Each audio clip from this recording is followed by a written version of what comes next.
Baller alert. Calling out baller alert. Got no problems with baller alert. I was a good kid. The chap is here. What the fuck happened? All I think about now is money and pussy. What the fuck happened? He was my brother, now he my opposition. What the fuck happened? Last year I was broke, now I'm so goddamn rich. What the fuck happened? This world was a 10, now this bitch look like shit. What the fuck happened? What the fuck happened? What the fuck happened? What the fuck? Oh, you tryna fuck with a chink, baby? Tryna get me some to drink, baby? My relationship a bit shaky. Shut the fuck up and get naked. Yeah, I'm popping out with a black and white feet and a bust down two-tone Cartier just to prove that I'm not racist. These rates don't fit in my ricks. I'm tryna get my blick. I turned to a nerd in LA, yo. I'm tryna go get me a switch. All of these chicks, some hoes, they talking, now they pussy lips. I'm tryna get some revenge on my Tetela horn. Oh yeah, this next song is for all the Americans that are sitting up at like 5 a.m. to watch this. You're special and you know it. This world so cold, bitch, I keep me a heater. I'm tryna send my kids to her ex when I know it's feeling like Easter. She finna sing like Sia. This world know I don't need her. My man that chunky, my man that Queen Latifah.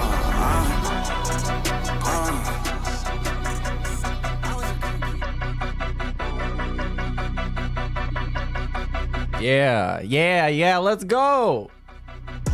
We kiss until the midnight. Sometimes it's safe to see the sunlight. Suck a dog off. There is no time. Baller. I'm drinking.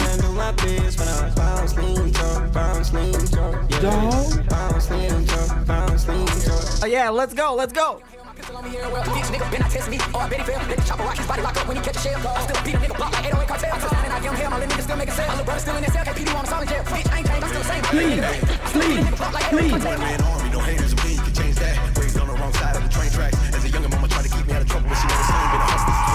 Renegade, it is off that generation. Don't talk to me, this is about innovation. Get paid for some kind of information that'll elevate both our situations. Get sick of people draining my energy. Ex-friends transforming into enemies. This type of success brings jealousy. Cause they wishing it was them instead of me. Blood on your hands when you're giving me a dap. Only reaching for a hug to stab me in the back. Don't ask me about front you and back. Cause where were you at when I was banging in the trap? Nowhere to be found. You just see cloud as a chance to leech off of me now. These days, my favorite phrases are fuck you and peace out. Around here, we live by respect. If you can't respect that, it's game over. On this land, snakes in the grass. They meet the bottom of my lawn. Let me tell you something, brother. When you know what it is, when I found Sling Sharp and I handle my best, when I found Sling Sharp, found Sling Sharp, yeah. Found Sling Sharp, found Sling Sharp, yeah. Motherfucker, took the Harley up on one wheel. Told minutes I'm pulling up a Compton, it's a gun deal. Cookie jars keep my lungs feel. Bitches buck shots, put a card, they no one's killed. All the neighborhoods and gangsters out. A country nigga did it, that's something to think about. Still scraping the ground and low lows, only broke hoes. I got rich off the shit you put in your nose. Chop on me when I'm sliding down Melrose. Watch for the hellos, everybody don't sell those. Khaki shorts and some low socks. Strolled out Figaro, getting a back roll from a long time. I don't need yours, I brought my own clock. You pussy play with my name like I'm gon' stop. I only stayed in this game cause there's no boss. And I'm now finished popping up a few ops. Yo, if it ain't variegated, Donnie Butterfly cool. It's the butterscotch balls, Tony can't see through. It's a yellow translucent, honey got twins. Don't stop me while I'm walking 9 closer with no cam. I don't like Okay. I don't need this at 9:30 in the morning. This shit, I thought I would play it as a gimmick because it's one of the most obnoxious songs that exist. But oh my god, this gave me a fucking headache. All right, now that we chased away all the attractive, beautiful women, and all we're left is with the mouth droolers and the what was the other one? The no load. I need to get a list. They start getting more and more qualifiers. One last song and let's go. It's disappointing to me and it's sad, but at the same time, you know, just once again, all the detractors, they said this was gonna happen, and they were right. Holy shit, Phil. The detractors. They were right. Holy shit, Phil. Your detractors. They were right. Holy shit, Phil. Do you hear yourself right now? They were right. Like, we totally fucked him. No, fuck all that noise. Get you a bottle of gin from Total Wine. Fire up your TV. Drink your gin. Drink your gin. Consequences have actions, Pep. Here's what you gotta do. Drink your gin. Drink a Pepsi later on. Play your fucking WB champions. Consequences have actions, Pep. Holy shit, Phil. The detractors. They were right. Holy shit, Phil. Your detractors. They were right. Holy shit, Phil. Do you hear yourself right now? They were right. Like, we totally fucked him. Stop being a fucking victim. You fucking bitch. You fucking asshole. Own your shit. Own your shit. Own it. Holy shit, Phil. The detractors. They were right. Bitch. Holy shit, Phil. Your detractors. They were right. Bitch. Holy shit, Phil. Do you hear yourself, bitch? They were right. Like, we totally fucked him. You're still on mission 1. No, I'm not gonna let you lie. I know you're lying. I'm gonna pick on you. I know you're lying. Being dishonest and begging for money and people wanting justice. He is not a real person. He is not genuine. He is not honest. He's a scammer. I just see a scammer. They were right. Holy shit, Phil. The detractors. They were right. Holy shit, Phil. Your detractors. They were right. Holy shit, Phil. I just see a scammer. Begging. Like, we totally fucked him. Alright, I'm done. I'm done. Ladies and I understand. Yes. I know why there's this hate wave. Yes, we are so back. Oh my god, I'm so slow in OBS. Probably because it's early in the morning. It's unironically 9:30. But I figured there's so much new shit coming out about this guy, and I realized there was literally no stream last month. So let's at least have one stream this month, because one is bigger than 0. And for some reason, I can't find... YouTube, you used to let me gift memberships, dude, and they gave me free memberships, and now they don't let me do that anymore, which means they suck and they're felted. What? So what's up, everybody? We're gonna talk about Phil again for the 80th time on the Swaycast officially, and for the infinite amount of time for everything altogether. Oh, I forgot how to talk. Big Up's kind of sad for the 2 Canadian positivities. Is Islamic bunny rabbit real? Yes. Allegedly. Oh, okay, let's run down a list of things that happened since the last stream, which is probably going to be 1% of everything that actually happened since the last stream. And let's do the shout outs first. Big Up Splody Jesus and Mr. Progress 69 for the memberships, dude. So yes, what happened? Phil and PP broke up.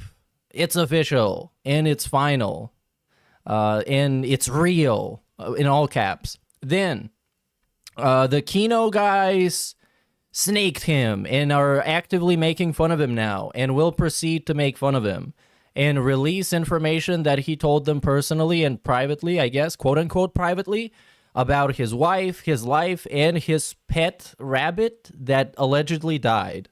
And his pet wife that is allegedly dying. I'm not exactly sure. It's very complicated, convoluted, and hopefully at some point we're going to get to what actually happened in the reality of life. So I figured what better place to start than one of the worst places to start, Darkside Phil's channel, and the Level 1 podcast. So I guess we're going to watch the one from the other day, or at least an excerpt of it, where Phil addresses the controversy and the negativity and the drama, and discusses possible ways that he could still do this in the future. It's very stupid, but we kind of have to. Yes, we kind of have to. So we can get the full context. So apparently people mentioned in this video is Keemstar, CM Punk, and Roman Reigns. So you know it's going to be a banger. And it starts with this intro. Yeah, this, remember when this was so bad I thought it was AI? Yeah, I still think it's AI. Do we have timestamps? No, sadly. So I need to go and actually find it. He looks like this, in case you forgot how Phil looks. He looks like this, as great as ever. You might have forgot how his background looks because it used to look completely different months ago, but now he spent a bunch of money and can afford to be cool as hell. Whatever you call it, I don't know the saying, but Like, that was something that had never been done before. Everyone else had always treated me like dirt. Okay, yeah, this is it. This is it. Oh my god, this is such a great saga. It's so fun. Whether it's he thinks it's funny, he thinks it's Oh, and we get like right into it too. Oh my god. After that, we got questioned nonstop. Why is Kat not in your content? Where did she disappear? Okay, yeah, we have to legit start from the beginning. And then I'm going to watch some of the clips of Kino Casino making fun of him because of course, it's way more entertaining than this. I'm going to be a dick now just because we from Kino Casino. It's been going good for like over 2 months. You know, you're at 8 episodes. I think tonight was episode 9. You know, why would the show's format change? Okay, so here he's talking about Smart Guys. Smart Guys is the show where him and his ex-boyfriend, Pee used to talk about wrestling. Which, I mean, quote-unquote, talk about wrestling.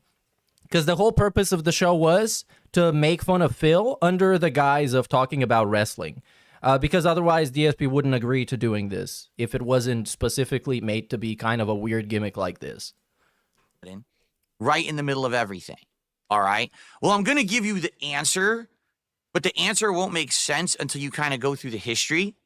Oh no. Right? It's the worst kind of a DSP segment. I'm going to tell you what's going on, but first, so it can make absolutely no sense, I'm going to tell you a bunch of unrelated shit first for the next 25 minutes. This up front because I want to make this clear. Absolutely nothing that I'm about to tell you on this show is private information. Okay? I am not the kind of guy. Here's the thing, though. Here's the thing. You're gonna notice this a lot in this video and in the title of the video.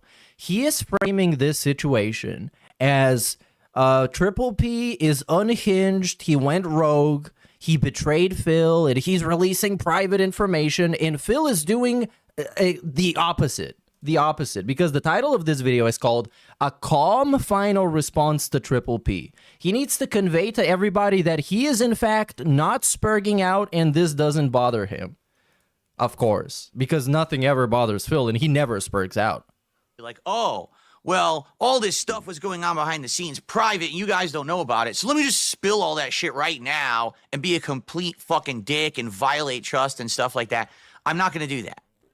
All right? I'm not.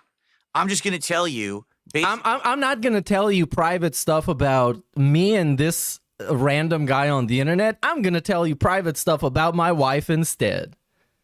Just because it's going to get me sympathy, I guess. Or I just like people talking about my wife. Talk about my wife. Please. Please. My perspective on this whole ride since last summer of what's been going on. Excuse me. And how we got to where we got today. Okay? So basically, why am I doing Smart Guys solo? All right? Well, it's very simple. Okay? PPP on his show. Oh my god, he needs to, like, no joke. He looks funny enough without the outfit and without the background and the layout and all the other shit that makes him look like a, I don't know, like this. But he needs to cut the shirts, the weird shirts he wears, especially when he talks about drama, because it makes him look even sillier. Just wear a fucking t-shirt, bro. Just a black shirt. Classic begging black shirt. Recently started up with rhetoric that's pretty toxic, negative, and insulting towards myself and my family. Notice, this is, he's talking about Triple P making fun of his wife. And, of course, he has been doing that increasingly and trying to push the envelope when it comes to making fun of his wife to see when DSP is going to crack. But notice how this guy didn't have a problem with it until other people told him he should have a problem with it, because that's what normal people would think. It's like, oh, this guy making fun of my wife, I have a problem with it. But no, other people had to tell him. Same shit about Derek. Now, there's a difference between myself and my family. I want you to understand that. Okay? I'm going to boost up the speed on this a little bit. So, Kino Casino essentially has done a lot for me. Back when I appeared on their show first in August, which I actually spearheaded by contacting them behind the scenes. They've done a lot, and I think they intend on taking it all back. Unless we're talking about, like, the money DSP got. But the money DSP got is like, it's like DSP getting money, bro. It's like, Yeah, it's a thing that is gonna happen anyways. Which shocked them. They had no idea. And that money will not be productively used or spent. So I guess you can rest easy knowing that. Do that. And then got on their show, had that initial interview, which was very entertaining. Made lots more content with them and all of that, right? The whole idea was that something very different would come from it than all the other content that has been made, over the years about me.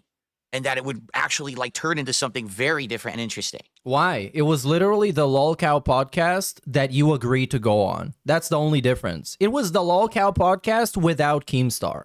That's what you wanted to do, and that's what they wanted to do. And you loved it so much because you got to make money off of it, and you get clout. All right. Of course. Did, at least for a while, okay? Now, since those guys did so much for me, I let them know, listen, I'm not going to have any bad feelings towards you if you guys use me. Oh, no. This is the worst part. This is the worst part of the stream. So this is a grown man who constantly tells you how mature and how adult he is, admitting that he voluntarily became a cuck. He became a cuck. He became somebody's doormat just because they were going to give him something out of it, and he was going to get something out of it. Actual cuck. Segments on me. Yeah, guys, you can humiliate me, degrade me, you can call me all these names as if it doesn't matter what my reputation is, as long as you guys give me a shout out in the end. That's what I want. I'm here for the shout out. Me a new asshole, saying my content sucks, saying I suck. And he was apparently he was like texting him when they were streaming, trying to get on or something like that. We're gonna get to that. Care. I mean, everyone else does. And you had like Andy texting Triple P during the show when DSP was on, talking about how boring DSP was. Shit like that, And all this is made funnier knowing that these are not some like 16-year-old TikTok influencers or like, you remember the Hype House in what the fuck was that called? I think it was called the Hype House, where a bunch of like teenagers would live in Los Angeles in a house and film TikToks. Like, if they did this shit, I would get it, and it wouldn't be interesting at all. But the fact that this is grown-ass 30-plus-year-old men doing this is the funniest for me. Anyway, I'm okay with you guys. You might as well benefit from it, too. Go for it, right? I'm not going to be like, oh, I'm going to be a dick now just because we did some content together. Now you can't make fun of me. But what he knows is that he is in the position of weakness. He cannot afford to be a dick to them. He cannot afford to cut promos on them. He cannot afford this because they will annihilate him. They will eviscerate him. They will make shows that thousands of people are going to watch live about making fun of him. And that is going to hurt him. So he's trying to, I guess, minimize the possibility of this happening by saying, hey, you guys, I'm very nice to you. I am taking this breakup very well. So it would only make sense, and you would be a reasonable, factual person if you did the same to me. Okay, I mean, that's the whole premise of their entire show. Like, yes, now he's just like framing himself in crying victim. Even though he wasn't fucking crying victim when they were felting Review Tech USA, he wasn't crying victim when he was pretending to dunk on stuttering Craig. Like, come on. And so you might wonder, why did Phil allow them once in a while to do that? Isn't that kind of like weird? That yes, it is. Insult you and make fun of you on their show, but then you're still doing content with PPP and you're talking about future content. Yes, it is. And he said why? Because he's a cuck. Right. So it was all well and good, but if you haven't noticed recently, definitely the rhetoric has kicked up, and in particular, where I started to get wind that this was happening, and it really was upsetting me, was PPP starts bringing up my wife. Now, for those who don't know, my wife Kat has showed up in my content less than 10 times. Okay, what does that have to do with anything? She has showed up in your content. She has enough funny stuff going on with her to talk about and make fun of. So why does it matter? How many times does she have to show up in his content for it to be okay to make fun of her? What is the arbitrary goalpost that we have to get to and then move? All right, when she first moved in. Does it need to be 11 times? I guess it has to be 11 times. And then we're allowed to make fun of her. With me in 2018. All right. I think she was in like 3 streams where we did like Q&A and stuff, and that was it. And then But I saw this clip. I saw this clip from some TV show, I think. I don't know which one, but it was two guys making fun of another guy, and that other guy is like, if I've had it, you guys make fun of me 13 or 14 more times, and I'm out of here. This is DSP. This is Dave. That was like a Halloween stream, and everyone made fun of her. Why? Why though? Why? Because she was acting weird and she was looking weird. And people like that on the internet get made fun of. And on top of everything, the thing that makes it the worst is that she is Darkside Phil's wife. So it is kind of your fault that they're making fun of her. And you should have probably told her, honey, this makeup makes you look kind of funny. I say everyone, it's the detractors, of course, made fun of her for her looks, and it really got to her, all right? So for many, many years, she never appeared in my content, okay? And then last year, early on, after years of kind of sitting on the sidelines and wanting to be part of the content, but I'm like, man, these fucking idiots are just going to say something. Finally was like, you know what? Who cares? Let's just do it anyway. And we were trying to plan like what kind of content she could be in last year. What could it be? You know, could it be? And again, I've heard you guys say time and time and time again, this doesn't bother me anymore. I've heard it all. I don't get fucking bothered by idiots. And this is Kat. She said this the first few times they did a Q&A in like 2018, 19, whatever that was. And she said this when she got like the new Kat, the recast Kat, the Kat for modern audiences. That's it, the woke Kat. She also said this. So I guess that was a bunch of nonsense. Q&A videos. Could it be actual gameplay? And so we kind of did a combo. We actually had a couple of streams where she was here for Q&A, and then one or two streams where we did this co-op of the Dondoko Island part of Like a Dragon. Yes, and it felt forced and unnatural because it literally was. And that's why people made fun of it, because it felt weird. It felt strange. It's not normal to have streams like this where people are awkward and cringe and yeah, just like that. Well, to be frank, the gameplay didn't really work. All right, it kind of like the game was boring. So after a couple of streams, we just cut it off. And then after... Imagine being the god of gaming. I mean DSP, in case you were wondering who I'm talking about. Imagine being the god of gaming and not even being able to find a fun co-op game that you can play with your wife on stream. You can't even find that. And everything you try ends up being boring or trash.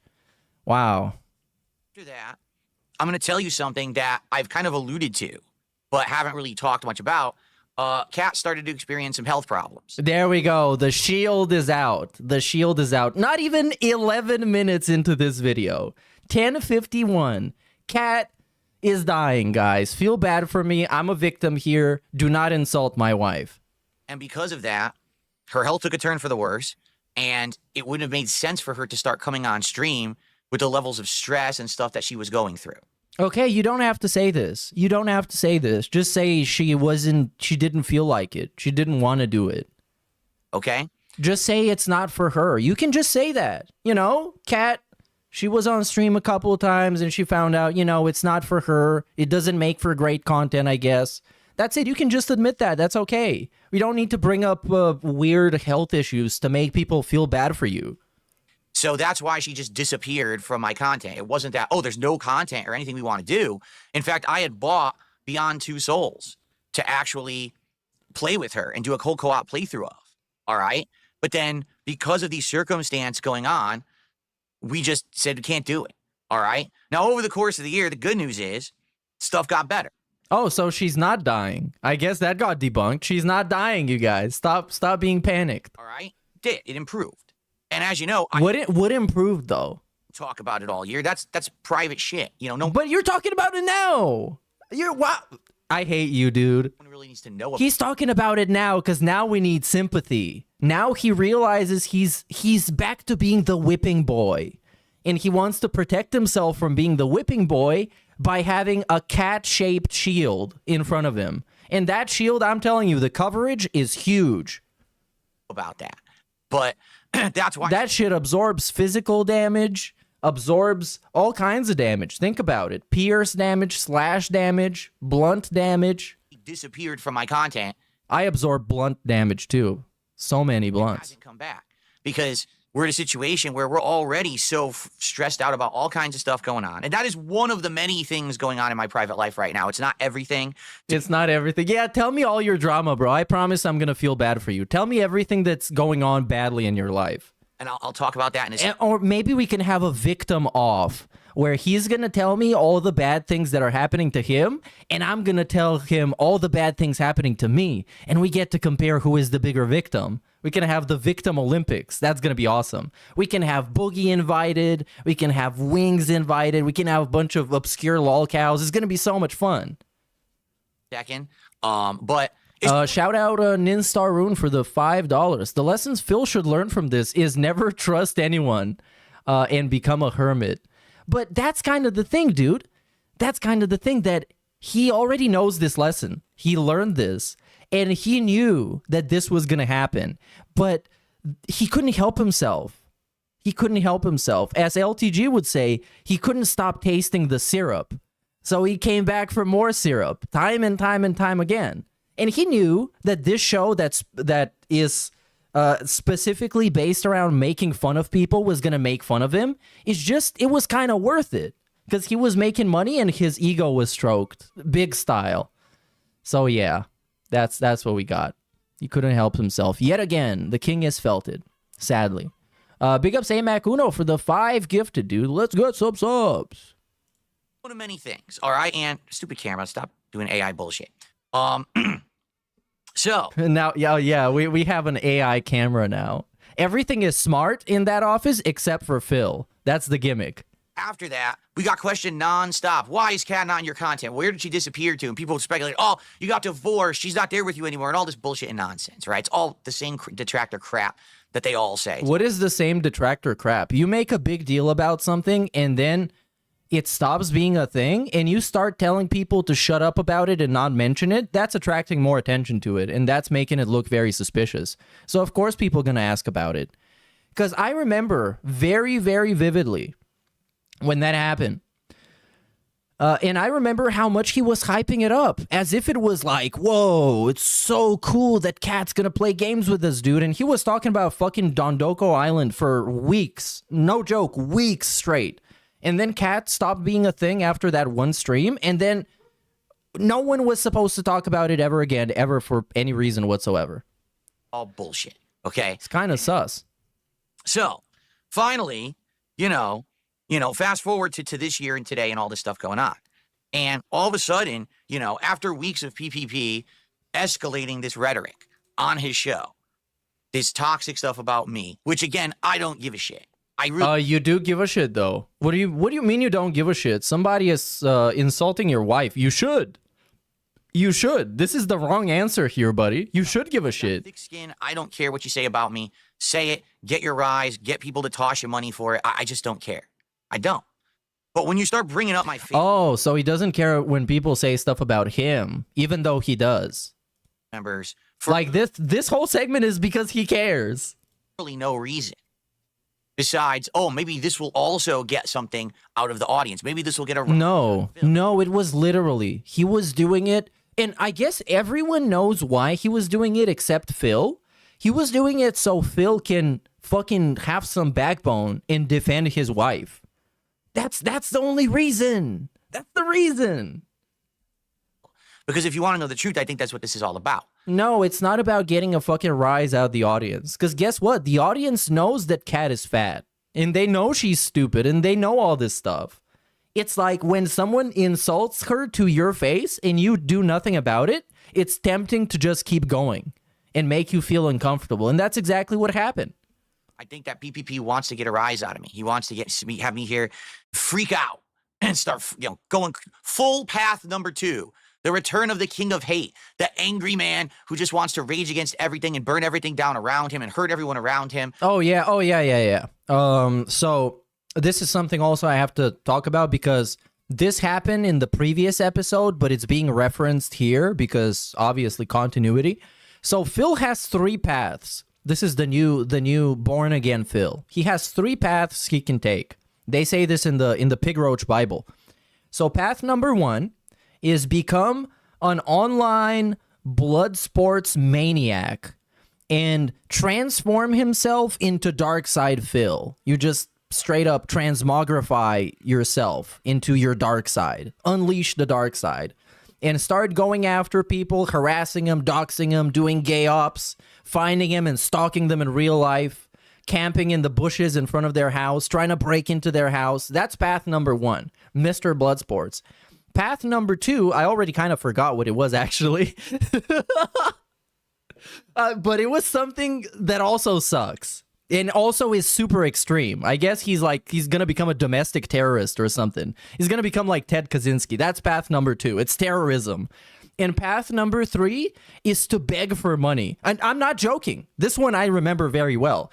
Path number 3 is to beg for money and you like it. And you know how we got to this point? You know how we got to this point? Is that he had a begathon in which he was begging his ass off. He was begging his life away. Like, he was begging so hard that I think it reduced his life expectancy by at least 25 years. And he got like over $1,000, I think. It doesn't matter anyways, but it was a big sum. And then the next day, he was begging so little. Actually, there was a complete absence of begging. There might have even been a negative amount of begging. He might have proposed to give somebody money, for fuck's sake. And there was such a negative amount of begging that people thought that he was dying or something bad happened to him because he looked so strange because he was not begging for money. And the day afterwards, he shows up and he says that that day with no begging was a social experiment to prove to people that when he begs for money and degrades himself and humiliates himself and take advantage of people and bait sympathy out of them, that gets him money, you guys. You would never believe this. And on the day that he didn't beg, he didn't get that much money. So obviously that's the third path, and the God's chosen path, the promised path, is for Phil to beg and for you to like it. Because all I care about is myself and, go crazy. And I totally feel like that's what it is. All right? But basically, when you start bringing up my wife, for absolutely no reason. Again, there's no reason. It's not like Kat is part of my content. She's not. But she was. Does she have to constantly be part of your content? Can I bring up Jasper even though he's not in the room right now? These are such weird conditions and boundaries, man. When you know that no one is going to care about them and no one's going to respect them. No one's going to respect your fucking gay-ass boundaries with what you can and cannot talk about. They're just going to talk about stuff. And they're going to talk about stuff that particularly makes you upset and pisses you off and makes you spurg out and give people content. Because, and this is something that you know as well, buddy, that's the only thing you're good for. And perhaps fertilizer, but we haven't exactly did the research to prove that. Right? She was in like 3-4... He needs to do a social experiment to test this out, since he loves doing them experiments so much. Streams last year. She stopped being part of the content. She's not affecting anything. So it's that simple. All right? It is. It's just that simple. There's no reason to ever bring her up at all. But he keeps doing it. Now, of course, you guys wouldn't know this, but I've spoken with him about this many times. Okay? Many times. And he keeps doing it. Like, what does that mean? That means he doesn't respect you and he looks down on you. And he looks down on you as the cuck you are. Because you did not earn anybody's fucking respect. Because inherently, you are in this situation proposing to willingly degrade yourself for some extra money and some extra views. First time, second time. And every time I say, this has to stop, he apologizes. He says, I got too worked up. I got into my rhetoric again. Come on. Come on. Who is buying this? This is like believing a DSP fucking apology, even though he doesn't make those. Okay, fine. Even though a DSP apology is like, yeah, I fessed up. I apologize for whatever I did in 2009. And then some time will pass, and then he does it again. It's like, I fessed up for being a bad person. What did you do, Phil, that was bad? Oh, I begged for money. Wait, what are you doing? We had the conversation already. You understood it was wrong. You apologized for it. So if you did that, why are you doing it again? Because it's not a sincere apology, dude. Remember when you apologized to John Rambo and you kept doing the same shit? That's why. Okay. Because you're not actually sorry. Because there's some people that say sorry because they know it's the thing you're supposed to say to get away with stuff and to get people off your ass. So you're just like, oh, okay, man, sorry, damn, here, sorry, I guess. So this week, it's this simple. He won't stop. He's been doing it nonstop, like 2 shows in a row. And he basically feels like he just has free reign to say or do whatever he wants because, you know, I guess free speech or whatever it is. Free speech? No, he just doesn't respect you. Really don't give a shit, okay? But I'm not going to let a man just publicly bring my family into his content because he feels like whatever, whether it's he thinks it's funny, he thinks it's free speech, he thinks this will get a rise out of me. Again, the phrasing here is kind of bad. I'm not gonna let this man bring my family into his content. What are you gonna do about it? Like, are you gonna... What, are you gonna get mad on the internet about it? Are you gonna break his kneecaps? Are you gonna send a hitman to his house? No, you're not gonna do anything. You're gonna complain about it and act like you're a victim. So better just not even talk about it at all, because you're attracting more attention to the fact that it bothers you. And now that we know this, people are just gonna keep making fun of your wife eternally. Because now they're making fun of her because she has, quote-unquote, become more religious. So I'm seeing some memes of Kat being Muslim, which it doesn't fit. It's not very realistic because Muslim people are actually fasting. And, well, Kat is, there's evidence to the contrary. That's all I'm going to say. No. So here's the thing. I can't stop him from doing it. I can't. I can't stop him from making that level of content. But what I can do is refuse to make content with him. Because I'm not going to stand... Sure, that's fair enough. That's correct. If he was married and he had a wife, regardless of how she looked, how she acted, whatever, I would not insult his wife. Period. Okay, what is that supposed to even mean? I'm better than this guy on the internet? Sure, you would not insult his wife, Phil. There's just no reason for it. You wouldn't. You know? Even if I have a million problems with him, I wouldn't insult his wife. In fact, even when we went as hard as we did on Review Tech USA, I said I really don't want to talk about his family and his wife and that stuff going on. I'd rather just... But that's so gay. That's such a cuck maneuver. Because you're having a blood sports show. A blood sports show, which is literally just people on the internet spurging out at each other and insulting each other, calling each other slurs. You're having a blood sports show and you're like a fucking moral fag about it? Yeah, I'm gonna shit on this guy and ruin his public image, but I'm not gonna talk about his balding fat wife and his fucking retard family. Okay, I mean, you're such a great guy, such a great blood sports player. I respect you so much. You go with their misdeeds and the things that they're doing wrong publicly. You don't try to go behind the scenes at the low blow jugular shit. I'm not that kind of guy. All right, so it was this. Yeah, Phil is the bigger person. That's right. He's the bigger person. Phil is only the bigger person if he's surrounded by toddlers or dwarfs. That's the only case where he's the bigger person. Same thing there. So it's that simple, and that's why I can't do it anymore. I'm not going to be doing a show with this guy who is going to be constantly bringing up my wife in a toxic, negative manner and insulting her. Okay, remember this. I'm begging you to remember this. I'm not going to do the show. The line has been drawn. It's over. I am not going to do the show. Period. However, things changed later on. All right. So tonight, on my late stream, excuse me, at 6:45 p.m. Pacific time, Pacific Daylight Time, over on the DSP Reacts channel and on the My Kick channel, I will be solo streaming Smart Guys covering SmackDown and Raw from this week. It's going to be wrestling commentary and a lot of interaction with you guys because this is the difference. Yeah, this shit, I'm tempted to go and watch it, but I'll have to also watch SmackDown and Raw, which is not something I would like to do. When I'm on the show with him, it's him and me interacting. So I don't really have opportunity to talk much with the chat. Now it's going to be me and the chat. So it's going to be a little bit different kind of show, a more of an interactive dynamic. I'll be shouting out contributions right away. Whoa, that's so cool. He's going to be giving shout outs right away. Speaking of which, big ups to JE5150, Meerkat Who. I forgot too, dude. I forgot too. I literally did not even notice that there wasn't a single stream last month. Not even one. Now, what I like to do is shout out 50915 for 39 months, dude. In Infamous KS for 4 months. In Red for 11. Million questions here about all. Big ups, dude. All right, there is. Now we're going to answer the million questions you all guys been asking. Briefly talk about what's happened and the change in attitude towards me and all of that since August of last year. Because all I can really do is speculate. But at the same time, I do want to clarify a whole lot of stuff to everyone. All right? First of all, right now, PPP is sitting on his Twitter very hurriedly and scaredly tweeting. Epic. Thank you for giving me the opportunity to actually show people what Triple has been talking about. It's so great that DSP gave me this opportunity to do this. Let me just find where it is.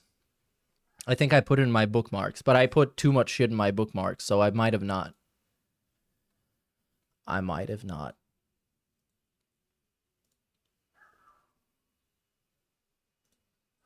I don't know why.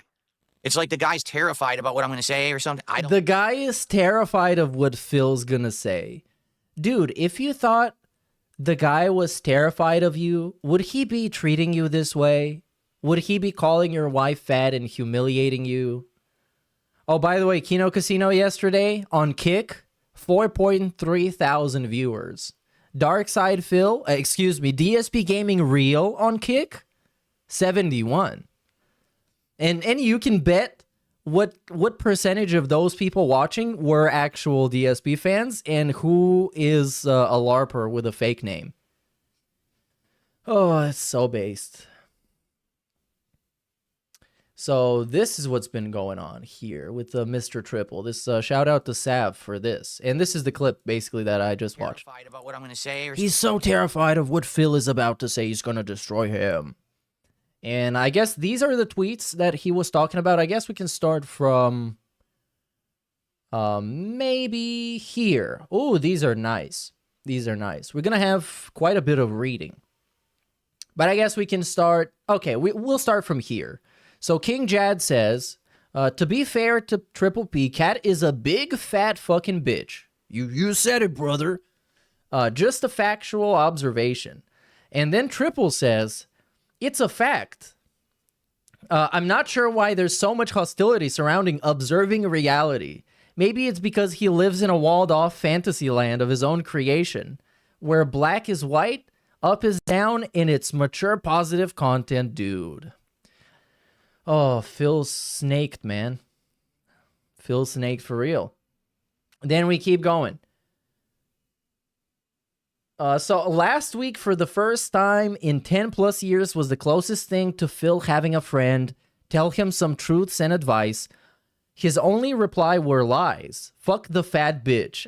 that's not Triple P saying it. That's Ian So Rare on Twitter. And then Triple says, I'm going to make a stand for Phil facing the truth. I'm not going to stop telling the truth out of pity for Phil. Pitying Phil and enabling his bullshit denials of reality is not in his best interest or in mine. He's having a tough time privately, but he needs a reality check. I mean, I think you're kind of, you would kind of be a somewhat of a gullible person if you thought that you could just tell Phil what reality is like and he would agree with you and correct his behavior. That is just not how it works or how it would work. Matter of fact, that's kind of the mindset of the people thinking that they could help Phil, and they help him in all the ways that Phil wants to be helped, which is money and clout and other ways. And in the end, they end up making him much worse. So yeah, that's kind of how it works. Then we have another Triple post. Fat is not an insult. It's a descriptive term describing biological reality and was used often on the playground as kids. Not offensive. Notice how we're using the same reasoning that DSP says when he calls people retards. It's a fucking descriptive term, you idiot. And yes, it is. Kat is factually overweight. She might actually be obese, matter of fact. But I don't really know. We need to do the number crunching. We need to find out what the body mass index is. And here we start on March 13th. So March 13th, this is at, well, it doesn't matter. This is 8 p.m. my time, so it doesn't matter what time it was. I just want to point out the following. DSP actually didn't give a single fuck about me joking about his wife. That's true, I agree. He allowed me to do it to his face over and over. He never said a word. Only when detractors made fun of him for it, he did care. It's all he cares about, which is very correct. I agree with. It was not Phil's natural instinct or reaction to defend his wife. He needed to be told by people who hate him the most that it's what he was supposed to do. That is also true. I mentioned this earlier. It's like the same thing as with Derek. He can't come up with the idea by himself. You need other people to straight up tell him. He will say, I'm the bad guy and the villain in this, and he's just an innocent little victim who didn't do anything. But as I said, he's no victim. He didn't want to hear me tell him the truth anymore. I was too real last week, and this ultimatum was his way out. Save his ego. Finally, this isn't about his wife. It's about respect. Phil showed zero respect for me or Andy or Steve or anyone else who tried to help him yesterday. This is something that I don't get. I don't know why he would say Phil showed zero respect for us when Phil has been one of the most respectful people towards them, except I guess Steve, because they have their own like beef with Steve. And yes, like I said, Phil was the content cuck. He was respectful because that's kind of part of the responsibilities of the content cuck. So yes, he got completely clapped. There's also a bunch of other tweets. I don't know if we should keep going. If Phil does his typical victim rhetoric today and tries to play innocent moral authority man when he's a selfish, spiteful, greedy douchebag who takes and never gives anything back ever, I will come down so hard on Phil he will know what it is like to be a victim. Now, here's the gimmick. I haven't forgot about all the time that Kino Casino spent calling the detractors retards and pretending that just because DSP hasn't raped any babies or he hasn't kidnapped any elderly people, he is above criticism and you shouldn't be mad at him and you shouldn't fucking hate on him. And now I guess their excuse is that it was all a gimmick and it was all fake and we were just pretending to be retarded, which I'm personally not going to buy. So I'm still having this in the back of my mind. But I have to say, I'm looking forward to this new saga of them cooking DSP while pandering to the detractors and giving us stuff to talk about. So I'm cool with that. But I still remember all the people that Andy Worski blocked on Twitter for being reasonable and normal people. And then Triple offers to be on Smart Guy so they can talk about it. DSP refused. And yeah, we keep going. If you want, you can just go and read the tweets, but it's not anything too crazy, I guess. So yeah, there's a lot of stuff on Twitter. I'm sure if you just go there and read through it, it's gonna be much more efficient than if I do it because it's nothing way too special. No, I don't get it. It's like he still doesn't get it of who I am today versus who I used to be. I don't know, but he's just going crazy on there. Who? Wait. I don't know. I don't get it. It's like he still doesn't get it of who I am today versus who I used to be. Motherfucker, you were literally into blood sports like 3 months ago. Yes? When he was talking to Null, when he was on Kino Casino talking to fucking, like, dissing Review Tech USA. But now we're like, oh, I'm a different person now. No, you don't get to do that. You don't get to flip your gimmick every time it gets uncomfortable and inconvenient for you. That's not how it works. You need to stick to your fucking gimmick, buddy. You don't get to do that. To be like, oh yeah, I can only do drama whenever I want. I can only be the blood sports guy whenever I want. And in the other time, I'm just going to be the regular businessman, innocent little whipping boy victim. No, that's not how it works. I don't know. But he's just going crazy on there, saying a million things. Oh, this and that about all toxic stuff. I don't care. And again, we're gaslighting. This guy is crazy for making reasonable points about me. Get a load of him. He's so crazy. He is losing his shit. He is so mad. It's straight up just gaslighting. You are framing someone as an insane or unstable person to present him as untrustworthy. So people would not listen to anything he says. And as an attempt to discredit what they're going to say. Gaslighting 101. However, I'm glad that it's 101 because, of course, is the level 1 of everything. So everybody can see through it. I don't care. I'm not sitting there reading your Twitter. People are talking about it in my chat. I'm never going to read it. I don't care. Yeah, but you care about what fucking Duty posting? Yeah, he cares about what Duty is posting. And he's DMing Paypigs, and it's like, oh man, now just because of you, Duty posted a fucking public video. All right. Yeah, those DMs were funny as hell. I don't know what his problem is, but yes, I did watch Raw Arcane. The thing is, a part of why I haven't got around to making a stream is that there is so much obscure, I would call it like orbiter activity with like DSP fans and going around talking behind the scenes to people and DSP fans going in like that girl Lexi. So many things happening that I just didn't know where to start. So today I'm like, okay, let's just start somewhere. Fuck it. Because otherwise I would never start. For tonight's show. So here's what happened. Here's the history, and here's why I feel it's gone this way. Okay? And now we get to the context. I can from the knowledge that I have, but I'm not going to reveal any private stuff or anything like that. I'm not. I'm going to. What is private stuff? Fair here. I'm not going to be some kind of a snake and a dick. But here's what I think has happened. Okay? Originally, back in August, and then into that early September. All right. I think that when I reached out to Kino Casino and then they responded and we did that initial content, which if you remember, it was me appearing on their show for the first interview and hangout session, watching and kind of looking at the toxic lolcow content together.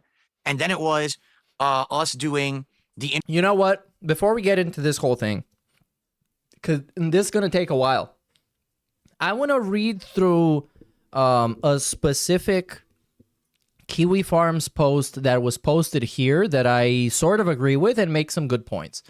So here is this post. Can we click on this? I got one of those like vertical mice that is supposed to feel weird, and it feels weird. That's also something that happened. Anyways, I think Ashton wants to create a sort of extended casino sphere with other streaming personalities.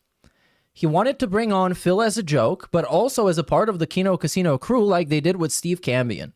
Ashton and Andy have been seemingly struggling to stream as often as the fans want, and this could be the reason why he wants to bring in others.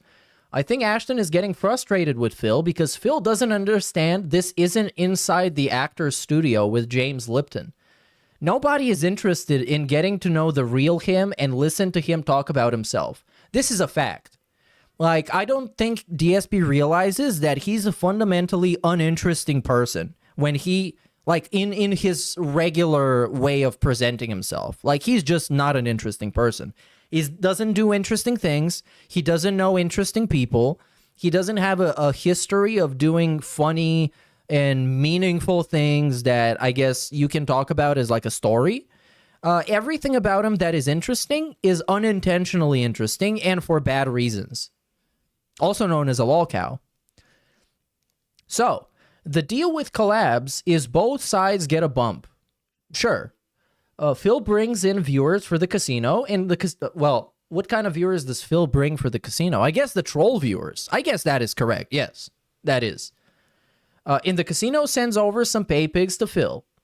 Phil hasn't been keeping up his end of the bargain. He has the personality of a gout-ridden toe. When he's on Kino Casino, he sits there awkwardly the whole time. Well, to be honest, they did that to themselves because the first time they had him on, he was exactly that. He was a boring, quote-unquote, personable person that was just sitting there trying to appeal to the audience, trying to endear himself and ingratiate himself with the Kino Casino community. So he was just there to kiss ass, to be honest, and just like straight up what it was. And people said he did a great job and that he was super interesting and fun. If you want, you can go and watch the Kino Casino clips on YouTube from when that happened. And people were like, yo, Phil is so fun. And it's like, I'm glad to see this side of Phil that isn't misrepresented by Duty and other shit like that. So they kind of did that to themselves. So we keep going. When they played Black Ops Zombies, he barely spoke to Andy or Ashton and ran away from them in-game like he was playing single player. I'm not surprised. This is Phil. I'm not surprised. Even though I haven't even heard of them playing Black Ops. Ashton wants to prod him to move away from gaming, which has gotten increasingly stale since he got so sensitive about this is how he don't plays, and branch out into general content creation, which means breaking bad habits and trying new things. Well, okay, let's think about it for a second. This is a little thought exercise, a little brain teaser. What kind of fucking content can Dark Side fucking Phil do that is trendy and also interesting, and that he would be somewhat even good enough at doing it that it would last more than a week, or like more than 2 streams of him doing it? He can't do mukbangs. I don't even know. I don't even think mukbangs are a thing anymore. People do them. I think now they're woke or something. I don't know. I just don't know people doing them. He's not gonna do IRL streams because it's Phil. He's not gonna do. He can do some like weird gimmick streams like he already does with the Lego stuff, but that's not gonna last. That's not gonna be something that you can extend your career doing. No, and he's not even like doing well with the gaming. There's nothing he can do. Nothing outside of like drama and buying into the lolcow status. There's nothing he can do legitimately because he has no passion for what he's doing. And when you have no passion for what you're doing, you can't. You cannot do it well, and you cannot do it in a way that's going to convey to people that you like it. You just can't.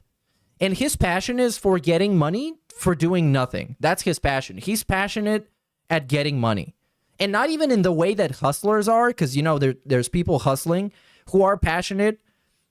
Their passion is for getting more money and getting a higher social status. So they put in a lot of effort to achieve that. And no matter what. But Phil is not that kind of guy. He's passionate. He's passionate specifically to get money for doing nothing. So this is how he's been transitioning his content into doing less and less for more and more. Because that's what his actual passion is. Anyways. So instead, Phil has been worse than ever with the boring non-tent gameplay and the constant gypsy-esque scamming and begging. By the way, calling DSP a gypsy is more accurate than calling him 90% of the other things you can call him. Like, this guy is a purebred fucking gypsy. He's greedy. He is arrogant. He is smug. He is proud of being what he is, and all this other stuff. But we're not going to go there, because I'm going to get nuked off of YouTube. Anyways, Ashton might be reaching his limit and deciding it's better to cut his losses, so no more pay-pig resources are wasted on Phil. No, well, yes, but also I think there's a better option. The better option is Phil has been exhausted as a resource. It's been diminishing returns. So let's just turn heel and appeal to the detractors, and we're gonna get the hype back. It's literally like wrestling. Literally.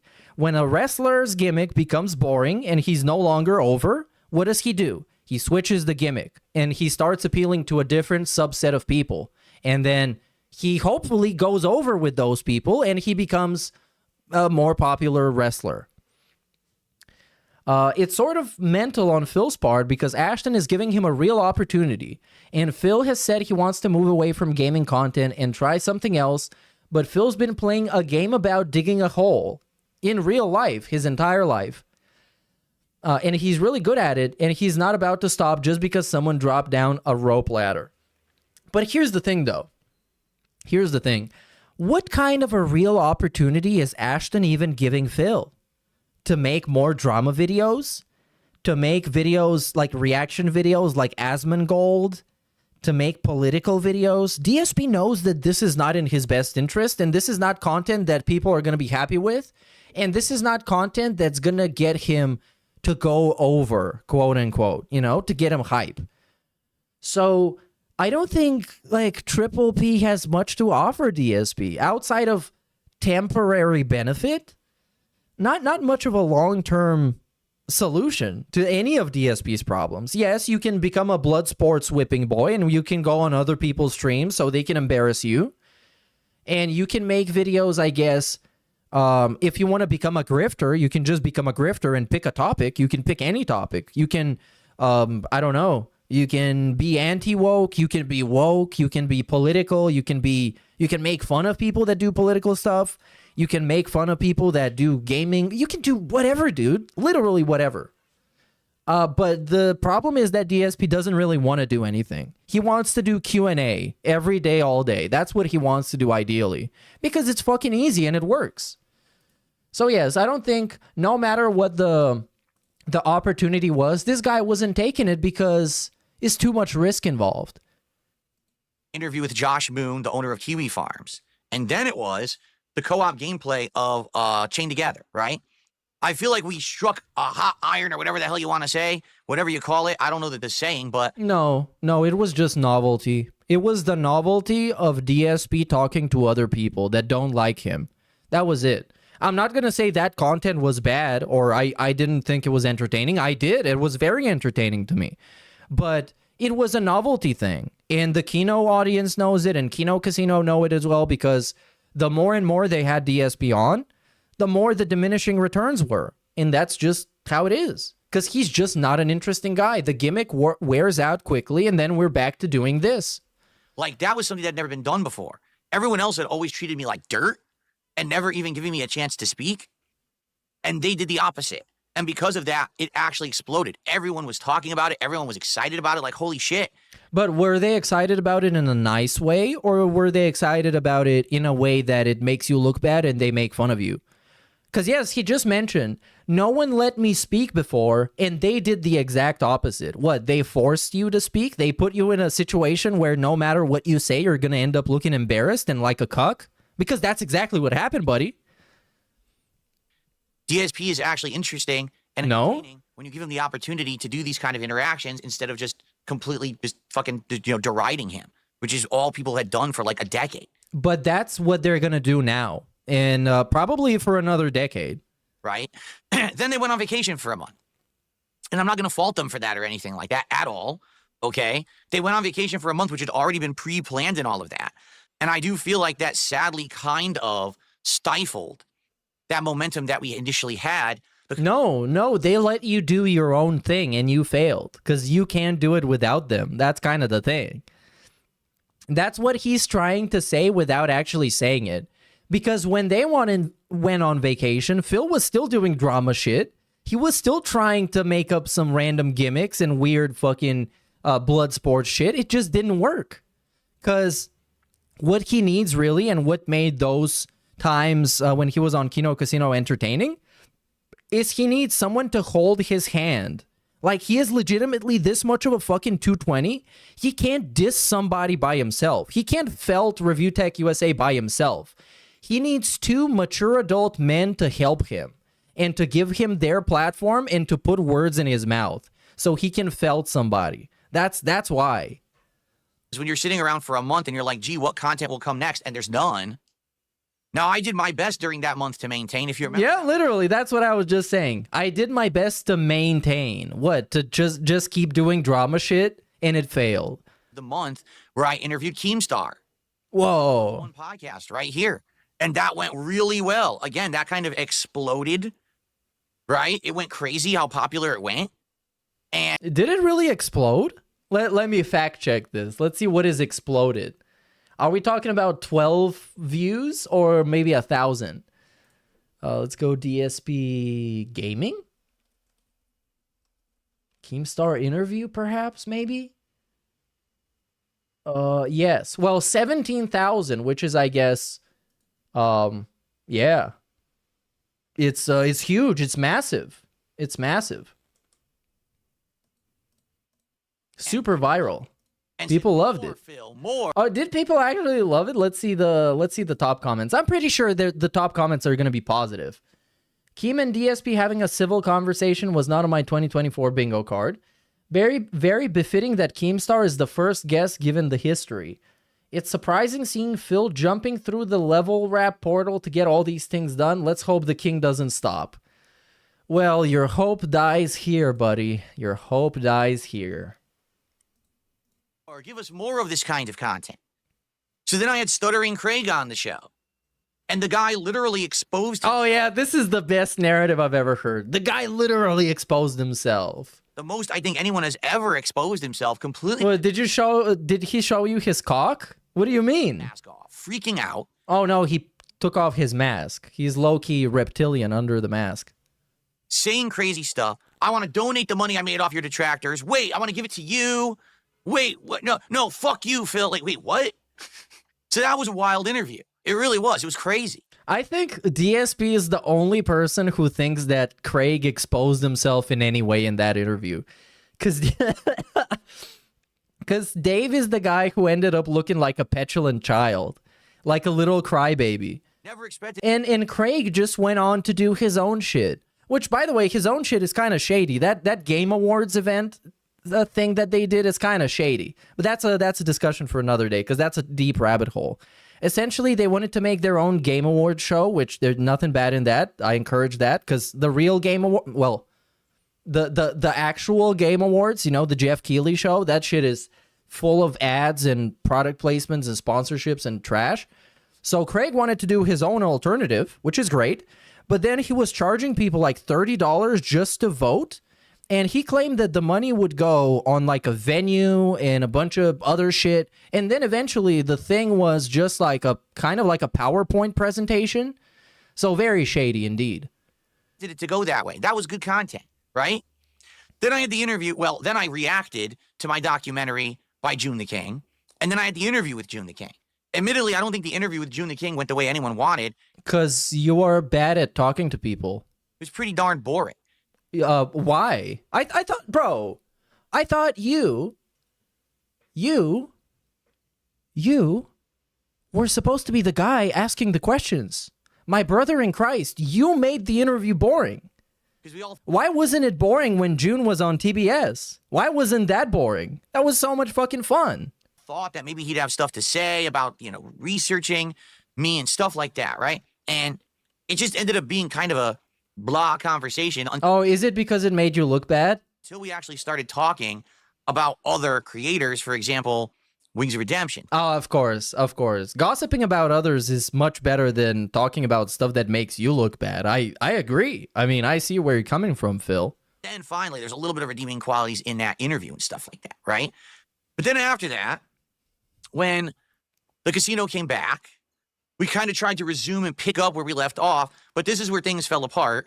And I honestly don't think it's anyone's fault who was involved. No, I think it's your fault because you're fucking lazy and you're trash. You're trash at being a cuck. This is the first person I've ever seen that is so bad at being humiliated that it loses people's interest. Allow me to explain. All right?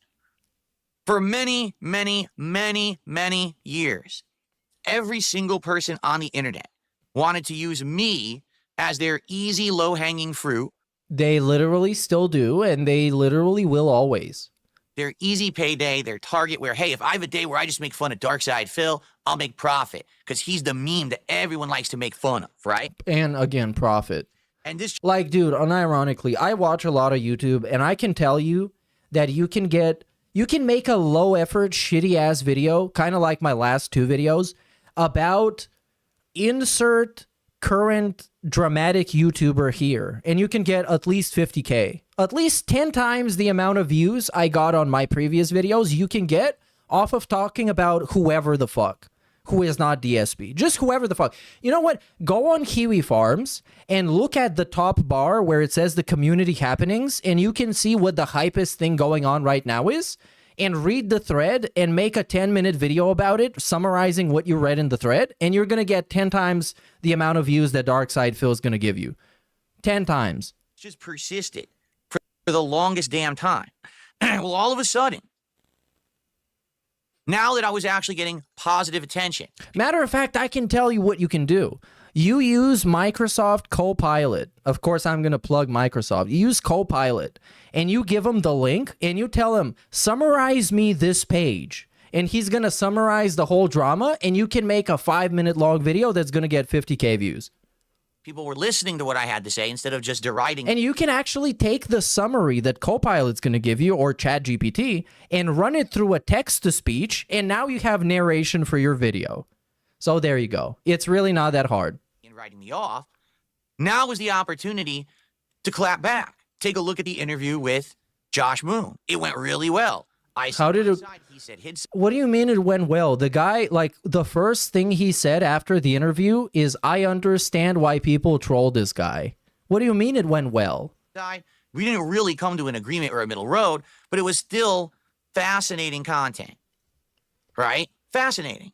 It was really, really good. So the whole idea was, let's keep making that fascinating content because Kino Casino is a great middle ground for that kind of content.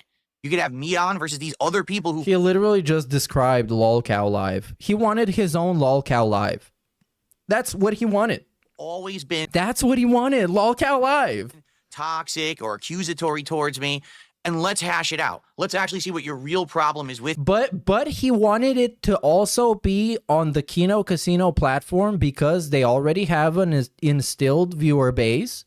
They already have people that are going to support him. They're going to hold his hand, you know. Andy and Triple P going to hold his hand and they're going to help him out if they have a big bad detractor on the show. Because Phil can't handle it by himself and no one's going to take him seriously, handle it by itself. He needs to be co-signed by Triple P. With me. And let's figure it out together, right? And... that was the whole point. Because, like, I guess his idea was to use them and their reputation and their platform to get people to take him seriously again. But also, his part in this was to be the guy that no one takes seriously. So it was, like, fundamentally mutually exclusive. So you're either going to be the whipping boy, who no one gives a fuck about and everybody just makes jokes at your expense, or you're going to be the guy that is trying to get taken seriously and act like a mature adult and not be the guy that everybody is constantly making fun of and shitting on. And you can't be that because you're Phil. Okay, like that's how it was going to go. And of course, occasionally there was going to be other content where maybe I would do some gameplay with those guys. I would show up on their show and there'd be another interview where we talk about other things, right? And then systematically what happened was very simple, all right? Every single person who we reached out to and contacted and said, hey, listen, now is the time. Because over the years, you've been so critical of Phil. So let's do this. Let's do this show. Let's have Kino Casino be the neutral place to do this. But it's not neutral, though. It's not neutral. They are literally your friends and your collaborators. It's like somebody wanted to fucking debate me, and I invite them on TBS. No, we don't. That's... no. Internet blood sport, right? Let's do it. Let's hash it out. And it could end up like the Josh Moon interview. It could end up like the Stuttering Craig interview. It could be like any, who knows what's going to happen, but it's going to be exciting content for everybody involved. Yeah, so he wanted to have his own LOLcow Live where he could confront people that dislike him. And I guess his idea is that, let's say, for example, he's going to have Duty on. And Duty is going to tell him, Phil, my problem is that you beg 16 times a day. If you begged 14 times a day, I would be okay with you. And then Phil would be like, you know what? Thank you for your criticism. Now I'm going to beg only 14 times a day. And then Duty is going to stop making videos and he's going to stop disliking Phil because that's his only problem with Phil. And then Duty is going to go and ride towards the sunset and Phil will never get trolled ever again, which is not what's going to happen. Like, my problem is inherently with who Phil is as a person, personality, and character. This is something that I can't give him some fucking gay-ass criticism that he's gonna take and he's gonna instantly become somebody that I fucking like. That's not gonna happen. And that's not how things work. There's nothing to hash out. I am committed to disliking this person because I am convinced that he is trash. And I will dislike him for as long as I have this opportunity because I am convinced and I know for a fucking fact that he will not improve or change or get better because he's had plenty of chances to do that and he hasn't taken them. So therefore, 9 times out of 10, you cannot just hash out things with the people that dislike you because they just will dislike you for who you are. And all we heard was no, no, no, no, no. Okay? Why did we hear no? Well, all I can do is speculate.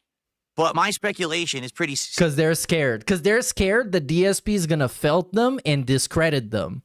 These people who over the years have always wanted to come at me. Who are those people, though? Who are we talking about? Are we talking about Review Tech USA? Have always wanted to come at me because I was the easy win. You still are. You still are. Craig literally came on your show for an easy win. I was the easy target. And he won and moved on to doing stuff that probably gets a bunch more views than you do. Side scrollers. Twitch protects Hassan, Last of Us 3 cancel, Taco Bell out, E3's E3. Yeah, well, 8 days ago was, I guess, their last show, and they got 22,000 views, so I guess it's doing pretty well. If he doesn't... They're doing fine. They're not really concerned about Phil. What is this? Beta game developer does not live in reality. Wow, that sounds like a based clip. We have the Game Developers Conference coming up. Who's this guy? This guy is very familiar on the bottom. Does it say who he is? I've seen him somewhere. Chat, who is this guy? Find him. He kind of looks like Yahtzee from Zero Punctuation, but he's not. I know he's not, because it just kind of looks like him. Regardless. Everyone else was already doing it. You already know there's an installed, established group of people who are going to throw you. Oh, it's Arch Warhammer? Whatever you guys say. Whatever. I agree with everything. You bring me up in a negative or toxic manner. They're brainwashed to do it. It's literally a cult on the internet. It's a cult. Right? So, since now this was going to be different, well, guess what? I don't want to do it anymore. No. When it's going to be fair. But who said this, though? Come on, at least name drop who you invited, dude. That's so fucking bitch made. At least just say. Interview where Phil can talk and I can talk, and it's not completely one-sided. Fuck that. I want nothing to do with that because that's not what I was ever interested in. I just wanted the easy win. I just wanted to go back and beat the dead horse the 100th time to get some more money. I never really cared about crapping on Phil. I cared about the easy target. And now if that target's not easy anymore, I'm just not going to do it. I never understood the beating the dead horse analogy when it comes to Phil. Because, you know, beating the dead horse implies that you are always beating the dead horse for the exact same reason, and the dead horse never gives you a new reason to beat it. So it would be like the thing that DSP did that he gets shit on was jerk off in 2016. And everybody was like Review Tech USA that still only talks about that shit. Oh, remember when DSP jerked off? And if it's like if I was having restreams and watching DSP and only talking about how he jerked off, that's beating the dead horse. But this guy constantly has shit happening that makes people want to whip him around. All right? So I'm not talking, oh, this happened once, this happened twice. This happened like a ton of times where we were trying to get people lined up. We were going to do this work together. Just fail, fail, fail. Who wanted to do that? Right? So in that regard, okay. Who did they invite? Casino. Did they invite Moist Critical? That would have been hilarious. Hey, Moist, I saw you talking shit about Phil in 2022. Can you fucking come and talk to him now and confront him? I don't. Because he's still salty about it. I think that it's their fault that stuff that it happened like that. I feel like if people had bought in, there might have been some times when I came out looking better, other times when the other person came out looking better, and I would have been fine with that. Like, seriously, that would have been good to me, and it would have been good content, and man, it would have been variety stuff. I still would have been able to do my stuff on my channel, but still brought drama into it time to time. I would have been able to be in their stuff. It just didn't work out like that for whatever reason. Was it because the month vacation? I don't know. But, you know, that's life. That's what happens. Sometimes shit doesn't work out, right? So we did still try. If you do take a look, I tried to do more stuff with them in October. It didn't really click. Tried to do the whole Gunt Busters event where we were going to go after Ethan Ralph, and we all dressed up like the Ghostbusters. It didn't really work because at the time, no one really cared about Ethan Ralph, but a lot of stuff was going on with Review Tech. So when I came on the show, we ended up talking more about Review Tech than Ralph, and then it kind of got derailed, and it was confusing. And then for Halloween, we did the co-op of zombies, which I thought worked. But the thing is, that's more for my audience. You know what I'm saying? Like the zombies co-op. But bro, your audience is gay and retarded. No one cares about your audience, including you, motherfucker. Not even you care about them. Because the moment you had the opportunity to go and do a bunch of fucking drama shit with Kino Casino, you turned your back on all your fucking cucks.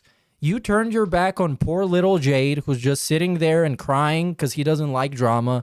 You turned your back on the Iron Cuck. You turned your back on all these fucking idiots and cucks and morons. You did it. You.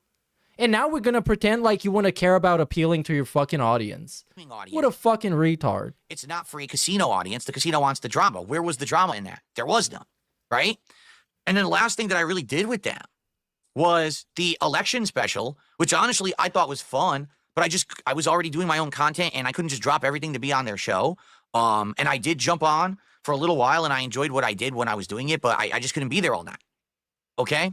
And that's really where the actual cooperative content. It's probably the last person you should invite to an election special is Darkside Phil. The last person. Because he's so fucking boring and has no opinions and doesn't know anything. Like, because that's the three things. The three things you want from a guest is to have some sort of an opinion that is at least something you guys can talk about. To be entertaining, preferably, if you can have an entertaining conversation. And number three, if those other things are not legit and they don't exist, then at least be knowledgeable about something. Like, if you're having an election special and you want some guy that is like politically, I guess, educated, he knows what he's talking about, he's well informed, that's okay. But he is none of these. And therefore, a trash fucking guest. His personality sucks, he doesn't care, he doesn't know, and he's kind of resistant to even pretend like he does. So there you go, terrible guest. You know, we talked, hey, maybe I'll come on the show again, maybe we'll do something. And another thing about what makes a bad guest is someone that you could right off the bat tell that he just wants your platform to give himself a shout out and to promote himself and to present himself in a likable way so your audience that you expose them to can go and fucking like that guy, which is pretty fucking lame and it's pretty obvious. Together, yada, yada, yada. We talked about it, and nothing really happened, all right? And then finally, where we actually did come to an agreement that we thought something that would work was the Smart guys coming back, the wrestling commentary. What Jasper's doing down there is distracting me. I really feel like that was the best idea because I love pro wrestling. He doesn't love pro wrestling. PPP likes pro wrestling. Notice that for himself, he says, I love pro wrestling, but PPP just likes pro wrestling. Even though Triple P knows a lot more and cares a lot more about wrestling than DSP. Like, a lot more. A lot. Because Triple P watches it and understands the business and how wrestling works, and DSP watches it like it's a Netflix TV show. You know what I'm saying? Like, all of that together. DSP is watching it like a Mark would watch it, legit. Like someone who doesn't know that wrestling is fake. It's like the perfect combo, and it was going to work. And to be honest, I think it does work. Okay? I do. I think that the show is great. No, it doesn't work, and it's not great because people just watch it for you getting made fun of. That is a fact. Now, that's kind of the content history that we have, right? I don't think that it's anyone's particular fault, all right? But then what ended up happening? No, I think it's your fault.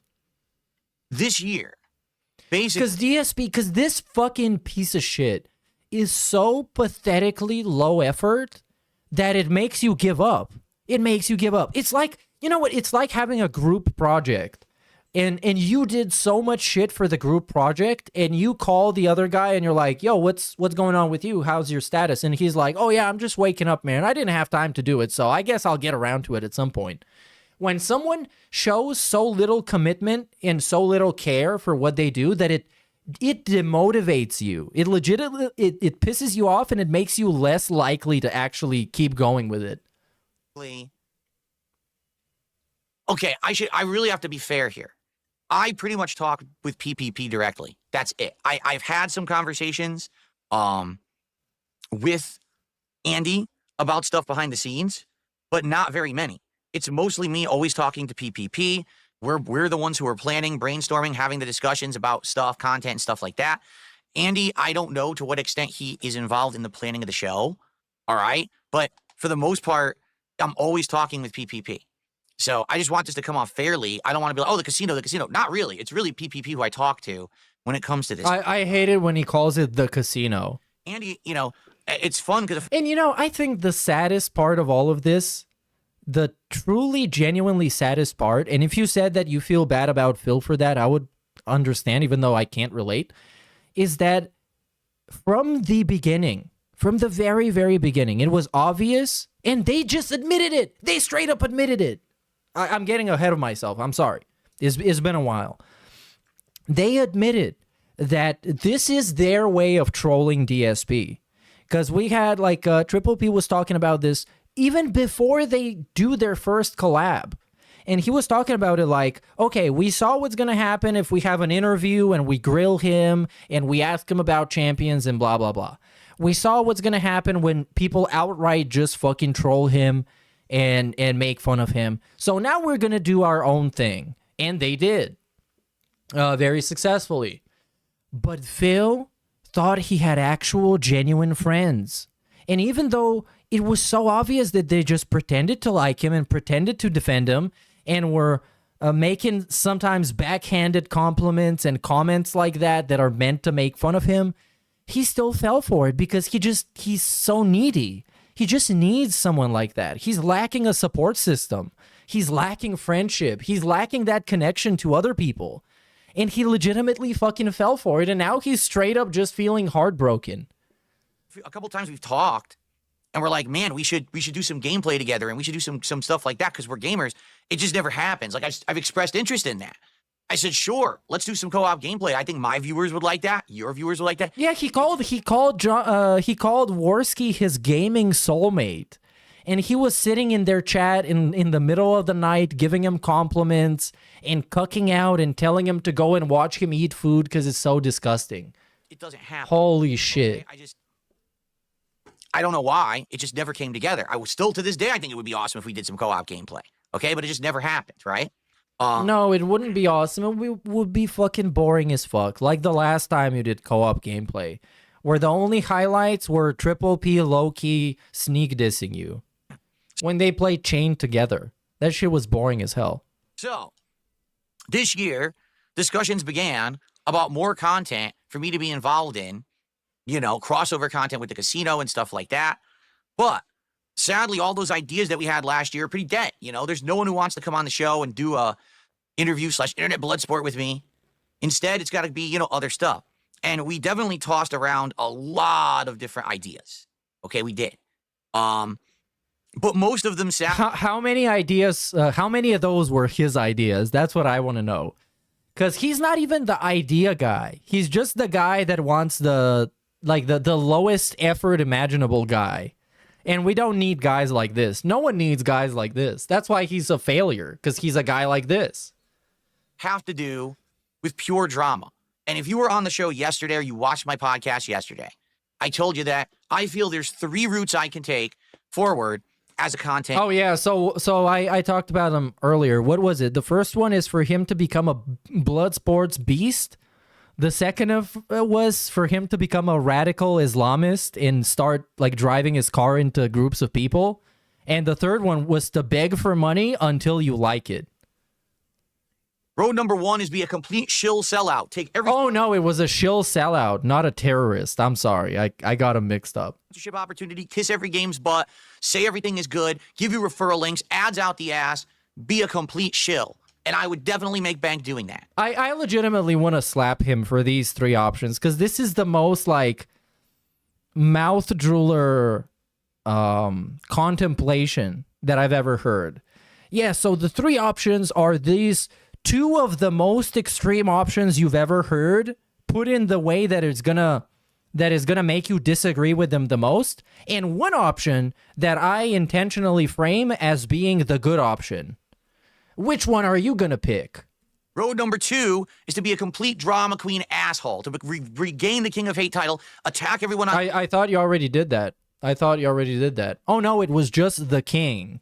Because he was too much of a coward to call himself the King of Hate when he was doing Bloodsport, so he just called himself the King. Internet caused tons and tons of crap for everyone, but in the same time create such a whirlpool of a vortex of drama that you already do. Would be talking about it. I'd be at odds with everyone. It would be absolutely crazy, lose control, but everyone would be talking about it. Attention out the ass, you know, it would explode. And then there's option number 3, which is the option that I've really been trying hard to work and maintain. Listen to this. I've been trying really hard to beg all the time. Listen to this shit, bro. I'm losing my mind. Is to just be me. To just be me. To just beg for money until you like it. Either way, but instead to just be me and maintain the course that I have. But the only way I'm going to actually be successful at doing that is essentially to have to ask for contributions every single stream. Because that. Oh, me being myself includes the inseparable part of me relentlessly asking you for money. That's me. That's me myself. That's my gender. You need to accept me for who I am. And a core part of my identity includes humiliating myself and begging for money. Wow. Yeah, you should definitely pick that option. If that is the best one of your options, you should just pick the final option. That's the only way that I'm going to hit goals and be successful, because I'm talking medicine cabinet mukbang is what I'm talking. Not getting the sponsors. If that's your options. I'm not getting the drama money. Okay?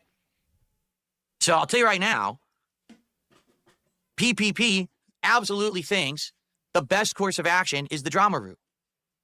No shit. Why wouldn't he? What's this whole show about? Right? Drama. His entire show, the entirety of it, it's just covering people in a dramatic way. And I get it. And I have no issue with that. Why not? Why not? You had a huge issue with that because remember, those people were ruining people's lives, including yours. But since they can benefit you, they are good now and okay, and you have no problem with them. What about your Christian morality? What about your Catholic upbringing? What happened with that? Whoa. Now, listen, I don't have to agree with that content, and I don't have to like that content, but I certainly can respect that hustle. I certainly can respect that life, okay? But it doesn't mean I have to live. Really? Really? We're respecting the hustle of, as DSP would frame it, taking advantage of people's misery and the bad things that ruin their lives and making fun of it. He respects that. He respects that hustle and that business.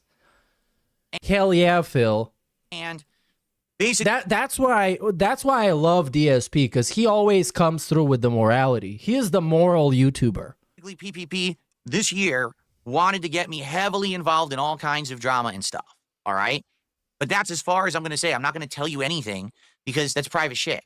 All right. But basically, I kind of turned it down, left, right, up, down, in every direction. Not to say that I wasn't willing to play ball or try stuff, but I was convinced. I keep turning this camera on and off. It's annoying me. I was convinced that, sadly, if I did go as far and do these things that these guys, or I say these guys, it was basically just, PPP, the stuff that they had these plans for, I was going to have to throw away 17 years of work that I had, put into the blood, the sweat, the tears. What? He had to throw away everything? But you didn't frame it like that when you used to do shit like this. Like, this is within the same segment. He talked about how he could have kept doing this. But now it's like, if I decided to be the drama guy, I should have fucking deleted all my channels and threw away everything. You already did. You already did when you first got in bed with them. You did. You turned your back on the people that were supporting the chill, meaningful gameplay that you spent years convincing that this is the best content on YouTube and everybody else just does garbage. And then you started doing garbage, convincing them that it was actually the best content on YouTube. No, this is some fucking garbage, shitty ass cope that I had put into my work to get where I am today. Because as I said yesterday, if I go all the way into the drama, 100%, okay, I can't go back. You understand that, right? Like if I 100% become a drama creator, someone who's all about this dramatic content, going at everyone's throat, there's no way that I could continue to also be the chill gamer. Right? You never were the chill gamer. You were the boring gamer and the toxic gamer. He was never the chill gamer. I couldn't do it. It would end, and I would have to 100% change the format and the content. It wouldn't work together. And quite frankly, to be transparent with everyone here, during the fall, when I was... I don't even know what he's trying to say. Like, how he's trying to imagine his content if he was that guy. Is he thinking that he would simultaneously do a gameplay while at the same time calling LTG the N-word? I guess, because he's like, it's a blend of both styles of content. Because it's like, of course it doesn't make sense. Of course I'm being dented for trying to make sense of it and trying to make sense of what he's trying to say, when in reality, he's just coping. During this kind of fluctuating period of doing drama with Kino Casino and still doing my gaming content, many of my viewers, longtime viewers from over the years, reached out to me. And what did you tell him? What did you tell him? Because you kept doing that content. You kept having that fat retard call your wife fat. You still had him making fun of you every chance they got. You still allowed them to make fun of your fans in front of you and call them dents and call them retards and say that you're scamming them. You took that. You took that. So don't fucking pretend like you care about ICS and some other lonely cuck that emails you behind the scenes, because you fucking don't. And said, Phil, because now we're using them as a shield again. We just don't like where we see you going. We understand why you're doing it. Look, you're getting extra views. You're getting extra popularity. People are coming over from the casino and they're, you know, contributing to your content. They're making you have the biggest rise you've had in over a decade. So we understand it. It's a means to an end. But we hope that you just don't lose yourself. Oh, so it's pretty much, he admits that he was cloud chasing. He admits that his community recognized him for being a cloud chasing grifter. And he admits that his community was okay. Especially his biggest supporters were okay with him just being a straight up cloud chasing grifter. That's good to know. In all of this, okay? And now I'm going to be honest with everyone. This is something that I've told no one, actually. You know. And sympathy? I've had private conversations with Kat, my wife. Yeah, sympathy. About it. And, you know, again, when you're going through stuff in life. First of all, fuck your fat retarded wife. Second of all, let's talk about how their conversations, I believe, are happening. So when this guy says he had a conversation with someone, what I imagine from my experience dealing with similar people is that they frame the context in a way that is going to allow you to give them and tell them what they want to hear. So if DSP, like let's give an example. Let's give an actual practical example. The 50K.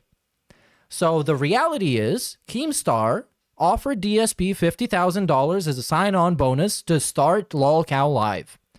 What I think the conversation between Phil and Kat is Phil framing this narrative as something that Kat should respond to negatively. She should say, no, Phil, don't do this, because Phil doesn't want to do this. So Kat really isn't a second opinion. Kat is just there for validation. Kat is just there to say what Phil is already thinking and to tell him that that's the right opinion. And then that's how I suppose it works, or at least that's how I'm feeling like it does.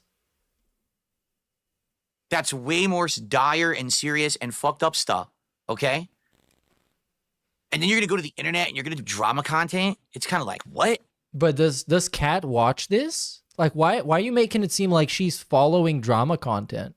Because I can tell you how easy it is to not care about this. Is just like, don't have it show up on your YouTube. Duh. Because that's what I've been doing, and I watch a bunch of other videos about other stuff, and I never see a DSP video until I log into this account. So why can't Kat just do the same and have her own private online life using some username that people don't like and not engage with things that make her hurt? Like, don't you have enough going on in your real life that you're dealing with, that you're juggling, you know, that you don't need to be also manufacturing this fucking drama on the internet just to make a paycheck? But who are we talking about? Are we talking about Triple P now? You know what I mean? And we had these discussions like, get it, I'm making more money, but we're already completely stressed out about all of this shit that's going on in our real life. Why do we also need to have this drama shit on the internet? It's like drama. Who is we, though? Who is we? Phil, it's just you, buddy. It's just you. It's just you, people making fun of Kat, but she is not the public figure. She doesn't have to listen to this. She doesn't have to watch her fucking gay-ass streams. She's not watching Kino Casino, I can tell you that. Or if she is, then I guess it's her fault for getting shit on. Like, what the fuck, dude? You have agency as a person. You can decide just to not care about this. And not caring about this is not like people say you just like kind of born with it and you don't care about it. You get to teach yourself. It's kind of like discipline. And at some point, you legitimately stop caring. But that's not it with Phil and with Kat. They just care because they're very insecure about it. Drama on the internet. Drama everywhere I turn. You got to have a break from it at some point, you know? And so we talked about it and said, you know, it's just not the right choice. Just like years ago when there was a possibility that I would be working with Keemstar and maybe I would be part of Lolcow Live and all of that, had the same conversations. Like, no, this is not the right choice. Because if we go the drama route, I'll be stuck there forever. I won't ever be able to return. That's like, once you jump off the cliff, you can't turn around in midair and climb back up. And it would be a cliff I would be jumping off of. I totally feel it. All right? So I'm sorry. You know, that's just what happened. We made a decision. I can't just be doing this over-the-top level of drama constantly. It's not going to work. Every once in a while, it's all right to do some kind of content like that. But what does that mean, dude, for variety's sake? What the fuck does that mean? I don't want to be the guy that people know as going after people and making fun of them, but maybe every once in a while. But I also get to determine how often I do that. No, you don't get to do that. You don't get to be a half-ass drama guy. You either are or you're not. And it seems like he knows that he doesn't want to be that, and he doesn't want to go after fucking Review Tech USA. Even though everybody can go after Review Tech USA. I would say Review Tech USA is one of the few people that is easier to make fun of than Darkside Phil. And I'm dying on this hill. I'm going to triple, quadruple down on this shit. Right. Because, like, that guy's fucking, his comebacks are terrible. Like, his logic is trash. He can't communicate at all. On top of everything, most of the times he's fucking high. So you're not even talking to the most responsive version of that person. So it's completely fucked up. If it's refreshing or if you know what I'm saying. But you can't just do that constantly.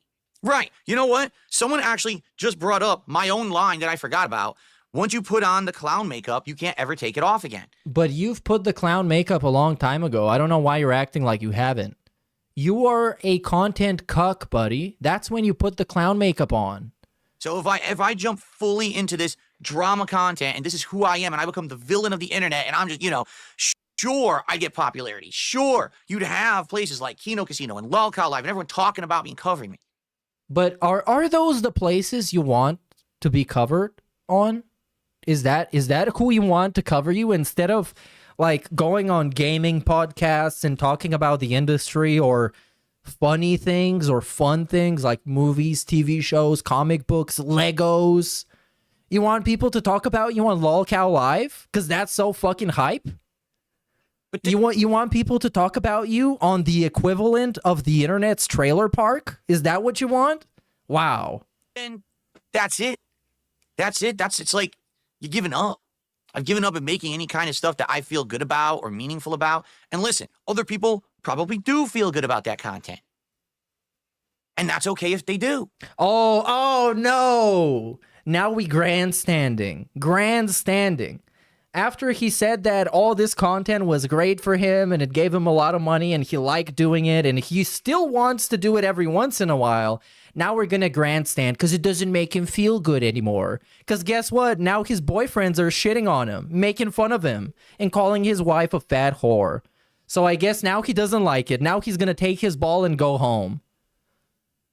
But I'm wired different than them. And he's wired different. That is true. He is wired different.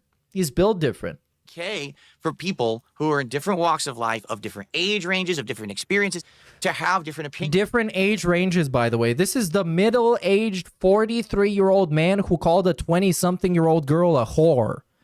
Over hearsay. Over something that he didn't even saw. That's Mr. Maturity right here. That's the variety. That's the spice of life, is that there's different people who have these different takes. If everyone was of the same mind, life would be boring. You could have someone over here that's all about drama. You could have someone over here. And now we're just framing this as it's different opinions, and you feel free to disagree. Here that's not, and that's okay. But it just seems to me like on the internet, you've either got to be black or white. You're either all the way or you're not. And I don't get that. I just don't. It actually is pretty much annoying me. Because yeah, but you don't realize that you can't do both. You can't be the guy who is mature adult and does positive, meaningful, chill content whenever you want, and also be that same blood sports guy that goes after everybody and gets them fucking fired from their jobs and shit whenever you want. You don't get to do both. So in this case, it kind of has to be black or white, or otherwise you're just gonna get called disingenuous, because that's exactly what the fuck you are. I would like every once in a while, if something stupid's going on, like if Review Tech is being an asshole to me again and I'm just kind of bored there, I need to vent, that I could just open up his stream and laugh at him for a podcast, and then we could just go back to normalcy. But the internet doesn't seem to think that. They think, oh, you're either all in or you're not. Man, you said you weren't going to do this content anymore, so how dare you go back and ever do it? That's dumb as fuck. No, really, it's so ignorant. It's so ignorant. Of what? You have to be all in. You don't have to be. You could do different things, you know? And that's kind of what I would like to do. I really like making gameplay, chilling with you guys and doing variety content. Like the Lego stream last night is great. I like the wrestling commentary on Smart Guys. I love doing this podcast, and I like gaming. These are all things I like. Will any of those things particularly ever blow up huge and become giant and get me thousands of viewers and make me bajillions of dollars? Probably not. No, bro, no. You had that chance. You used to be that guy who would just upload some shitty-ass slop video and get 50,000 views. And you let it slip away because you're too much of a fill. And now you get to live with whatever the fuck this shit is. But because I work hard. Oh, he works hard. I guess that's why. He works hard so he can't succeed. The only successful people are the ones that cheat and do immoral stuff. The work ethic that I have has maintained for as long as it has. By the way, the world is not in black and white, but those are the only people who succeed. I have the viewer base I have the supporters I have, and that's why I'm still here and I'm still successful. If I were a schlub and I slacked off and I wasn't busting my ass, you do. I'd be gone. But that oh, that's the logic. I would be gone. Well, that makes a lot of sense when you think about it, that his standards are so low that he thinks that if he was bad at what he does, he would just straight up not exist in this form. He would just straight up not exist. Even though he admitted that the best plan to move forward is just relentlessly beg for money so he can continue existing. It makes sense. I have succeeded while everyone else has had to go, I'm the sellout. I'm the drama guy. I haven't had to do that. Did you notice? It's a little different, I know. But you just admitted that when you were the drama guy for the last couple of months, it helped you immensely. And you still wish to do drama stuff. You just get taken that opportunity away because the platform that you used to be the drama guy and the audience that you were gifted, those guys took back. They took back their gift to you. And now you're the whipping boy again. And now you pretend like you didn't even want to do that anyways because that's bad and immoral and probably gay. People can't handle it, but it's true. I'm still here. I don't have to be all in on that. He still exists, guys. That means he wins. That's how low his standards is. He wins by existing. I felt like I was getting a lot of pressure from PPP to go all in on drama. And I just didn't want to do it. I said, I'll do this to this extent. I'll do this to some extent. I don't think this is going to work because I think that this is going to leave me in a bad position. It's going to leave me holding the bag of trying to maintain stuff. And I don't know how I'm going to do it because I don't want to make drama content 24/7. Okay? And so I think what's happened is over the last several months, since basically none of the ideas that PPP came up with I would really roll with, all right, he soured. But why didn't you come up with some ideas that you could roll with, Mr. Idea, Mr. Creative, Passionate Guy? Or was his idea, let's play Call of Duty? His opinion towards me has definitely soured, and he's very frustrated, he's upset, and now he feels really the only way to move forward is to try to do something drastic. Because if you notice, the rhetoric against me picked up big.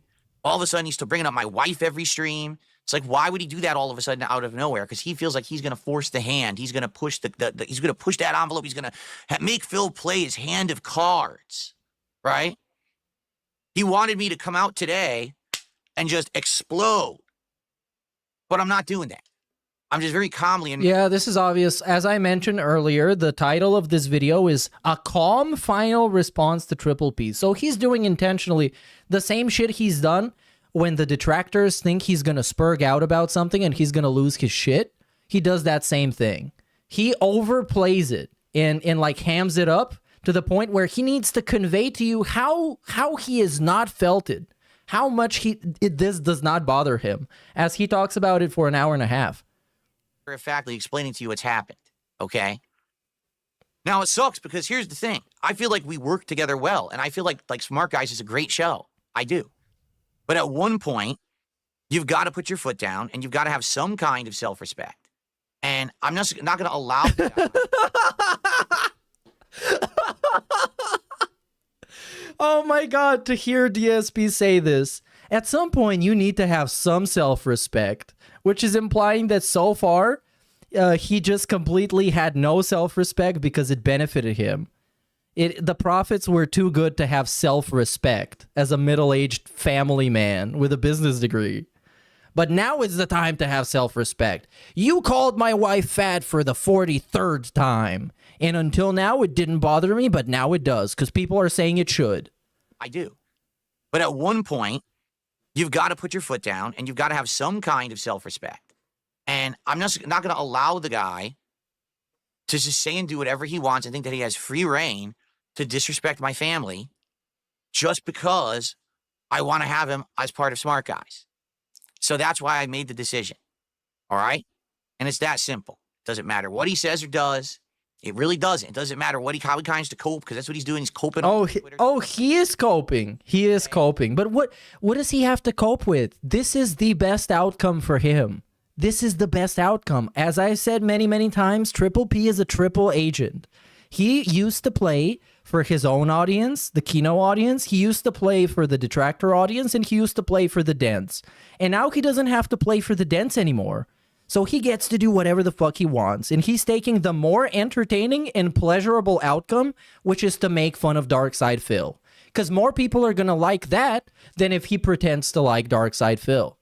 Posting up a million cope tweets. Like, it's really not that deep. But I guess, yes, he is coping and not this guy. I don't care. All right? He doesn't care. It's sad because I really feel like that he is a guy who... He is someone who... can be really fun to work with. And he's funny as well. And he brings that hype and he brings that energy. He's the ultimate pitch guy. He's the Paul Heyman of drama content. What are you? Who are you? Are you the Eugene of drama content? Huh? Who are you? Who are you of the drama content or of anything compared to a wrestler? He's a fucking jobber. But because that's like thinking about this in wrestling terms, if Triple P is the Paul Heyman, DSP is the jobber that Paul Heyman tries to hype up just so the jobber can keep taking L's. Internet, right? That's how I feel. But like, he's kind of the R-Truth of streaming, but R-Truth is a very positive and funny guy. So I guess he's not that. No, he's the Eugene of streaming. Except Eugene was also likable. Oh, I don't know. At what expense? Because I'm not going to become full-time Kino Casino, full-time drama. I'm just not going to do that. I don't want to. All right? And just to make this perfectly clear again, I know that nothing that I say and do will ever change how he acts or what he says. He very well might go on the casino tomorrow, and the entire show is just going over this podcast and felting me. And if that's it, so be it. You know, who cares? I can't stop that. I've only been going through that for, I don't know, like 13 straight years anyway. So it's not like it's a big deal to me. It's not a big deal. I don't have to put up with that behavior and still have him as a part of my content. I have control over the content I put out on the internet. So, yes, thankfully it took you long enough. Thankfully. So, therefore, Smart Guys will be solo moving forward. And by the way, we'll talk about this tonight. I'm curious. Yeah, this is now we're just gonna talk about Smart Guys and how it would work. Yeah. Shout out to Ramen Brahmin for the super chat, dude. But the fucking messages, someone is glitched out with Stream Elements. Okay, I got it. Big ups Ramen Brahmin, who says, he just said he barely talked with Worski, yet that's his gaming soulmate. It shows how little DSP cares about such titles. Make you wonder about Cat. Well, I think he said it just to kiss ass. He said it just to get himself closer to being on Kino Casino. Because when he did that, when he was talking shit like this, he was in their chat all the time. He was so needy and so insecure. It almost makes you feel sad for the guy. But he's Phil, so you can't. You're not allowed. And big ups Zitro for 26 months, who says, big ups Meerkat. Big ups, dude. Thanks. And shout out to Ryan for the 24 months. Thanks, guys. Here is talk about my wife. Talk about my wife.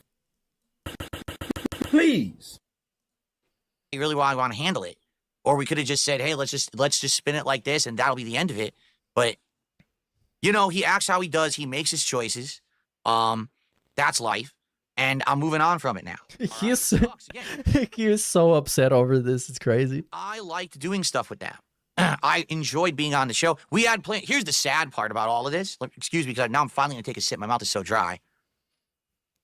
Is he going to say that they had a bunch of stuff planned, even though all the stuff that they got planned was a bunch of bad ideas that he didn't like? Truth about all of this? Oh, this is the truth now. You better listen.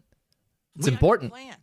We had plans. I'm not even kidding you, for at least 2 other projects that I feel at least one of them would have actually worked. If DSP feels they would have worked, then they were probably terrible ideas. That's a rule of thumb. That's a rule of the Salvano thumb. Not full drama, maybe some drama. Some drama. Projects where I could be involved from time to time. Oh, if it's some drama, then it involves them watching a video and roasting somebody that can't talk back. That's not full drama. Full drama is when DSP directly is confronted with somebody. That's full drama. Things would go well, and it would be cool because you get to see a different side of me, right? As opposed to just me just sitting here playing games, right? You want to see that. What? It's different, it's fun. Do we? What side? Spiteful, angry, dramatic? We all already see that. Now those projects are dead simply because this guy wants to just push the envelope. Of course, everybody else's fault. For what reason? I mean, in my opinion... I think I understand Triple P more than I understand DSP. Because, like, that guy was committed to making entertaining stuff with DSP and giving him, you know, he was giving him an opportunity to put himself out there and redefine what people know him as. And he is so hard-headed and stubborn and resistant and such a bitch and such a coward that it pisses you off. If you spend all this energy trying to give an opportunity to somebody and he is dark side fucking Phil and acting like this, yeah, I would fucking snake him too. I would snake him immediately. And that's just bad business. Not even saying if you like me or you don't, or I like them or I don't. We were actually doing stuff together that was working. That was getting attention. Even smart guys, to the extent that it was working, was still working. It wasn't blowing up and making thousands of dollars a show, but we were getting good views. We were getting... No, you're not. You're getting views for the same 5 people that you always get views from. That's not working. Some money. So why burn that bridge? I don't understand it. That doesn't make sense to me because I'm not burning any bridges here. PPP is the one burning the bridges. He's the one saying the toxic. Well, what if the bridge was made out of wet newspaper? I think then it's worth being burned. I would rather have a burned bridge than a bridge that couldn't handle my weight. No offense, Kat. Stuff. He's the one bringing up my wife, which he apologizes for, says he knows it's wrong, and it does it again anyway. He's the one ending it, not me. It's through his actions that this is all coming to fruition, not mine. So I don't get it. I don't. It makes me scratch my head. But then again, the older I get, I realize that not every... Oh, and now we're going to play the fucking fake wisdom. I despise this. This is one of the things I despise the most about him. Is the fake wisdom just by virtue of being middle-aged. He's not even old. He's not even like a 60-year-old guy who's gone through a bunch of stuff. It's a fucking middle-aged guy that lives like a teenager, that has such an immensely limited life experiences that he has negative amounts of wisdom. And that's why people take advantage of him all the time and make fun of him. And he falls for it every time because he's so gullible because of the lack of real life social experiences that he has. One is me. Not everyone sees things the way I see. Not everyone has the same perspective as me, and that's okay. Everyone. No, that's called a mental illness. from a different walk of life. And like I said, That's not called wisdom or being old or being experienced. That's called having a mental illness. Places, different age ranges. It's all different. Correct? So be it. If that's how he wants it, he can have his way, but I'm just not going to waste my time on it. I've got better things to do than to get into an internet blood sport with PPP over nonsense. Even when, because it's bullshit anyway. It's fabrication. It's not real. It's nonsense. I'm not going to do it. You know? What is a fabrication? He wants to come on Smart Guys tonight to hash it out. No. What, he can't come on his own show? What? We're not going to do that. That's what he wants. He wants to create drama content. And he felt like this was his way to force the hand. You don't get it. And this is what no one gets. I think finally, you want to know who I think actually gets it? John Cena? Oh, Keemstar. I don't know why I'm becoming more of a respectful person towards him, but... Oh my God, because you're a cuck. That's why. Because the guy smiled at you once and was nice to you because he wanted you on his show. Because he knew that was going to get him views and money. And you fell for it, and now you think he likes you and he understands you. You're such a fucking retard, DSP. The older I'm That's why people constantly use you as a whipping boy, because it's just so fucking easy. getting and the more I'm seeing the long game of this. It's so easy that it's tempting. It's tempting. Even if you're like, imagine this, this guy is like the village idiot, and he's in the pillory. Think about it like Kingdom Come Deliverance. He's in the pillory and everybody is throwing tomatoes at him. And you're sitting at the sidelines and you're like, man, that looks fun as hell. This fucking idiot is so easy to make fun of.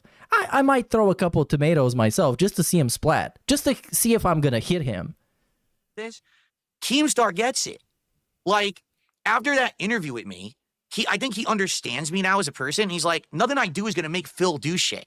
You know what I'm saying? Like, literally, nothing I do, no amount of twisting, no amount of fucking with him, no amount of talking shit about him. He's just not that guy that's going to get riled up and then do stuff that I want him to do just because I pissed him off. Except he did. Except he did. You might remember the first couple of episodes of LOLcow Live were damn near dedicated to Darkside Phil and making fun of him. It just kind of ran its course, and they went on to do other stuff, such as having Boogie be exposed for faking cancer and firing a bunch of people and then not actually firing them. Yes, they just kind of moved on from it, dude. So he left me alone. And now I'm cool with him. I have no problems with Keemstar right now at all. Zero.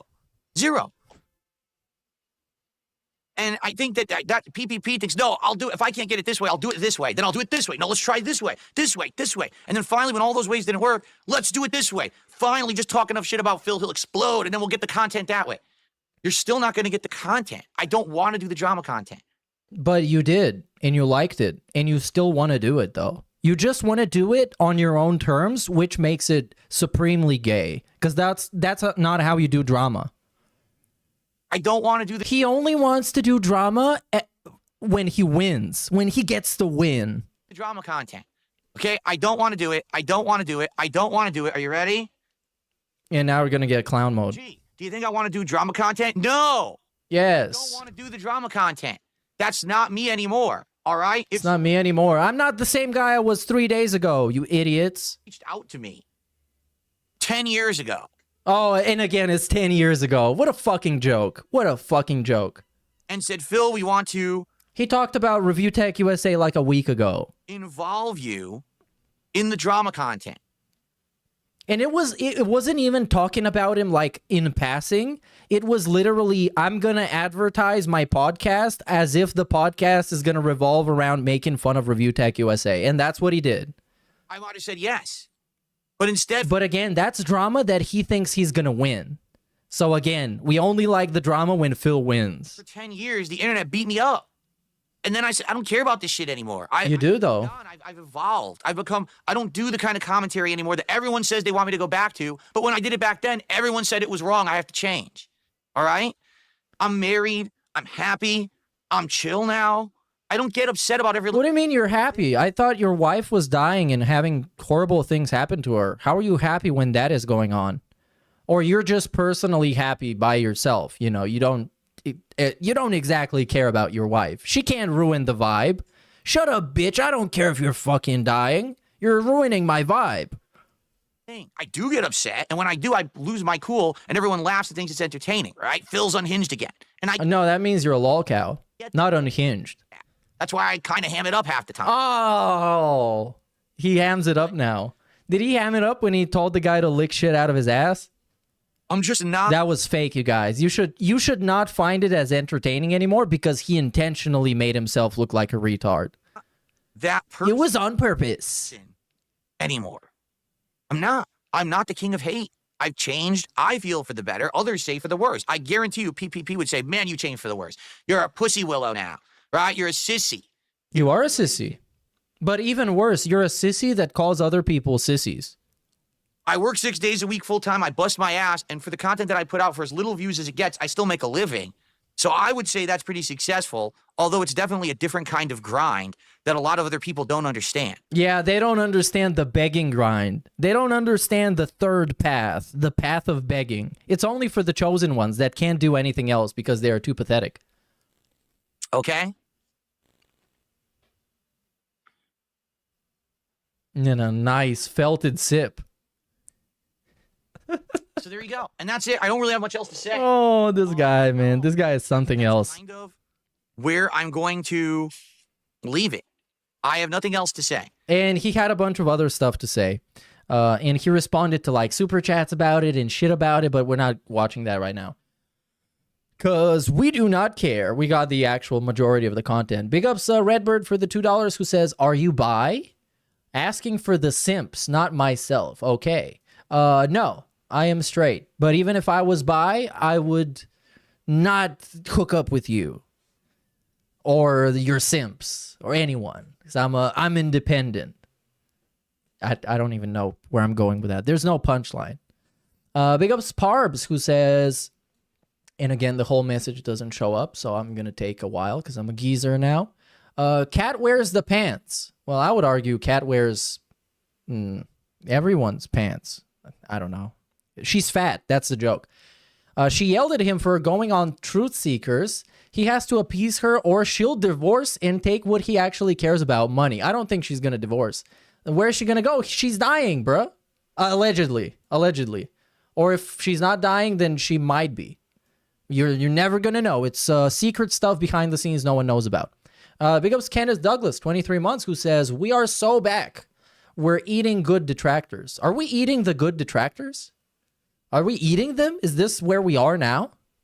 Damn, things have changed. They've changed a lot since I last was around. We went from milking a human to eating a human. But I guess that's what we got.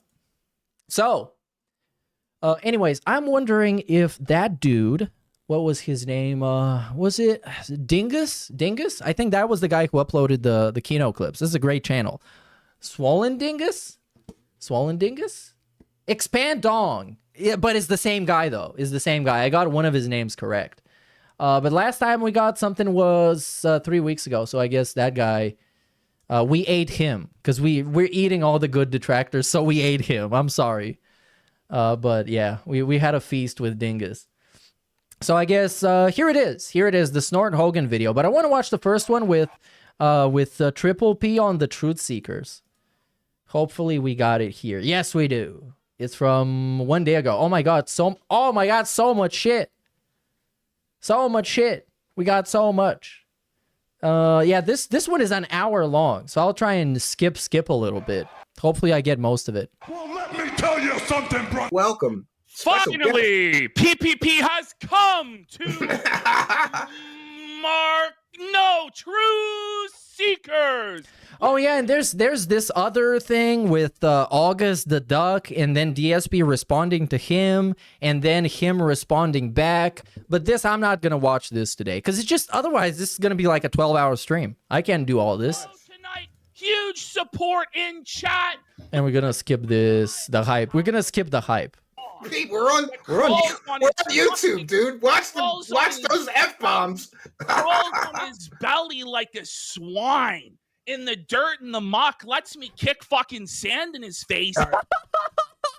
I give up. You can curse all you want. We'll lose it. Fucking beach there, bitch. Like, this guy let me call him a liar, a grifter, a scam artist, a scumbag,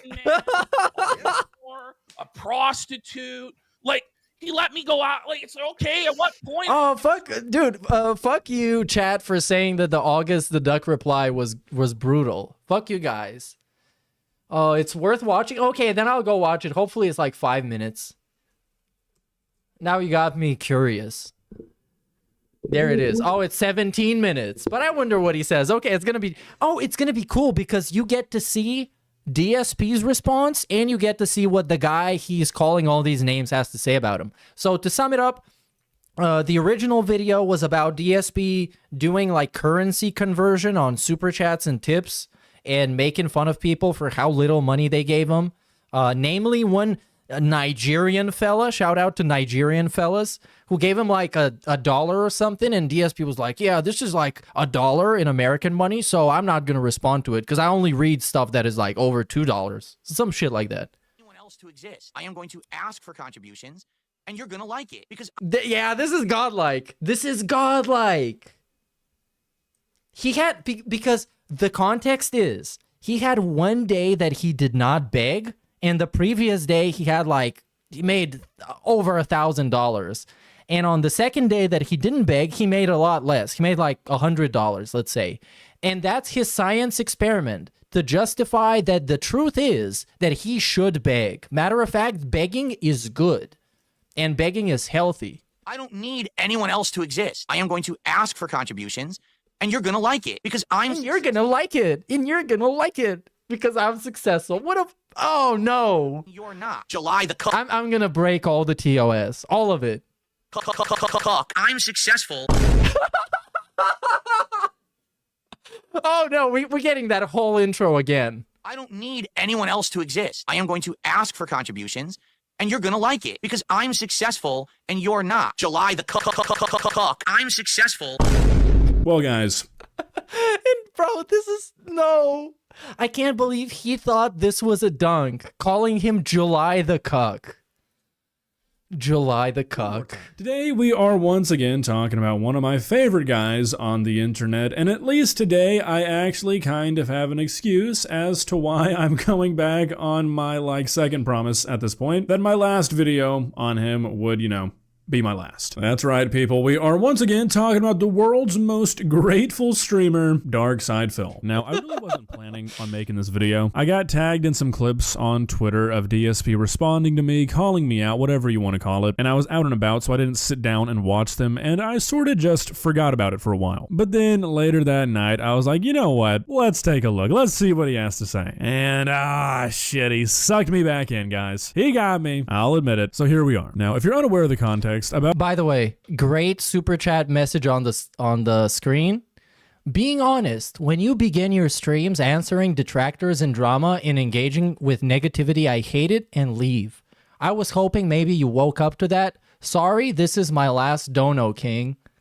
About a week ago, oh, rip. I made a video on DSP. Rip this pay pig. DSP is, I would just go watch that video. But I made a video on him because he was mocking a donator for donating an amount that Phil deemed just to not be enough. And I titled that video, "The World's Greediest Streamer Got Worse." And, well, I think Phil saw it because he went on a little rant, or really kind of a big rant on stream, where he mentions somebody named July the Cuck. Don't know who that guy is. Sounds pretty cool, though. You know what? I think the first time I heard about it when he said July the Cuck was in some tweet. And I didn't get the context, so I thought that he turned against June the King. Because, June, the King, July, Cuck. It's kind of sounds like a thing he could have said, but no, it was a different guy altogether. Well, he does what Phil is best known for. He lies to himself, he lies to his audience, he circumnavigates every piece of criticism that's ever thrown his way, and he just sits there and he copes. He copes and copes and copes and copes until, honestly, I think he starts to believe himself. And I could just let him do that, not like I can make him stop. He's always going to do that. But my God, man, the shit he said was just so unbelievably wrong that I've just got to go back one more time, guys. Now, I'm going to do my best to be as cordial and constructive as I possibly can be throughout the video. No. When you do responses like this to people that do not deserve this charitability, you stomp them in the mud. You stomp on the pig roach. That's what you do. You don't you don't turn the other cheek. You don't show him charitable spirit when he doesn't show you the same treatment, you fuck his ass up. That's what you got to do. Because Phil seems to... Because he's going to be mad either way. He's going to be coping either way, and he's going to call you names and misrepresent you and lie about you either way.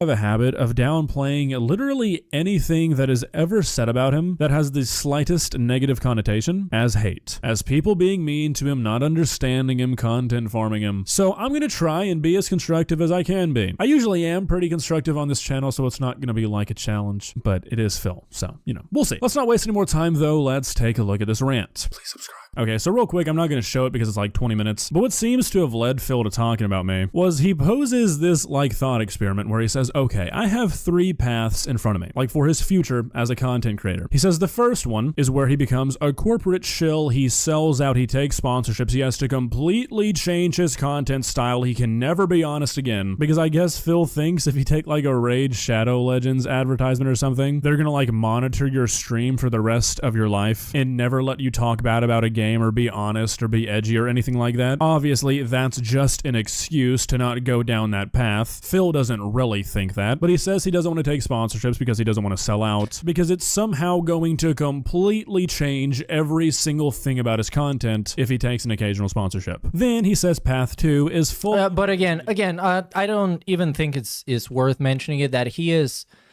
intentionally framing all of this, so one of the 3 choices he has looks significantly more appealing than all the other ones, because that's what he wants to do. That's what he wants to do. He just wants to beg, and I'm not fucking joking. He probably doesn't even want to get sponsorships because that's too much of a hassle. You have to play a game that you don't feel like playing, and you have to pretend to like it because it's a business interaction. It's a business transaction.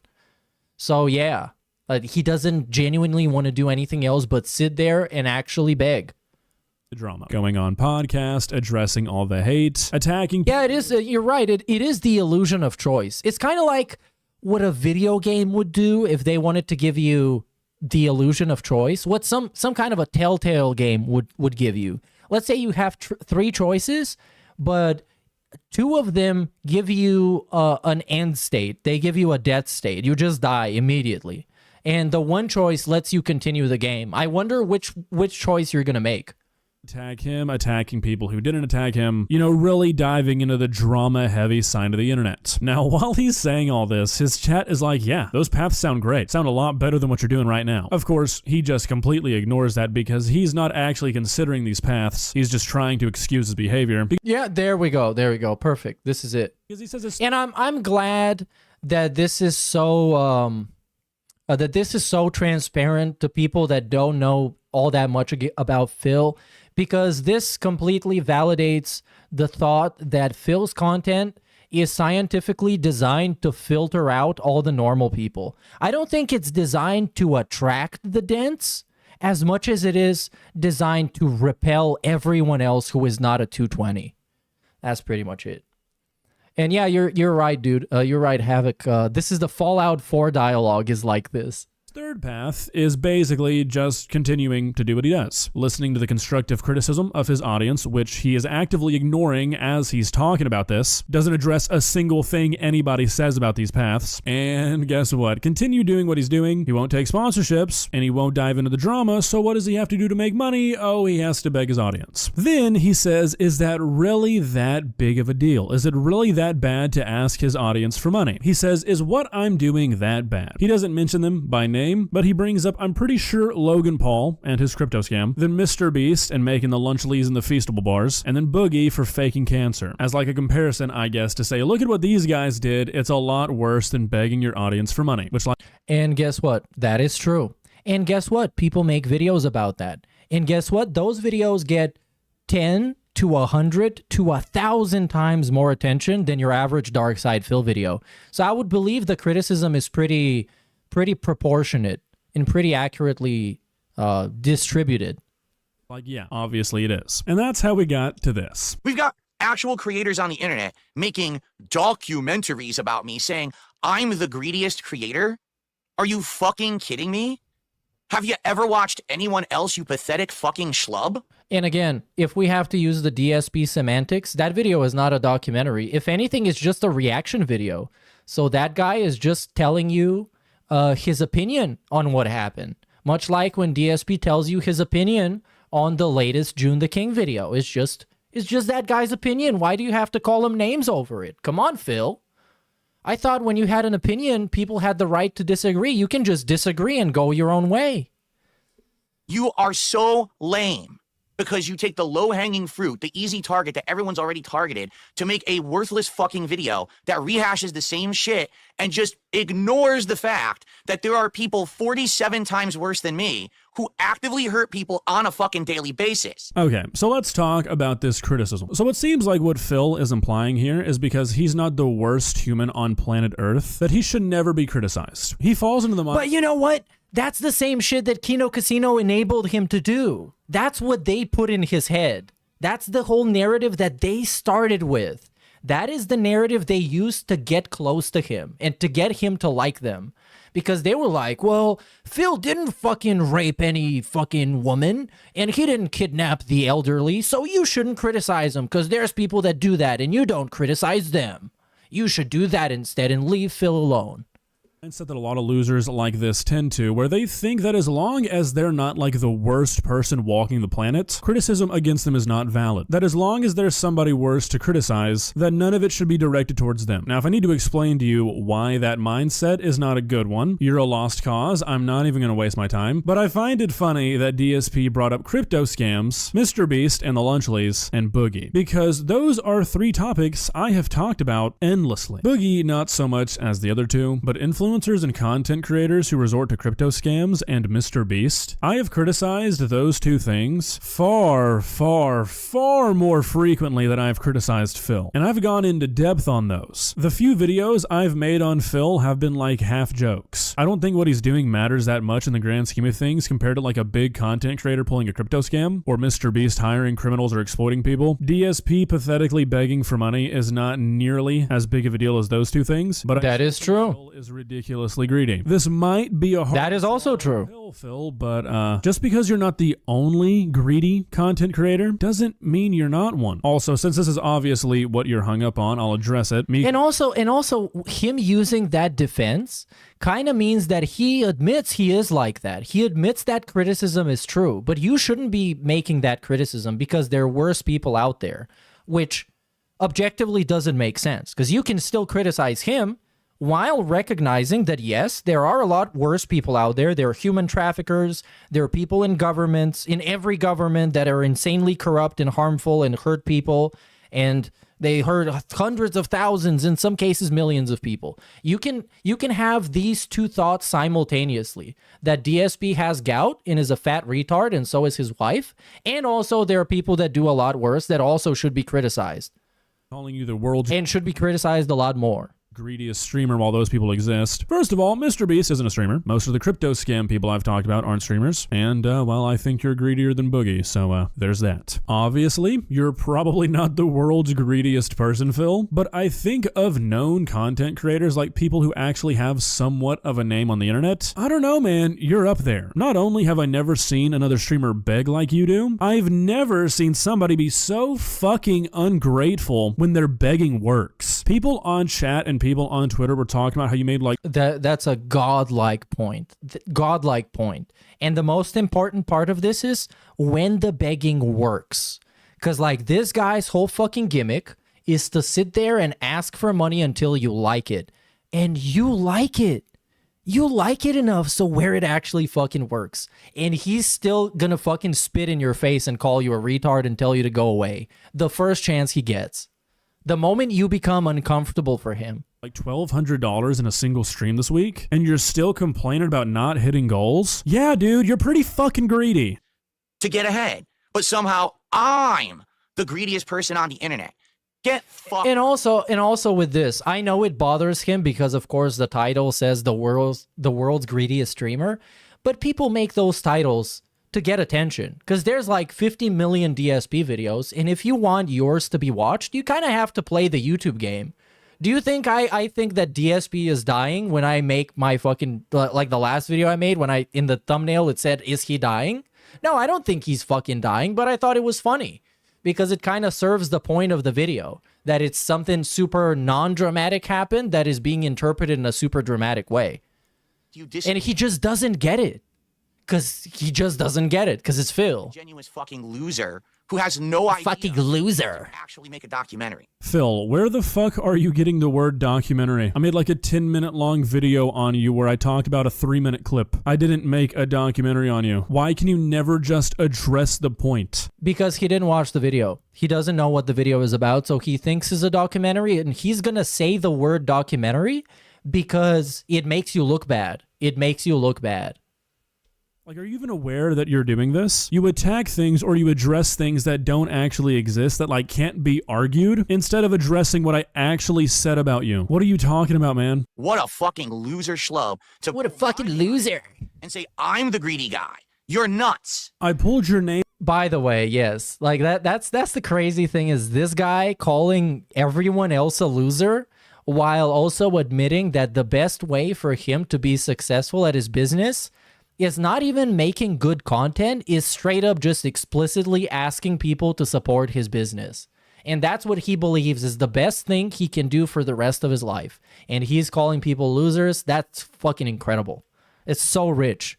Out of the hat, Phil, because you are a greedy guy. Objectively, there's no two ways about it. Objectively, you are a greedy individual. You have genuinely convinced yourself as a 42-year-old man that it is the responsibility of your fans and your viewers to fund your life. You can go get a different job, Phil. Nobody's stopping you. No, he can't. He can't because COVID destroyed jobs. There are no jobs that exist. Everyone is homeless and starving since COVID.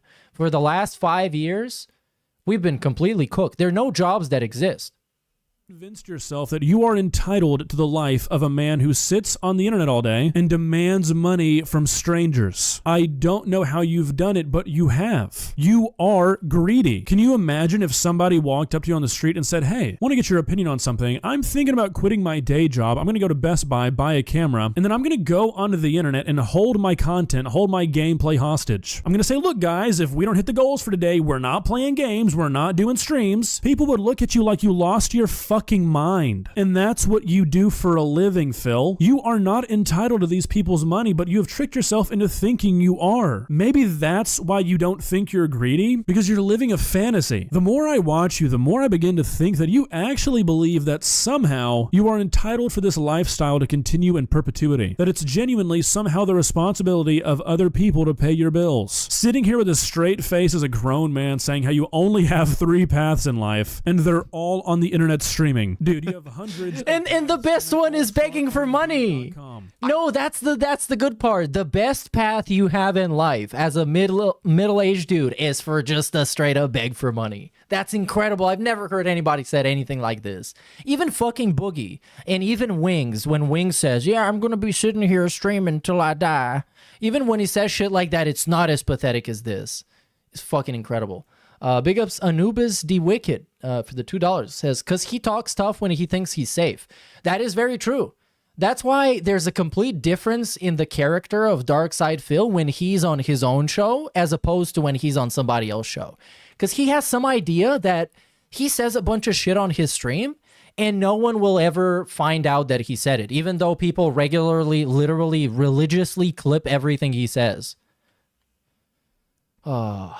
Tried to do things different. Why I feel like my path can work, but it requires people to actually have some independent thought, to not listen to fucking morons who are constantly just crapping on independent thought. Personal gain. Phil's the worst guy on the internet. Dude, there is no one. Isn't Phil using stuff for personal gain? Because I'm tired of this fucking personal gain bullshit discussion. I hate it so much. I despise it. Doesn't he do everything for personal gain? Didn't he straight up say, I'm only willing to take the polygraph, but if I get paid to take it, not even get paid to pass it, get paid to take it. Doesn't that mean he does everything for fucking personal gain? Isn't this the same guy that constantly disagrees to do stuff that he gets nothing out of? What a fucking piece of shit. One who can legitimately look at me and my content and say that I am the worst guy on the internet, period. It's just not possible. Yes, he wanted $5,000 just to take the polygraph, not even pass it, because he knew he was gonna lie. He knew he was gonna lie. He's so filthy and disgusting. He knew he wasn't going to get the money. So he just wanted to do it so he gets paid anyways, which is ridiculous and absurd. Yeah, you're probably not the worst guy on the internet. I will not argue with you on that one. Glad we could find some common ground. You are not the worst person on the entirety of the internet. Doesn't mean you're a good one, though. Again, you go to extremes, you go to... And also, if you have to point out that you're not the worst person to do something, you still admit you are pretty bad and you deserve the criticism. Things that can't be argued to try and defend yourself instead of addressing the things that people actually say about you. So anyone who is a disingenuous liar who has no content and relies on trying to make fun of memes on the internet to make content. I want you to think about that. I sit here and I grind every day to put out content for you, whether it's gaming news, a podcast, just hanging out and having a conversation, playing a game, doing other things outside the box, whatever it is. It's definitely content. All right? Well, I mean, I guess content is classified as everything that is uploaded to YouTube or, well, you know, I don't have to fucking explain to you. So yes, technically it's content. Technically, yes, it is. Make my content talking about other people's content. But you do, though. You do. What about the Review Tech USA segments? What about the Playing with Duty segment? He straight up had a branded segment talking about one of his biggest trolls and how much he made fun of him that day. Let's check out how much fucking Duty made fun of me today. That's way harder. Because if you don't make your original content, you just suck on everyone else. Also, nobody gives a fuck what kind of content you make. It's 2025. You don't have to make content. You don't have to make your content. You don't have to make anybody say anything, fucking anything. It's 2025. It's the internet. You can kind of do whatever the fuck you want. And that's kind of it. I don't have to have a YouTube channel. Matter of fact, I feel pretty bad for not having a stream last month. Not at all. I feel pretty bad because there's people being members to this channel, but after all, it's a fucking YouTube channel for me. I don't want to get more committed to that. So I'm sorry about that. But that's just kind of the reality of life. He thinks that everyone who is on YouTube has committed and takes it as seriously as he does, even though he doesn't like actually show he's taking it seriously. He just pretends he is. So he's judging everyone by a standard that is unfair. You're a fucking parasite. I don't need anyone else to exist. I don't need anyone else to exist. I don't need... He needs video games to exist. Need anyone else to exist. I don't need anyone else to exist. Sorry, wanted to let that one marinate. The man who begs and begs and begs and begs and pleads and begs and begs and pleads his audience that only exists to make fun of him doesn't need anybody else to exist. Have we ever heard a more tone-deaf and less self-aware statement ever? I think that one might take the crown, people. Secondly, let's address the criticism on commentary content. Yeah, nobody in their right mind would defend commentary content, the kind of content I make, as something that is super high effort. I've said... Yes. Matter of fact, most of the people that do it admit that it's slop, but there is... Like, I watch people like this, and I know that it's slop. Like, I don't watch it because it's incredibly important or meaningful. I watch it because I want to relax my brain and fill it with a bunch of empty, useless, and worthless knowledge and entertainment that will not affect me in any kind of way. And I know this going into it when I watch like a Turkey Tom video or an August the Duck video, that they don't take it very seriously. It's just fucking slop. And that's okay. It can be that. As long as you're not like Phil and make slop, dog shit, worthless content and present it like it's something that saves people's lives. And it's meaningful and it needs to exist.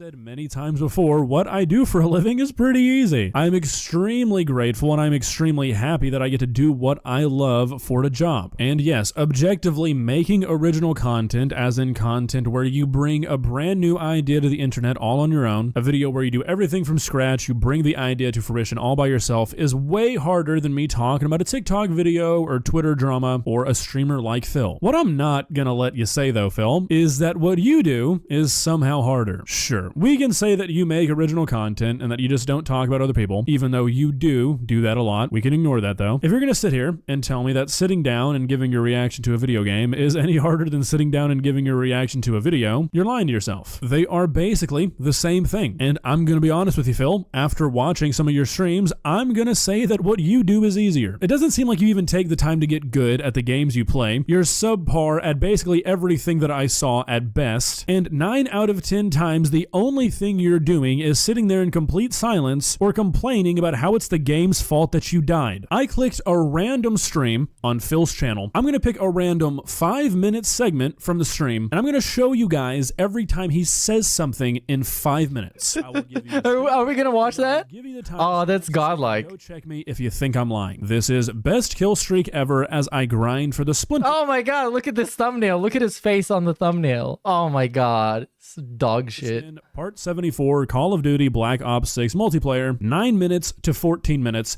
This is everything he says. Wait. Kill him. The syntax blew up on his body, which I pushed him into it. And it's just sped up footage of this guy's resting pig face. Oh no. Wow. No, and look at this. And with the shitty ass camera, I hate this camera angle so much. He looks legitimately like he got lobotomized. Like you look in his eyes and you can see there's nothing there. There's nobody home. How did he spawn? Oh my lord, he spawned behind me. Ah. He sniped through the smoke, but that what on earth? Whoa, it's so hype. Legit. Why was there a mine? How did I walk through them? Yeah, you got the point. I'm gonna skip through this. So, yeah, calling this original content is kind of fucking wild. You're not even interacting with your chat. You're just sitting there in silence, only talking when you die. That's basically what you do when you play a video game off stream. What you're doing is not making content. So sure, talk all you want about how commentary content is not that hard to make, but do not trick yourself for a minute, Phil, that you're working any harder. I exist in the center of this weird universe, and this parasite vortex exists around me. If I turn off my camera and never broadcast again, 1,000 people have nothing to do tomorrow. So that's not true. That's not true. Even if he died today, people will be making regular videos about him for years to come. I'm not joking. Because there are so many gimmicks. It's just that he is not creative enough to come up with the gimmicks that you can do to maximize the amount of videos you can make on this guy, but you legitimately can, and it's not hard at all. It's not hard at all. Every one of them can get fucked. None of what you say matters. None of your But it does though. It does though. You are in this situation because what people say matters, and it gets to you, and it gets you reacting to stuff in a specific way that benefits us, and it hurts you and your credibility. And this video I'm watching right now is a result of that. You're a bunch of fucking loser lowlifes. Okay, if it makes you feel better, Phil. On this big tough man act when tomorrow you're just going to go right back to begging your audience to give you money so you can continue to play games instead of getting a real job. Kind of a bad look, bud. And yes, I am going to make money. I am going to ask for contributions, and you're going to like it because I'm successful and you're not. Because success doesn't mean you steal success from someone else. It means you make it for yourself, which is what I have always done, and you could never do because you don't have talent. Whoa, no. He said it. He said the thing. No. No. Don't get me started on a fucking talent, because I'm pissed for real. Because this guy is legitimately, I'm not joking. I'm not joking. I mean this seriously, and I'm not saying this just because it's fucking Phil. It legitimately is one of the most worthless and least talented people I have ever seen. Ever. Because not only is he not talented at practical things, he doesn't have the talent to come up with interesting ideas, which I think is one of the most valued talents. Coming up with an idea that you know it's going to work, and you know how to put it together so it can work, and then you do that and it works. He doesn't have that. He doesn't have that. And that's 1,000,000%. I guarantee you this. And he's not talented in other ways as well, in ways that impact his job and his business. And I'm going to list a couple. He's not a talented commentator. He doesn't have witty or insightful commentary on stuff. He is not knowledgeable and talented in researching stuff or having good takes about video games or the video game industry, all of his opinions are either level 1 brain damage level opinions that even a fucking dog can come up with, or it's something that he saw on Twitter. That's pretty much, it's limited to that. He's not talented in making his own assets for the streams or like layouts or running a good stream that has good pacing. He's not talented in public speaking. He's not talented in like picking good guests for his show or making good decisions for his show. He is just not talented, period. And that's why he has to rely on pathetic and lame and shitty manipulative tactics, because he can't physically do anything better, because he's just this. This is what he is. What you see is what you get. A guy with more money than sense and more toys than actual talent. Anyone who relies on me to make their content has no talent. If anyone wants to argue with that, why don't you make some content for your own and show me how fucking successful it does? Like some of these no-loads who actually did try.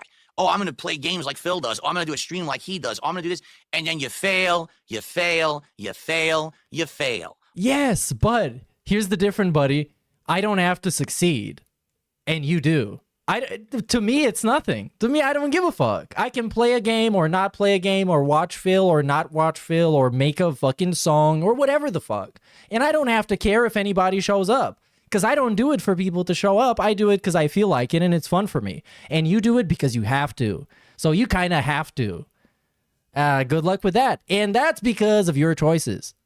Why doesn't July the Cuck make a fucking piece of content for himself that's not making... What does that mean? What does that mean? Why does fucking Darkside Phil, this pathetic, worthless subhuman, why did this guy get to determine what kind of videos other people are going to do? When he himself is not even good at making fucking videos. And he has to rely on being a cuck for a bunch of fucking retards that make fun of him all the time and pretending they like him. Why? Why does this guy get to determine what kind of shit other people should do for him to respect them? What worth does Darkside Phil's fucking respect have for somebody? If DSP respects you, you're doing something wrong. You're probably really dumb and you're doing things badly. That's a bad thing if he respects you. Writing or trying to bring down someone else and see how it does.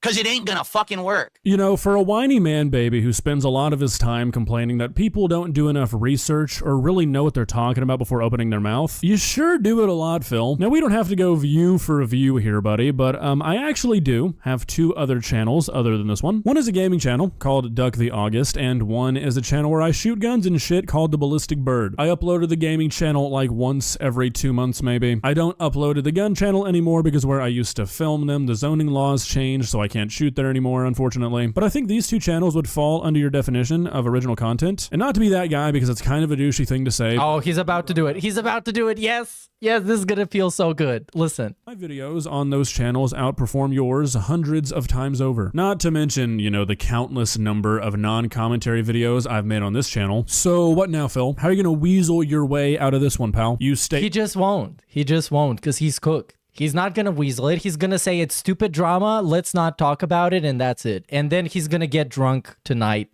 and feel bad about it while Kat is praying. With your full chest out big boy moment for you, that if I try those things, they're not gonna work, and objectively, you are wrong, bud. You are fully 100% just talking out of your ass to try and make yourself feel better. Just gonna try and circumnavigate a bit more. Ignore and dodge any criticism sent your way like you're so good at doing. Is that just always your plan? Sure seems like it, bud. Well, guys, what do you think? Do you think Phil will ever possess the ability to be honest with himself? No.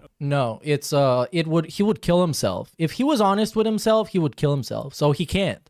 He cannot afford. It hurts too much. It hurts him too much even being delusional, let alone being realistic and honest with himself. So he can't afford to do that. Plus, I believe he has certain mental illnesses that make this quite literally impossible.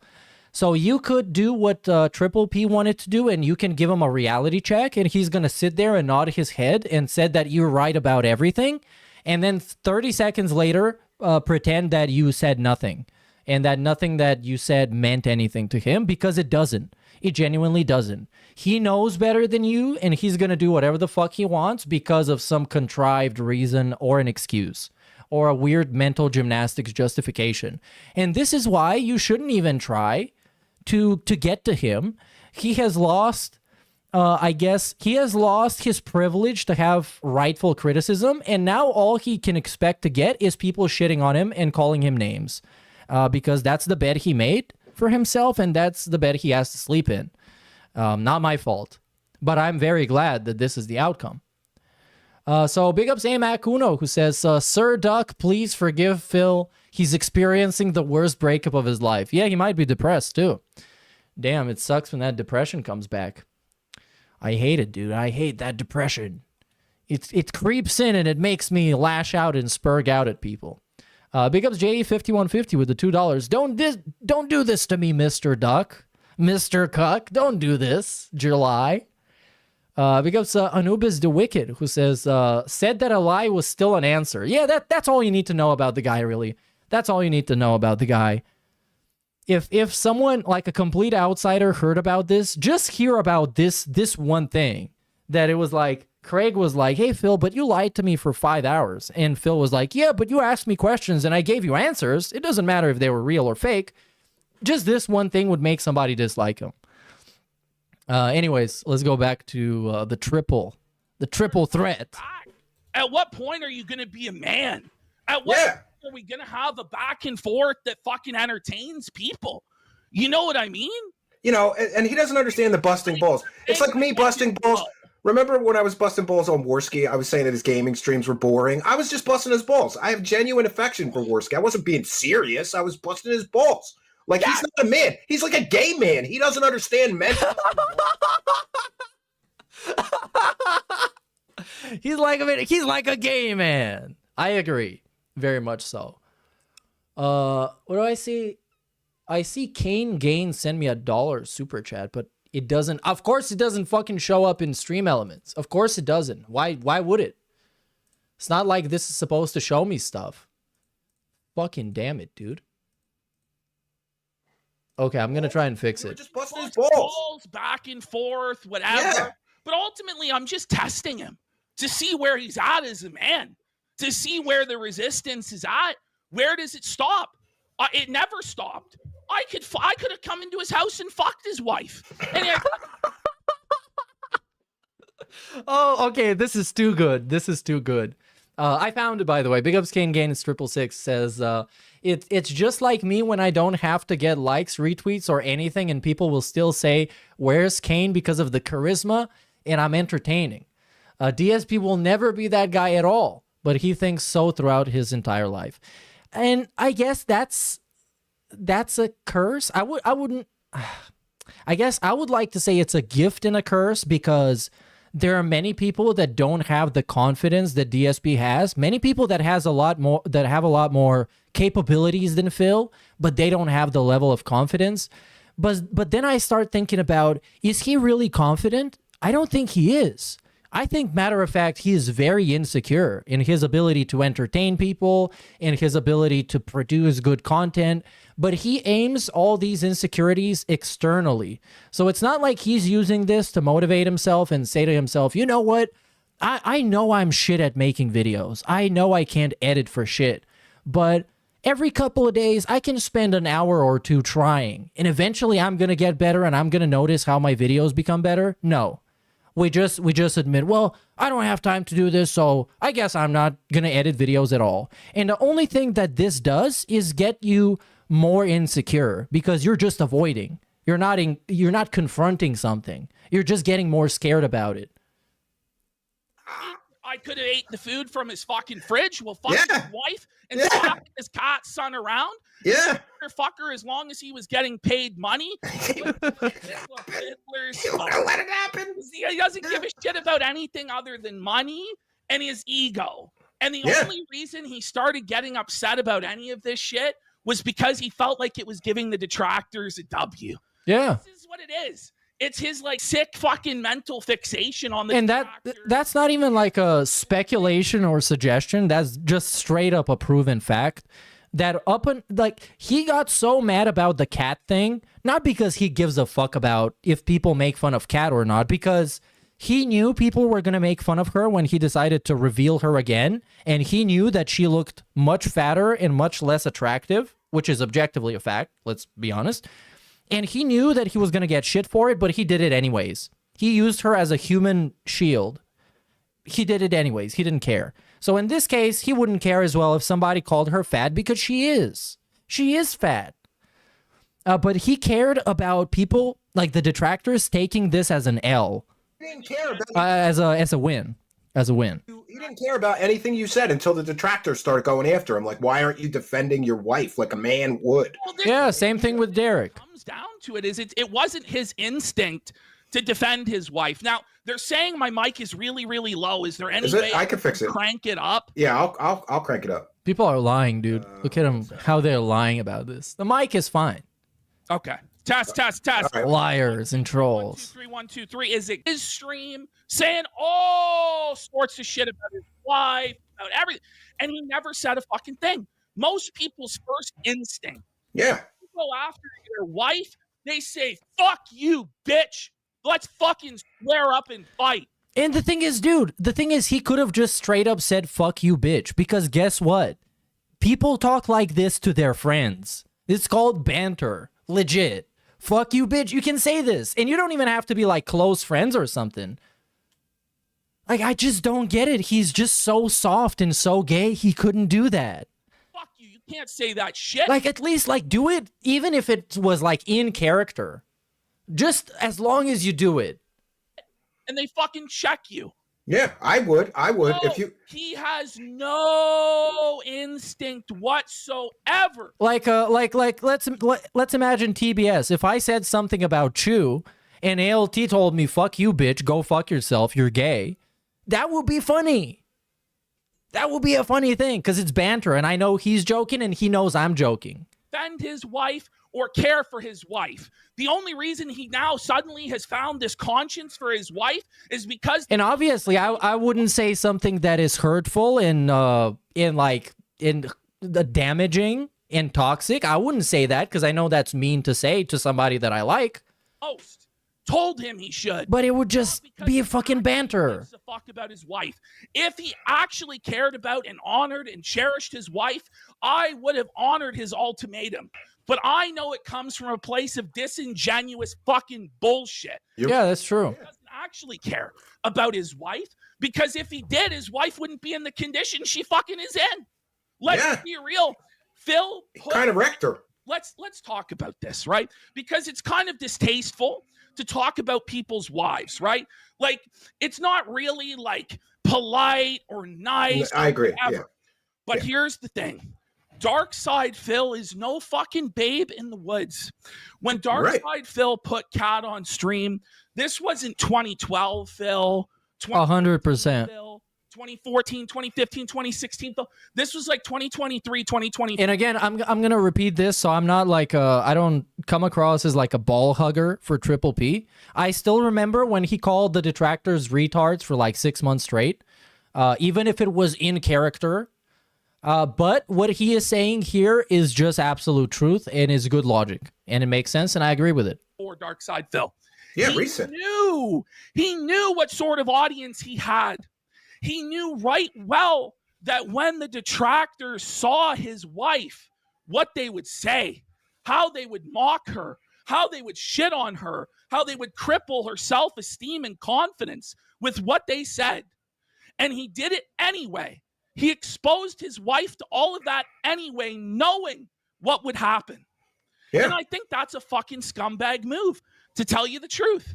Yeah, and it really seemed like it was like, look, I have a woman. You know, it seemed like he was bragging. Like, the only reason he put her there is so he could prove he had a woman. How he introduced it, it's beyond even that. How he introduced it was to say, we have an announcement, and it's not that she's pregnant. Yeah, this is not a pregnancy announcement. At his own wife's weight gain, hurting his own wife's self-esteem and self-respect. Why?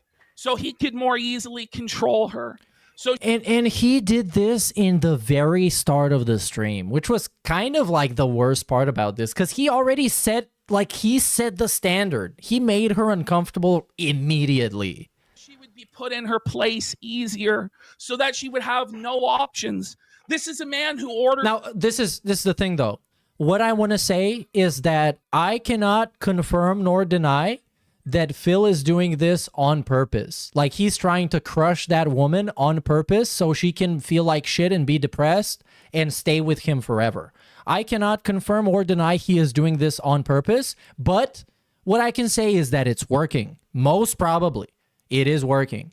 Because that's what he tried to do with Panda Lee. It might just be his brain, his abnormally large head that does this, and he is not kind of willingly and consciously doing it. That's possible, but if he's doing it, he's still guilty of doing it. DoorDash 7 days a week. It's 7 days a week, really? Every day, this motherfucker is door dashing. Yeah, so that's what his viewers are paying for him to live an Who does he think he is? The Kardashians? They order food every day, but like they're millionaires, you know, like they can afford it. And I'll tell you this, it's not just the DoorDash. I've seen what's in his refrigerator. He has something called the snack pizza. Snack pizza. Entire fucking frozen pizza that's apparently a snack. That's a snack? Now I'm 400 fucking pounds. I don't even call a pizza a fucking snack, for God's sake. Oh, God, you're right. It's fucking ridiculous. What are you talking about, man? And now, so this whole thing, right, is about how he has to protect his wife. I have to protect my wife. I have to protect my wife. I have to protect my family. I have to protect my family. Ooh, what's going to happen? People are going to, it's hurting my family. It's hurting their feelings. What does he do? I think the first step to protecting your family is protecting your family's image. Basically, don't be a retard is what I'm trying to say. Like, don't make your family look bad, because they inevitably will. And not only is Phil himself making the family look bad, he is telling and revealing stories about Kat that made her look bad and really stupid. So that's kind of his doing. Today, to protect his fat wife from being called fat by a fat man, he decides to reveal her medical info. Yeah, I was shocked. Today. Yeah, I was shocked. Why would you do that? Is that what's keeping your wife safe? Is that what's keeping your family safe? Or is that what you're doing, using your wife as a human shield? Yes. Her as a sympathy shield? Yeah. Get more donors. Criticism, yes. To get pity donations, to get pity support, to make himself the victim. Oh, woe is Phil. Phil has a hard time. His wife is sick. Well, she's 300 goddamn pounds. Of course she's fucking sick. Yeah, You think I'm fucking healthy, for fuck's sake? No. We have to live in the fucking real world and be objective about shit. It's not a healthy or mature or adult lifestyle the way that Phil's living or Kat's living or even I'm living, for God's fucking sakes. And I know that because I fucking live that shit because I'm a big fat fuck. It's not easy being a big fat fuck, but I have a right to call her a big fat fuck because I am one. And I know firsthand. It's like the N-word. That's what I thought. It's like the N-word. What? Steven, what is like the N-word? You can only say it if you are a person that gets called that word? I have a right to call her a big fat fuck because I am one. And I know firsthand. It's like the N-word. That's what I thought. It's like the Steven, no. Air travel. No. And also, I mean, come on. Like, what? I can't call Kat fat even though she factually is fat because I'm not fat. PPP. No, come on. We can call her fat. She is. For fuck's sake. It's 2 seats Kat also. So, to me, it's just a bit fucking rich. And I'll say this. I just love this moment. It's like, he's like, yes, it's just like the N-word. It came face to face. This pussy, dickless worm didn't say. Oh, my Lord. Yeah, he didn't say it to your face. He had a chance last week. When it came today, I said, come on then. Bring me on. He could still bring me on in 48 minutes and have a chat about this. But he's a ballless bitch because he knows he can't stand like a fucking man. He can't have a confrontation.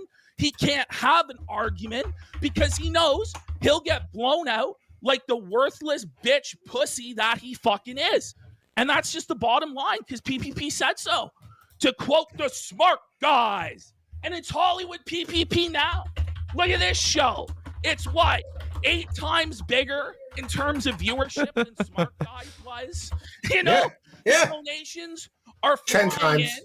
Yeah. You guys are being incredibly generous. Steve doesn't have to get on his knees. Please, guys. I need grocery I money. have to eat lunch meat sandwiches like a peasant, like a plebeian. And I'm eating Girl Scout cookies for free. It's not a goal. I'm just. Oh yeah, he ate Girl Scout cookies allegedly. So yeah. Fucking Girl Scout cookies? So I'm eating them for free. Yeah. How about Phil do a reward people would be interested in? And this is part of the problem. But then again, when you foster a community that really isn't interested in anything, they're interested in whatever you tell them they should be interested in. That's kind of, I guess, I don't know how to call it, disincentivizing for them because like they don't care, like they do not care. So it's like, why would you care? Because you get to determine what they care about. It's like really stupid, but it's DSP. Phil is he's just a boring fucking bum.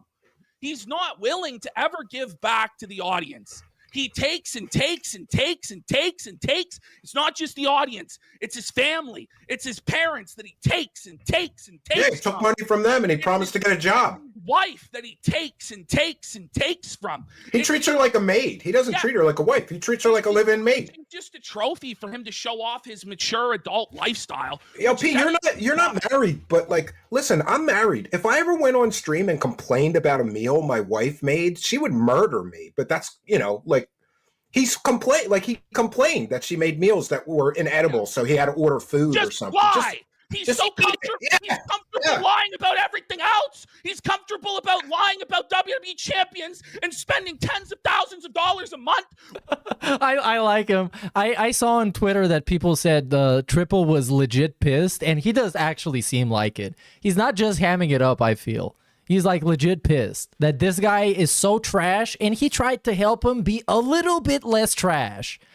But as always, this is what happens in the end. Well, his wife goes without a fucking honeymoon. Well, his wife goes without a fucking day of vacation. Well, his wife works part-time at fucking Best Buy, but he talks about how he loves his fucking wife. Give me a fucking break. You're right. And you know what? I care more about Phil's life than he fucking does. You try to help him, yeah. He doesn't have any passion. He doesn't have any soul in his fucking body. He's a hollowed out husk of a fucking man that let me walk all over him. A 400-pound lesbian fucking tranny walked all over internet legend Darkside Phil, pissed in his mouth. He swallowed and said, "Thank you, sir." I have another. Yeah. Unbelievable. I mean, that's pretty much what happened. DSP opened up his mouth. He opened wide, and then that happened. And he was perfectly fine with it because guess what? They gave him an audience. And he's been wanting this for so long, but in the end, I think he kind of regrets that. I don't even think he does. I don't even know. I think he should, because you should regret being a cuck, being a bitch, being humiliated. Should not be a positive thing, but it's Phil. It's a disgrace. He's a fucking joke. Unbelievable. It is. It's, let me ask you, too, like, what was it like having to work with him? Because I know I heard some stuff like, for those unaware, like everything was a negotiation and an endless, like, you know, if it was me, P, and you said, let's try this on the show, and you were doing a show, I'd say, sure, because what you're doing works. Why would you say no to a guy who's successful at content creation and not agree to do things? You're trying to get him to do better. You're trying to help him. Well, this is the thing. I'm just trying to make a show that's not fucking boring. That's not fucking garbage. Like, then why are you doing it with Andy Worski, a renowned entertaining person? Every fucking show this guy has done or ever has done throughout his entire fucking career, it's been nothing but the lowest effort slot. Low effort, yeah. I used to think, oh, there must have been a golden age of Phil. No. They were all shitty. There must have been a time. There must have been a time where he really did try and he had passion and he was grateful for his support and he didn't take it for granted. No. No, he always sucks. He sucks from the first show. Yeah. From the very first show that he did. Just lucky to be early. He wasn't good. He was early. That's it. He was early and he gained a big advantage by being early. And this man has made millions of dollars and he squandered. Where does it all go if he's made millions? Well, we know where it went. It goes to Jin, it goes to DoorDash, goes to WWE Champions, and it goes to shitty red, green, and blue lights in the background. And this is yes. Well, that's the thing. People say it goes nowhere and it's all wasted. It is invested into maintaining comfort. That's what it is. It's investing into sustaining the lifestyle that doesn't need to be sustained. Like this, he could be living in a much more humble way that's going to cost him a lot less money, objectively, a lot less money. And he would actually he could afford to have some sort of stability or financial security. But his decision is to be comfortable. So when you are comfortable, you have to make sacrifices. And his sacrifice is to never make any progress. Because his idea of happiness is maintaining existence. Just existing. Which, okay, dude, if that works for you, if that's happiness, that says more about you than it does anything else. It's really pathetic. Is what I did. I have good red, green, and blue lights. I'm just saying. I brought Phil in, and I gave him an audience of thousands. A huge opportunity. Thousands of live viewers and tens of thousands of replay viewers. Massive, massive promotional push behind him. I got him an interview with Josh Moon. We did the Review Tech USA stuff. This guy had tens of thousands of dollars flooding in when he was at his lowest financial. You helped him when he was ready to fucking die. The estimates are about $40,000 to $50,000. That's what he made from your relationship. Wow. Yeah, and I was telling my audience, I appreciate so much what you and Andy did for me. It's life changing when a big show like these guys comes and says, "We're going to put you in front of our audience. Bring us good stuff. Bring us good content." It was life-changing for me. Completely life-changing. He didn't appreciate it. I was getting pissed. But here's what I want to say.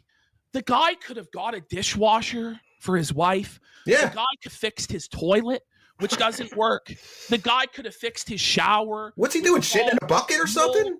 And fucking filthy. Well, one of his toilets is on the fritz. But instead of renovating his home, his largest asset, where he lives, where he sleeps, where he eats, where he shits, where he showers, and where he shaves. And where he begs.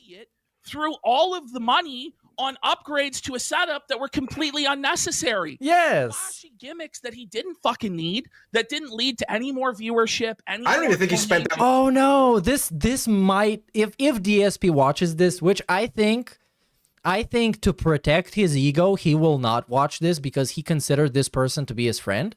But if he watches this, he will be very heartbroken by this specific part, because you can tell if you look at DSP's shitty ass layout that he tried to mimic Triple P, and he tried to mimic the way Triple P expresses himself and his energy and even his style of begging.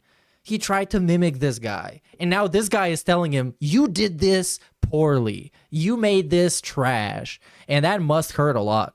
Lights aren't that expensive, and neither are the cameras he bought or anything that he bought. We know it all went to Hogan polls on WWE Champions. He wasted it. He wasted the money. Went to Amazon, knickknacks and doodads and fucking bullshit. Instead of... And imagine, the weird thing to me is, imagine being an online personality for so long and not having your own personality and not having your own character and ripping off other people's gimmicks and other people's mannerisms and ways of expressing themselves.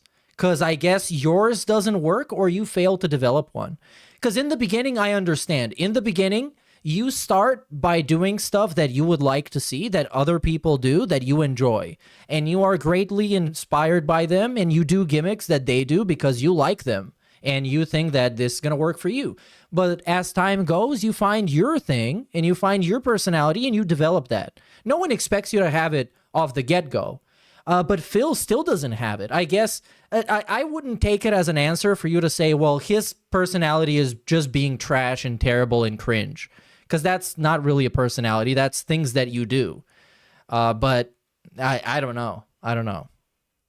That actually could have tangibly improved his life or And his his wife's wife's life. life. Yeah. Which is apparently what this is all about. But we know that it's not actually about that. We know what it's really about, which is that last week on Smart Guys. Oh, that was the trigger. I dared to actually be his friend. That's what I said. Yeah. I dared to speak out and actually tell him hard truths that he needed to hear about how he's streaming, how his life is, how it's unsustainable, how he needs to make changes. He needs to do something else. Do something new. Yeah. What he's doing is not working. He is living at the mercy of 2 or 3 mentally ill, weirdo fucking whales that float his boat, that force him to bend the knee and submit to them. They tell him what to do. He's not the captain of his own fate. He's not the master of his soul. He acts like he is. Yeah. He claims that on level 1, he's his own boss and he runs the show, and it's not Keemstar telling him what to do, or it's not PPP telling him what to do,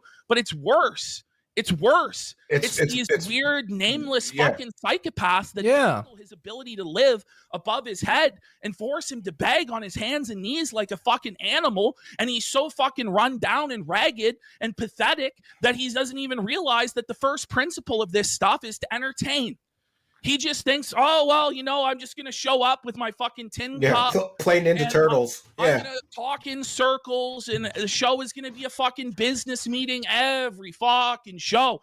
Every fucking show. It's a business meeting. Guys, I didn't get enough support. We got to hit the targets. The guy sounds like a retail middle manager. Yeah, because he treats it like that. Telemarketer or like an infomercial guy. Yeah. Manager and he does it like that because he is inspired by people like that. Like that's it. That's his perception of how businesses are supposed to be run. Because you know why? What's the core reason? He doesn't watch YouTube. He doesn't care about YouTube. He doesn't care about the culture. He doesn't care about the place that he straight up exploited to make millions of dollars, if I dare say that. Millions of dollars. Because it doesn't fucking matter, because it's just a device. It's just a utility that prints money. So if you don't care about the culture of the platform, and you don't care about the landscape of content, and you don't care about what kind of stuff other people do, you will do bad content. Because you don't know what people want to watch. You are disingenuous, and you are doing it for the wrong reasons. And that's why he makes bad content. And he also has no passion, and he also has no drive or motivation to do anything. The phone right now. Operators are standing by. Which also partially stems from him not watching content. Because if he did, then he would see somebody and he would get inspired to do something better than what they've done. Like, for example, you open up a stream and you see, oh, this layout kind of doesn't make sense. And, it's hard to read and it's hard to look at what's going on the screen. I'm going to do better than that. You look at it through the eyes of the of the viewer. You look at it from the customer perspective. You're going to be a businessman, and the customer experience is dog shit. 3 more revenue generating units this week so that we can hit the goal towards Q2. It's like, it's very off-putting what he does. Yeah. Like how any other live stream operates on the face of the fucking earth. Normally, he asks for support once or twice, yeah. Yeah, but he doesn't know. He doesn't know, bro. He doesn't know how often they ask for support. He doesn't know how they do their calls to action. He doesn't know how they do their advertisements. He doesn't know how they do their product placements. He doesn't know because he doesn't care. The only reason he started begging like Triple P is because he actually bothered to watch their fucking show. And to be like, oh, so I can beg like this and people wouldn't mind. And then that's what he did. 4 or 5 times. And the only reason he watched that show is because he wanted to be on it. He didn't give a fuck about what they talk about. Do you think he cares about Anissa or iDubbbz or Ethan Ralph? He doesn't give a shit. He just wanted to be on. So he just went and pretended to like it and was sucking dick in chat until they let him on.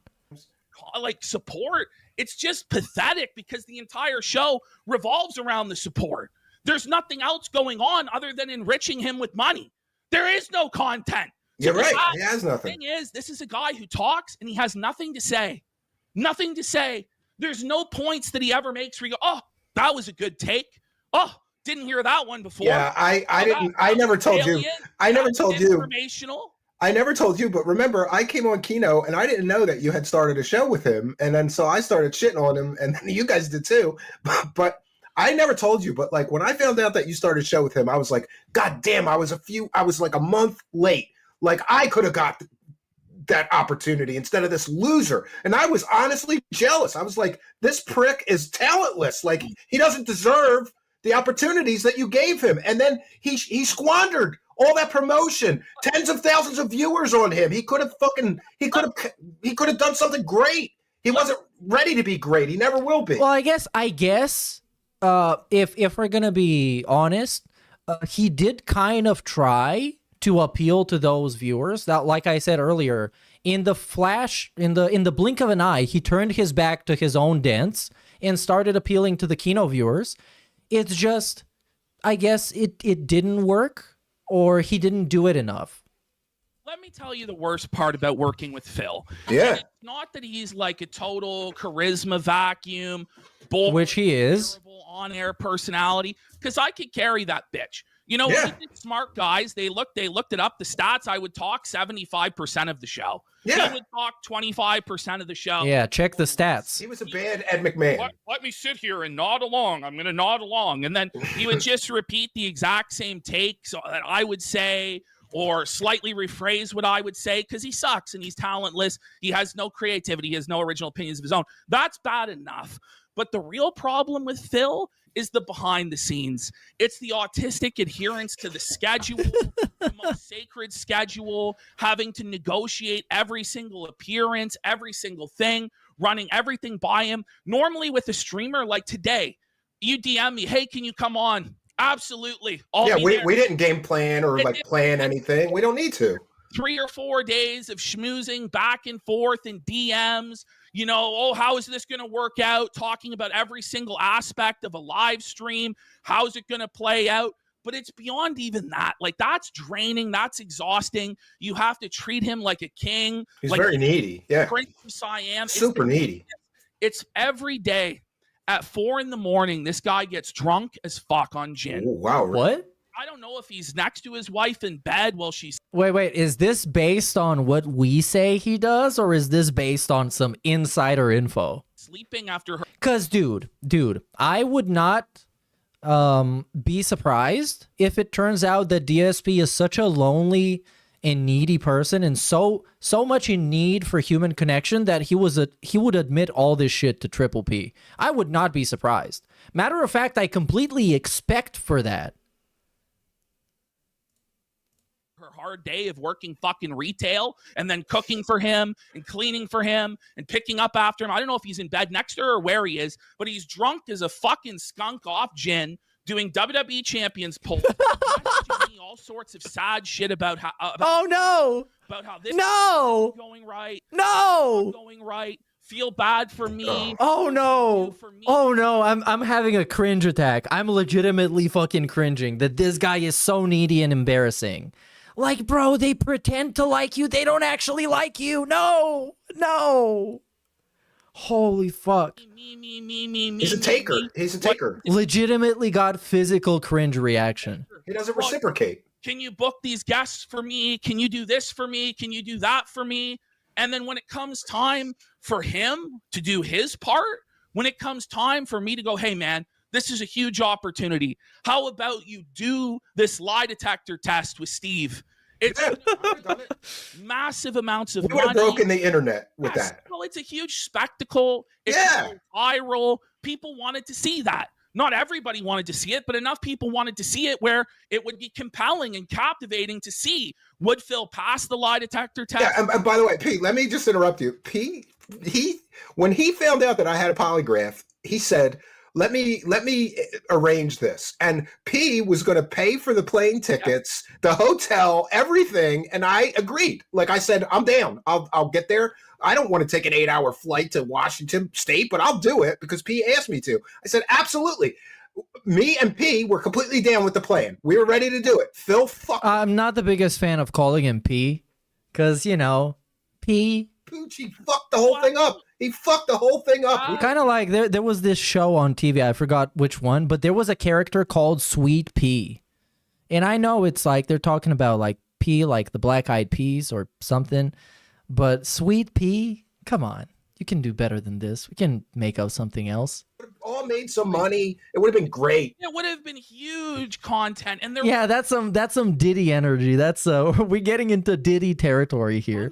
Into R. Kelly. With Phil versus Steve, crossovers, collaborations.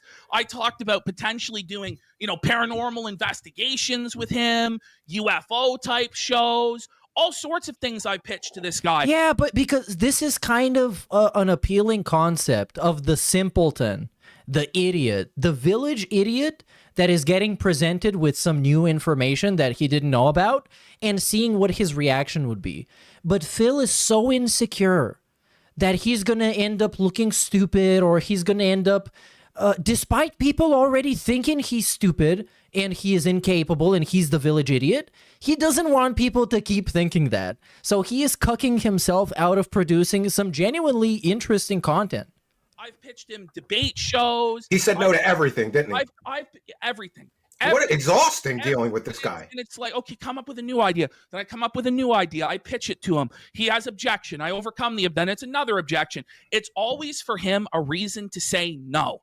But you know what? I come from sales and I'm persistent as fuck. And most people would give up. And everybody else has given up on Phil and working with Phil. But I'm like, fuck it. I'm soldiering on no matter how draining this is. Yeah. No matter how exhausting this is. I'm like, you know what? There's something here. And by the way, a lot of it is sunk cost fallacy because I went through a lot of shit with the detractors, and perhaps rightfully so, because propping up this fucking pig was a total fucking mistake. Hey, there we go. At least we have this. Because like I said, this guy was calling us retards for like 6 months and making a bunch of straw man arguments against detractors.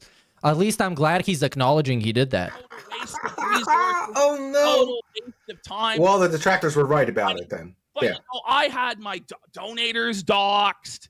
I had like my editor, like his kids were threatened in DM. Jesus Christ. What? All sorts of crazy shit that I went through just to have this relationship with Phil.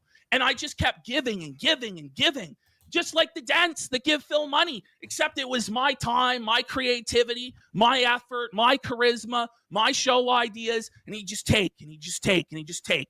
Then when we bring him on my show, he's low energy. He seems like he might be drunk or strung out. He never has anything to say. Well, remember, he's a former alcoholic. Like, former alcoholic that's taking shot after shot after shot after shot. Yeah, also, I guess he also did that. Without feeling it. On stream. Yeah. I saw some of those clips. Fireball, it's some nasty fucking shit. Yeah, and he was just, yeah. And listen, I have my own struggles with alcohol, and I can tell you, having observed him, I think that he did several of those Smart shows very hungover because he's super low energy, like he's got a headache and beat up looking. Like, for all you know, he was drinking until, 8 o'clock in the morning, and then he gets up to do the show with you, and you have to... I wouldn't say 8 o'clock. I would say 4 at most. 4 at most. 4 at most. Because you got to get some sleep. Come on. Because he's a geezer. He's old. He needs some sleep. He talked 10% of the time, 20% of the time. You carried the whole show. And then he cut you out like a snake. He thinks he's going to do fine and keep the money. Keep all the money now. Listen, this is where I'm at with it. I just want to remind people from the beginning, I didn't come to Phil and ask him to do content with me. Phil came to me and asked me to do content with him. And Phil asked me to do drama content with him about Review Tech USA. Of course he did. I'm not about... Again, we were right again. Because that's what everybody said when they started doing stuff.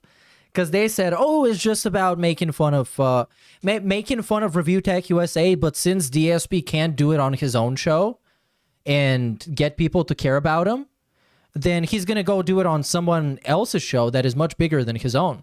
So people can actually take it seriously. Drama. I'm not about stepping. Those are his highest viewed streams. I'm not about feuding with people, this or that. Let me tell you something. When Phil got the casino bump and the casino boost, Darkside Phil tried desperately to do drama. He tried to do. He sucks. He can't do it. With He can't do it because he Review Tech, sucks. With COG, with with Ethan Ralph, with like the whole Rogues Gallery review. He tried to battle with the DSP. And he sucked, and he struck out every fucking time. It gained no traction. He squandered the opportunity you gave him. It was a total embarrassment. He was a total fucking choke artist. He talks about, I would never do drama because I'm a good and moral person. Yeah, bullshit. And you know what, P, I kind of thought like, and I'll tell you this honestly, when you gave me the opportunity, I had been grinding like in the shadows for 3 or 4 years, and I developed pretty good persona to do shows. Like I was ready for the opportunity you gave me, but I still worried. I was like, holy shit, this is such a huge opportunity. I can't fuck this up. And so I put my foot on the gas as soon as you gave me that opportunity. And you'll notice like I improved my show, my graphics, the music, like I leveled up everything because you gave me that opportunity and I didn't want to waste it or squander it. He squandered it. He fucked the pooch on the whole thing. Well, so here's where I'm going with this. Now, again, people are saying that your audio's too high, my audio's too low still. Okay, yeah, let's skip through this. He wasn't going to make to people. Yeah. Is it much louder? Test. Yeah, let's do some shout outs instead. Big ups Ben Reviews Things for 16 months, dudes, and big ups XJS for the new membership. Shout out to David Solderholm 98 for the sub, and Ray T, yes, for the sub. Big ups. Shout out to XJS for the $2.20, who says, the massacre continued on last night's Kino stream. I did see some clips, and they were very good. I have to say, they were very funny from what I saw. And they were gossiping about how Phil was texting. No, they were texting each other during the show when Phil was on, talking about how boring and lifeless he is, which is hilarious. Also, shout out with Willow the Kid, who says, what are your thoughts on Triple P? Hero or villain? I'm 50-50. I think he's his own thing. He's a beast of no nation, and I've been saying this since the beginning. He does what's best for him and his own audience, and he's an agent. He's a triple agent. Well, nowadays, he's not a triple agent. He's just a double agent, I guess, because he's no longer appealing to the Dents or DSP. So he's just appealing to his audience and the detractor audience, hoping that there's enough of a crossover for a bunch of people to support his show, which is the logical thing he should do in a situation like this. 1, 2, 3, 1, 2, 3. Okay, that's better. Okay. Big ups 2 cats, 1 roach, who says, rip rabbit Burnell. Yes, apparently they also had a pet rabbit that died. But I'm thinking it's one of those like woodland critters he talks about. One of those animals that he has in his backyard. Because he's like, you shouldn't forget, he lives in like a Disney princess world. This is the point I want to make to people. Every single thing that Darkside Phil, for years, that he had been telling his audience that he wasn't about. He wasn't about drama anymore. He wasn't about begging anymore. He was a family. So yeah, to answer your question, I don't think he's a hero or a villain. I think he does what he does for himself, to benefit himself and further his own agenda. And naturally, by extension, he has produced entertainment for me and for the detractors as a whole. And he has also contributed to Darkside Phil. You know, he gave him a bunch of clout, and he was, as a result, DSP got a bunch of money. So that's just a byproduct of him doing things that he believes are best for him to do. He wasn't he's got a cat. Doing clout. He didn't do politics or any sort of political grift. Every single thing that Phil sold himself on during the course of the Kino Casino arc, he sold his soul to me. He absolutely sold every single principle that he absolutely stand for, starting with drama and then moving into politics. He did the political grift, trying to chase my audience and chase my donors, and he fucking failed. And bit by bit by bit, we took Darkside Phil's soul away to the point where even his precious family, even his wife, Kat, even his parents, even his cat weren't off limits for me. I could say whatever the fuck I wanted, and Phil would lay down like a pig in the fucking he was making money from you. As long as he was making money, he was okay with anything you said. The only thing he cares about is money, and he gave it all up, and he doesn't have a fucking leg to stand on. Much like how the final boss, The Rock, took John Cena's soul last week, I took Phil's soul Okay. Let's not get ahead of ourselves. He did not have a soul. Matter of fact, he has been looking for this exact opportunity to quote unquote sell his soul for a long time now. Entire arc. But no, he doesn't have a soul. I would say he maybe had a soul way back, before even like direct capture, when he was just sitting around drunk playing video games. I would say this was a semblance of a soul. But then online popularity, as it does to many other people, corrupted him fundamentally. And he has been living his life and doing his running his channel in such a way that would, I guess, maximize that. And he's left with nothing. He associated with racism. He shilled for Donald Trump. You know what I mean? He said deplorable, toxic thing about women, calling Lex a slut and an erasure, and he was jealous and bitter of losing his money to her. All of the things he talks about, how he's not toxic. He's 100% toxic. Only positive content, P. The thing is, this guy wants to be a bully. This guy wants to be a drama streamer. He wants to be absolutely deliver the promo like I do. That's why he looks up to me as a father figure. That's why he looks up to me as an idol. Well, yeah, you're very talented. You have all the talent he wishes he had. I'm capable of doing the things that Phil wishes he could do. Exactly. He looks at me and he goes, oh, there's a guy who can fight my battles for me, and I can hide behind his skirt. Literally this. And there'll be no consequences. Well, Phil, the consequences are coming now, Phil. Oh, no. Oh, this is... And I like these segments because he's not just talking. He is cutting a promo. Like, he's cutting a promo in a way that he knows how. Like, this should be the actual smart guys. This is the real smart guys. Because he's legit cutting a promo on this guy. Consequences are on their way, Phil. And it's a good promo. Everything that you've sowed for the last 6 months, 7 months, 8 months. Like I said, they're going to take all of it back. However long it's been of the casino arc, you are now going to sow.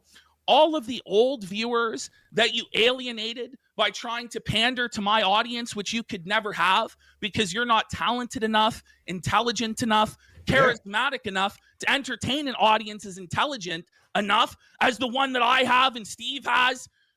Phil, our audience is going to leave. They're all going to leave him. Have already left. Banish him, P. Banish him from the Kinoverse. Banish him. Banish him. He banished himself by being a fucking bitch. He banished himself by being unable to play. Phil is going to get blackballed from the sector. What is he going to do now? What is next for Phil? The big boys. He couldn't play a big boy game. It hurt his fucking feelings to do the things that were necessary to attract attention and entertain people in this sphere. The thing is, Phil takes this stuff way too seriously.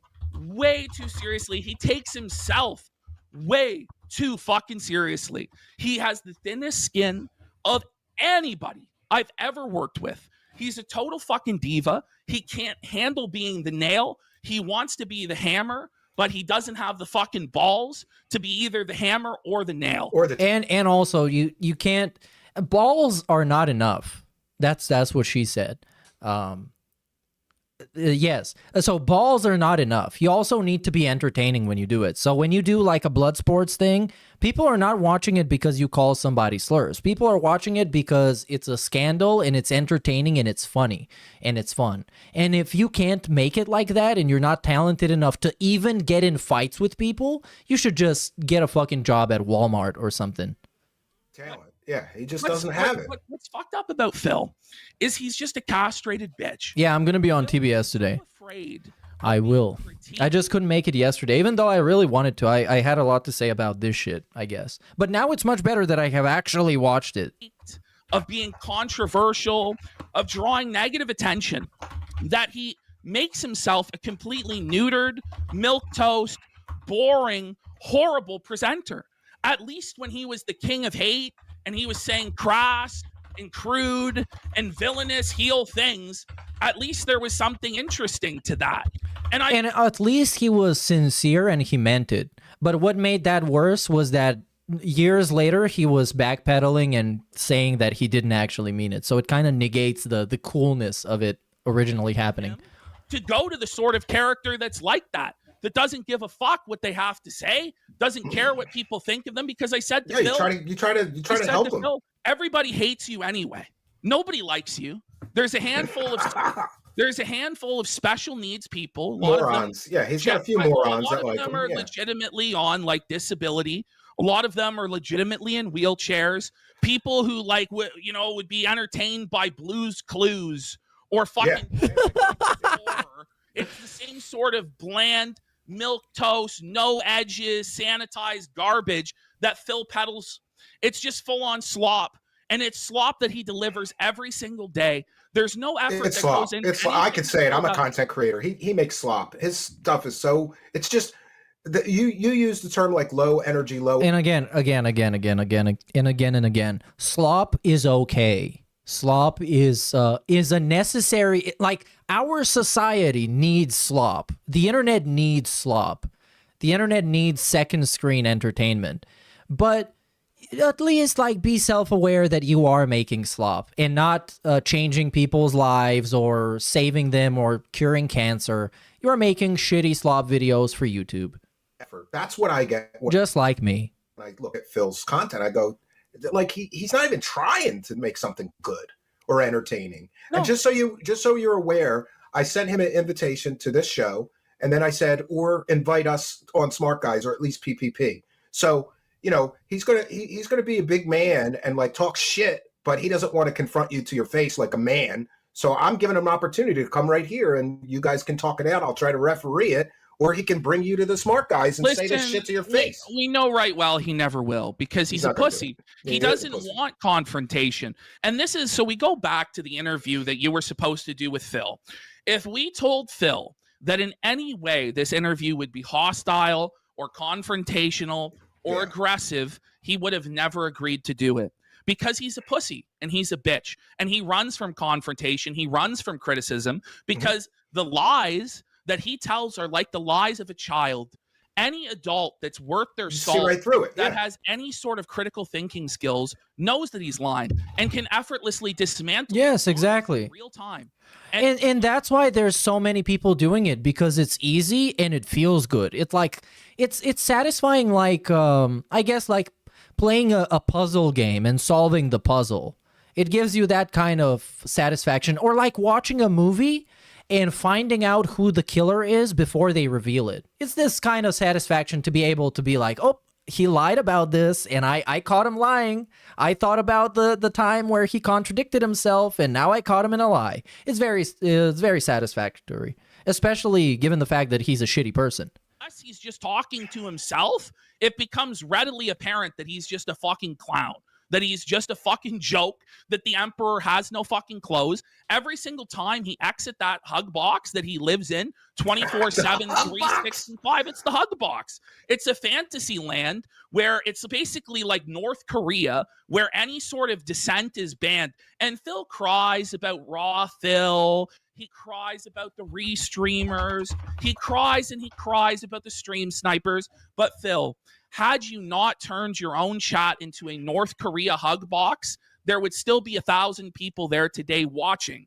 If you had allowed them to make fun of you in chat, to send in troll super chats that you reacted to, that were milked for reactions instead of shutting everything down like a big little bitch. No, and this is false, because then it would be manufactured. Then it would be fake and artificial, and it would not work. Because DSP would be reading a troll tip that says, Phil, you contradicted yourself, you lied about this and this and this, and then he would fake it, and he would ham it up. So it would not be real. It would be just a lolcow live, and it would not be sincere and genuine, and that's why people are attracted to hating on DSP, because it's sincere and genuine. The shit that he's terrible at and that he's dog shit at is sincere. It's not fake. It's not hammed up. Far better today.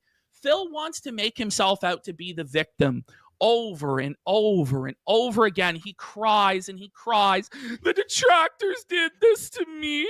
Tevin did this to me. Yeah. Duty did this to me. Steve did this to me.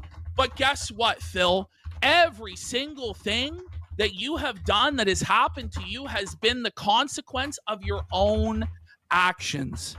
Where you are at now is a direct result of what you have done in the past, what you are currently doing, and what you are going to do in the future. You have control over your own behavior, Phil, and you have to accept responsibility and accountability for your own consequences. But what the detractors and what me and you and anybody who's critical of him allow him to do is scapegoat everything to a boogeyman. It's never his fault. It's always somebody else's fault. If it wasn't for the dastardly, dirty trolls, he would be a millionaire. He would be so successful. Well, But he made millions. He squandered it living a millionaire's lifestyle, on other people's money. That's the big issue. Thing is, Phil needs people like me. He needs people like me that he can point the finger to, and he can say, that's the bad guy. He can point at Duty. He can point at Tevin and say, that's the bad guy. That's the one responsible for all my problems. But Phil, does that make you good? No, Phil. You're just weak. Yeah, You're he's too weak to rise above. You're a cockroach that makes yourself into a fucking victim. Instead of being a man and rising up and actually victimizing and winning and bending reality to your will, you choose to lay down in the fetal position and die on an island alone like a little bitch, crying about all your problems. Well, nobody gives a fuck about your problems. Do you know what a baby does? It fucking cries because it has no other recourse, Phil. It needs somebody. But that's base. That's the type of promo that I would have cut. Because I like doing this type of shit too. Its diaper for it. But you're a 42-year-old man, and you should have developed better coping skills than fucking crying. But this is a guy who honestly is mentally not well. His wife is dying, bro. Chill. I'm not sure he ever advanced past juvenile mindset of like 14, 15 years old. I was going to say 12. You know what I mean? Like, he thinks that women's periods are icky. This is supposedly a mature married man that when he sees a tampon ad, he's like, ooh, gross. Strange stuff. Strange stuff from a supposed mature adult man there. I mean, it's just throughout. This is a guy who cries in his mid-30s or late 30s about how his parents didn't buy him a Wolverine toy. I know. When he was a boy. It's tragic. It's tragic. It's tragedy. I didn't get the Wolverine. I didn't get the toy that I wanted. Stupid parents should have bought it for me. He's so entitled. He's so entitled. He thinks that the whole world owes him a living. And what's crazy is it's the world, the weird Skinner box that he's plugged himself into has validated that worldview. That worldview has never been challenged because people literally do hand him a living on a silver platter. You're right, but I think that's going to change now. Don't you think that his income is going to take a huge hit from doing this? Because the Kino people are never going to donate to him again. It is a slow, ever-sinking ship. Death by 1,000 cuts. There always seems to come another whale to save Phil, another whale to save Phil. You better start praying tonight. He seems to get bailed out. But Phil, one day, it might be soon, it might be a long ways away, but one day there won't be any more whales because your show will be so boring, so toxic, so lame, hosted by a 50, 60-year-old man pretending to be a pro gamer. That no one will care. And the thing that's got fourth place or something once. Oh my God. The God's honest truth is that Phil needs the detractors. He needs the detractors to stay relevant. He needs the detractors because he needs someone to blame so that he can be the victim, so that he can escape accountability for his own actions. And what we saw today was the same thing. Oh, PPP victimized me. PPP did me wrong. Oh. And it's just fucking sad. I agree with you. It's not sad. Well, that's the same reason why it's not sad, because he's shitty. The guy is a shitty guy. Why would I feel bad for him? I don't even fucking know him. He's a guy on the internet that I don't like. Why would it be sad? It's sad for him. It's sad for his wife. Maybe it's even sad for Jasper and for Linda and Dave. It's not sad for me, though. All the time. And it shouldn't be sad for anybody else. It's a grown-ass man. Never, ever, ever, ever end. And it just starts to get exhausting. It just starts to get exhausting. We talked. He's very needy. He's just so needy. You got to hold him by his hand and do everything for him. And You know, like if you had come to me with an idea for a show, given your success with everything else you've done, I would have just said, yeah, like, let's try it. Let's do it. Like the fact that you have to twist his arm to get him to do anything. And then he said no to every idea or concept that you brought to him. He said no to the lie detector thing. That would have been huge.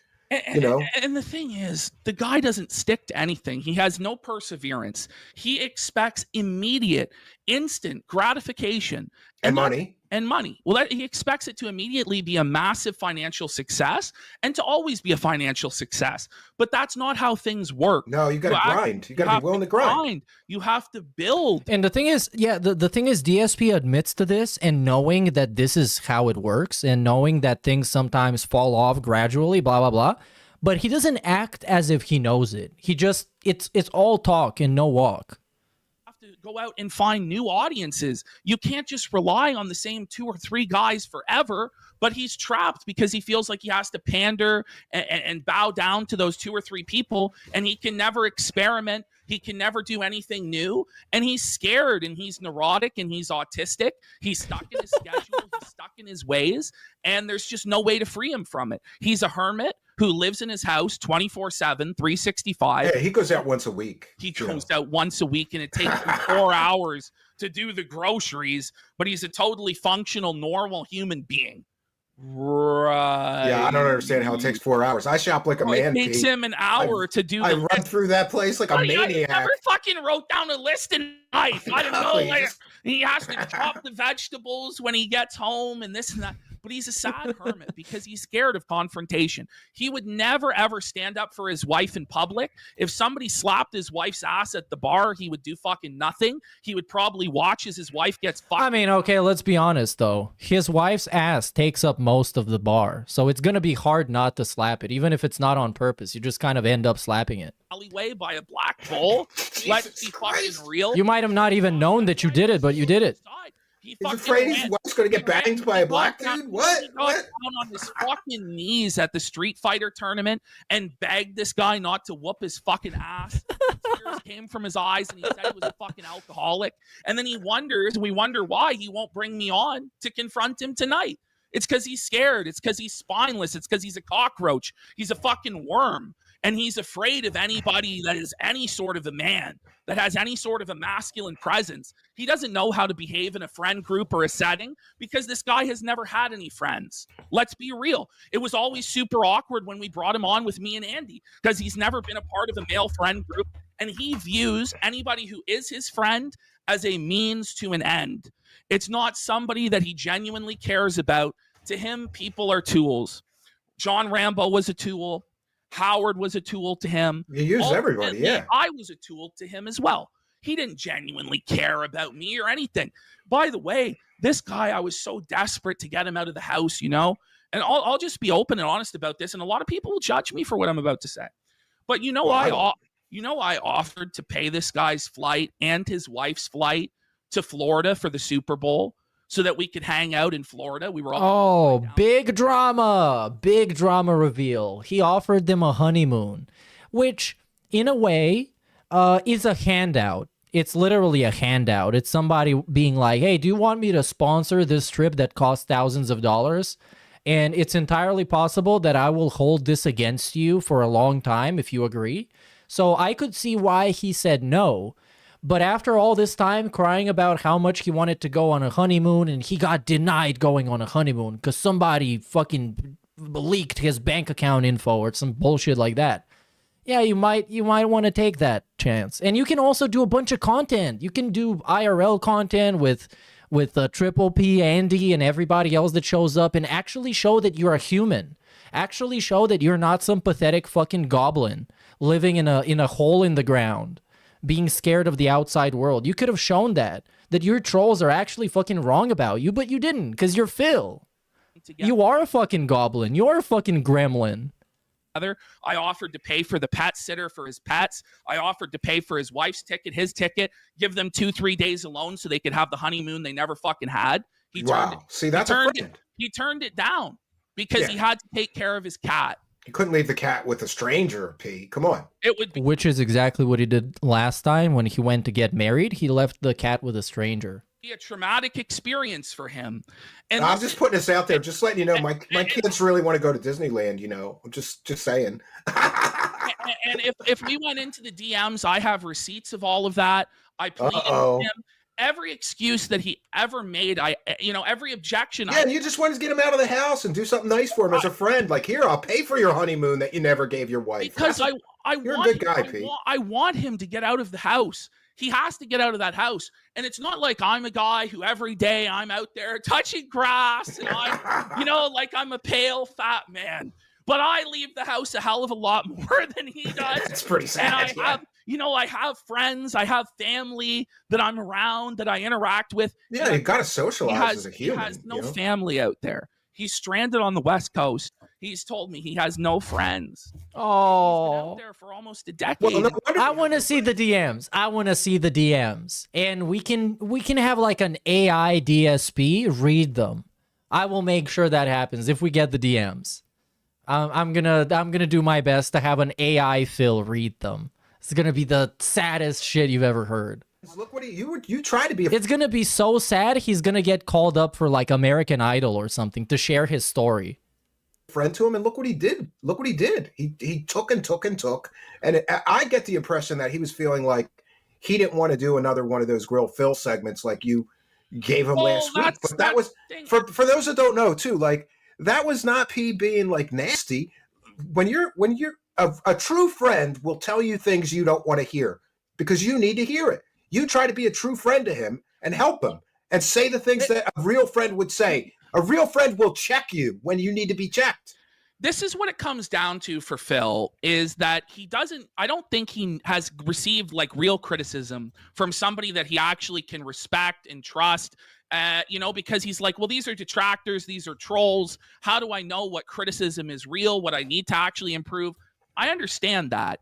And so I gave him the advice that I think would actually turn his life around. Go out more with his wife, take more time off from shows. Ultimately, the guy is doing 8 hours of streaming 6 days a week, never goes out with his wife, never does anything fun. And that amount of time is reductive. It's kind of like those people that stream for 0 people and feel like they're actually doing something, and at some point it's going to start working out. Just if they just keep streaming in front of 0 people, one day people are going to start showing up. And this is not what happens.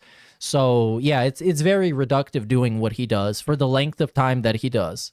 In total hermit, no friends, and it's just no way to live. And he lives in fear. He lives in fear of the world.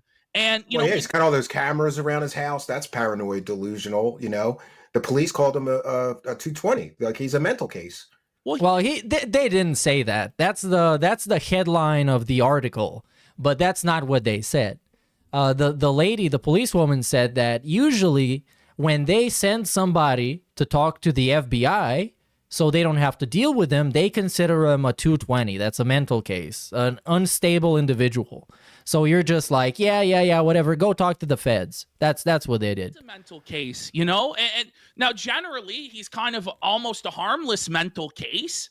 And this is why it's like I kind of... But memes don't have to be factually accurate, or at least completely factually accurate for them to be funny, which is what happened. Help the guy, because I feel like generally, he's not the most evil, malignant scumbag on earth, at least at first impression. But yeah, he can come off as a little bit likable. Well, I don't know. No. To who? To people that know absolutely nothing about him in instances in which he is fake. Like, that's it. That's all the conditions. That's the ideal environment for someone to find him likable, is for him to be on Kino Casino being fake Phil, like positive Phil, the artificial Phil, and for you to know absolutely nothing about him prior. I don't know if he's likable or charismatic. I'm saying he's not like a revenge pornographer like Ralph. He's not like a wife beater. Yeah, he's not a baby rapist. But that doesn't mean anything. Of course, there's much worse people out there. I don't think anyone is trying to make it seem like he's the worst person to exist. He's not like a pedophile. Like when we say he's the Hitler of gaming, we don't exactly mean the Hitler of gaming. or a That we know rapist. of. Like this is a very low bar I'm setting. And so like, I don't understand why everybody hates this guy so much. Yes, he begs. Yes, the begging is annoying. It's exhausting. It's ridiculous. But you know, there's a lot of people with goals nowadays. There's a lot of people e-begging. There's no real way to explain why Phil is such a deplorable and detestable person. You must actually experience it firsthand. And I experienced it firsthand. When you watch his show every day and you keep up with the vortex and the people that are in it and the way that he interacts with it, only truly then can you actually know why he's such a deplorable piece of shit that deserves to die. Only then can you really know. Because like, why do people want this guy to die? I think watching his stream is enough. I don't know if that's a hot take, but watching Phil is enough for you to realize why people don't like him. I don't think you need to talk to him. I don't think you need to have him on your show. I don't think you need to have beef with him. I think just consistently watching his content in, you know, the environment that he intends, where he thinks he's safe and he can say whatever he wants. I think that reveals a lot about who he is as a character, as a person, and the essence of who he is and what he represents as values. I don't get it. Well, in the last couple weeks, it finally really... And you also don't need to watch somebody like me or like Duty or TBS, people that bring up how shitty he is to think he is shitty. You don't need to watch that. You can make up your own mind perfectly well by yourself. Was driven home to me as to why motherfuckers hate this guy. Because he just never, ever, ever will change his ways. He's ungrateful for everything he gets. He's negative. He's pessimistic. He's draining. He's soulless. He doesn't care. All he cares about is getting a paycheck and protecting his fragile, narcissistic ego. And that's it. And he doesn't care about friends. He doesn't care about family. He doesn't care about having ambitions or goals outside of money. And the money that he does have, he doesn't use it to travel the world. He doesn't use it to go to cool things. He doesn't use it to collect like cool antiques or, you know, anything. No, he buys wrestling cards and plays a wrestling game. Not even real wrestling cards. Now, that's recent. He started playing the real wrestling cards. He buys digital JPEGs of sweaty men. That's pretty gay. I think that's pretty gay. That's what Phil does, and that's what gives him joy in life. You know, you reminded me of this. Hollow existence. You reminded me of this. Speaking of this, hey, shout out to me. That's my video. His audience sometimes. Whoa. And I didn't want to play this before because of all the F-bombs in it, but we've already gone way past the F-bomb limit on YouTube. So fuck, idiot, dumb fucking meme. Take your meme and shove it up your fucking ass. Factually fucking facts, daily fucking basis. Shut the fuck up. I'm not taking your shit for who the fuck it is. People in the chat right now. Oh, he's doing a meme. Oh, this is crazy. Shut the fuck up and eat it. You want me to pause it? Yeah. Well, I mean, is this not toxicity? Yeah. To be frank. I made this video with the idea of only using the toxic clips, only and exclusively using the, like, it's literally a toxic supercut. That's the idea. So yes, it is out of context. You're not supposed to know what he's talking about or why he's so mad. It's just that he is mad and how funny it is that he is mad. He is this mad. Like, is this? No, this is positive content. This is positive, mature content. Why can't he just be honest? Why can't he just be honest that he's a piece of shit? Because he's delusional. That's what I've told him to do. Because obviously he's never going to become a good person or a positive person or a role model or anybody to admire. Yeah. But he could be a really annoying, horrible, awful piece of shit that everybody hates. And then when he gets be the heel. Embrace the heel. Celebrates. Well, like he told me that he can't become a heel because of his wife's health issues. And, you know, I pleaded with him. To do with it? Yes, I agree with you guys. The context doesn't make it better. I know. But I'm just saying this video is intentionally on purpose made to look him bad because it distills all the toxic moments from that one rant. I'm gonna get into everything with Phil. Phil can decide how far he wants this shit to go. I don't know. Should I just go full bore and just, you should just drop it? Yeah, and just go in on his wife's fucking medical condition? Fuck him, P. He fucked you. Fuck him right back. Fuck him right back. Oh, fuck, man. Yeah. But, you know, he's concerned that his wife is gonna die and she's becoming more religious, and so Phil feels like he needs to be more religious. Yeah, here we got more religious. And I just feel Oh, like come on. I feel like that's fucking nonsense because he actually It's absolute nonsense. It's bullshit completely. His wife has become more religious. And people tend to do that when they are lacking proper support structure. And I have to remind you that this woman's husband is Dark Side Phil. And he probably doesn't... she probably doesn't have a lot more friends to support her. Or if they did, it's nowhere near as the support that would be required to get through some health scare or some really bad situation. So yes, I think she's cooked. is just an evil, horrible. Because this guy legit doesn't give a fuck about her, is my opinion. And he cares about her to the extent that she serves him. She is a utility. She is a tool. She is a device that he uses to achieve certain goals.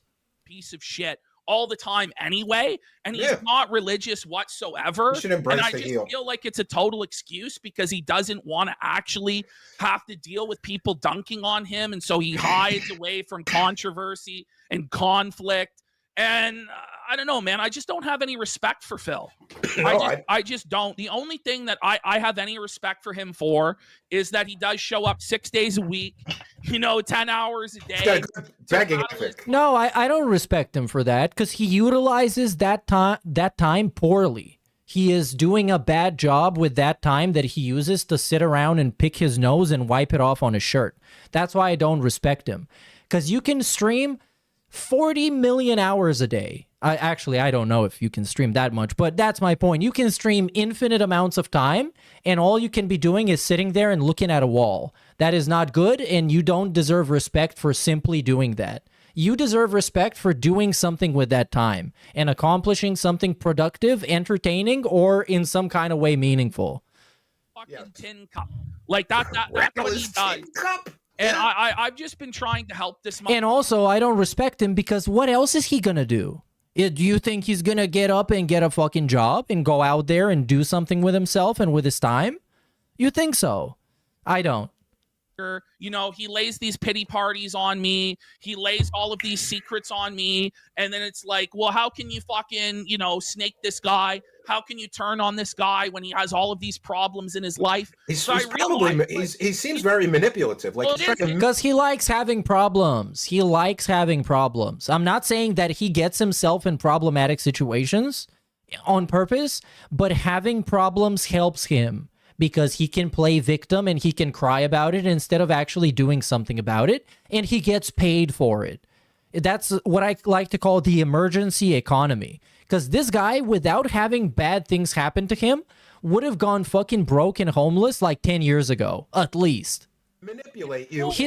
The whole reason why he even does YouTube for a living is because a bad thing happened to him, and he told people, I am counting on you guys to make this my living. Not being real with him. Yeah, it's full-on manipulation. It's pignosis to try and stop me from bursting his echo chamber and making him confront like the cognitive dissonance in his life. And so it's just this sad coping mechanism where he tells me stuff. I don't know if it's true or if it's not because he lies so often, even when he swears up and down. And I remember him swearing to me up and down that, what's his name? The Gamebox guy. TJ. TJ Gamebox, who does the calculations. No. His calculations are wrong because at my high whale level, they offer me these special deals and these special... Oh, yeah. Well, that's a lie anyways, because you guys remember that DSP didn't even know how to calculate it? Because I remember, I think it was him watching the June the King thing, or some other segment that I've seen. But he talked about how, TJ, you shouldn't believe him because his math doesn't make sense because DSP doesn't even know how to calculate this, but the numbers are all wrong. Point. So it's not actually the $1,500 this week he said it was only like $200. And then I go, and I think the reason why his lying is so pathetic and so transparent is because he legit thinks you're a retard. He thinks you are a retard, the person that he's lying to. And that's what makes him so confident in doing it. And that's why he's lied so many times, because he thinks you are stupid. Because most people he lies to are stupid and they just go with it. And they give him money for it. So he has, let's call it positive reinforcement to continue being the same way. Game box and I say, Is this the case? And he explains to me in great detail with receipts, no, he lied. And he swore up and down to me, no, I'm really... I said, really, Phil? You're telling me even spending $200 a week on a children's wrestling game is ridiculous. $200 a week? You know, and I just want to mention... kind of made sense. So Pete, I want to mention, like, I listened to you about doing the Dark Side Phil interviewing content. We have 2,500 or almost 3,000 live viewers across all the platforms. Almost 3,000 live viewers right now. He's got 114 for his solo Smart Guys. 114 people. So maybe he should have been listening to you, you know, like I listen to you. 3,000 live viewers. He won't listen. Listen, and I'm not. Yeah, but Steve, you're not the whipping boy. The joke is not on you. You're just like a part of the content because you're kind of a chill, normal guy. And Phil is the whipping boy. His whole purpose in that entire dynamic is to be the guy that gets harassed and abused. I'm not saying I'm some grand guru or some but you know what you're doing. You know what you're doing. Guy, like, I don't know. Like, I just feel like if you put some sort of preparation into the shows that you do, and you do shows when you actually have something to say, when you actually have a take about something or real critiques, then that's a show. But Phil believes a show is eating pizza. Like, it's not really a show. Phil believes the show is eating Girl Guide cookies or, you know, playing the same Call of Duty or Street Fighter game poorly over and over and over again with barely any commentary other than crying, you know? And I just don't know if that's really content other than for people who don't like him or people who are genuinely disabled and mentally slow. Yeah, and he's up to 150 live viewers. Oh no, he's winning. He started at 950 playing the, and they have like what 20 times more. You know, 20 minutes of whatever. He still hasn't come on screen, but still. And this is another thing with him is that he doesn't value the audience's time. Darkside Phil will do his tech. He doesn't value anything, and it's hard to value stuff when you've never been taught that things have value. It's hard to appreciate money and spending it wisely when you never had to learn what it's like when you're broke as fuck, which is pretty interesting about DSP because he ended up broke as fuck several times to the point where he needed to degrade himself in increasingly more humiliating ways to just save his own ass. And he still doesn't value it. He still learned nothing. He still doesn't value the people's attention and the people's sticking around and actually supporting him and watching him. He doesn't, because it doesn't fucking matter. And you can't value something when you believe you're entitled to it. You deserve it just by virtue of kind of existing, just by default. And he does believe that. He believes he's entitled to it because he puts out such meaningful and amazing content that saves people's lives. And he's not just another shitty-ass fucking Let's Player that no one really actually genuinely cares about. But he just can't wrap his mind around this because he's invested so much effort and so much time into this being his identity that he just cannot accept that it's not all that important and it's not all that meaningful. Support and setting up his stream on stream for hours. He worked on his camera for a while today because it wasn't working. He'll get up and unplug my camera and plug it back in. Wait a minute. Yeah. It's like you have just no respect for anybody's time. And he has no respect for anybody's boundary. He's constantly snorting, clearing his throat. That's why they call him a pig. Belching. But what's funny is when he would come on Kino Casino. They're noticing. Oh, this one is over. Okay, perfect. How long is the other one? Okay, I'm going to watch the other one too. Oh, that's going to be so hot. That's going to be so hot. So this is from the casino, as DSP would call them. They had a thing yesterday, and this is the result of that thing. We are calling for TPD. You heard about Kill what? Total Phil death? God damn. We grilled him. And now oh, Andy got a beard now. Spit roast this my mic motherfucking pig. Fuck that piece of shit. No. What an ass. He's a bum. Dude, do you know? Bum. Do you know how hard it was? I knew this was eventually going to happen. And I pretty much imagined it exactly like this. Them talking over each other and yelling about how trash DSP is. For me, hold it in. Every time he's in chat, hey! And I thought we were being obvious. Eh? Yeah. I thought we were being like as obvious as possible. No, I mean we were like literally trying to get rid of him. It's like when you like throw it. What's that scene where they throw the rocks at the dog at Old Yeller to make him go away? Some shit like this. But no, dude, I think at some point, one of them told him, yo, Phil, we're gonna shit on you, but that's just razzing, bro. Go with it. It's like the wrestling narrative. Because your trolls, they want to see us making fun of you. But actually, the joke is on them. Because we're not really making fun of you. We're making fun of you ironically, buddy. So he was just sitting there taking it. Like that one photo of him sitting on a chair like a little cuck. I'm gonna try and find it. That's the ultimate photo. I should actually put this on stream as they are talking about this. It's gonna take a little bit, but I'll do it. No, we don't want you here. Bro. You fucking son. It's outright insulting him to his face. Oh, he just couldn't get the memo. He just couldn't get the message And there's a big that we story didn't want behind anything to do with this boring fucking ass. But it was beyond how boring he was, how worthless he was. Beyond that. The lack of content, the lack of gratitude, how draining he was, how negative it was. It was that Phil's gay. Whoa, buddy. Whoa, buddy. He was gay for Andy Worski. He actually was, dude. Oh no, we're gonna get gay lore. We're gonna get gay lore. I'm so excited. See my body?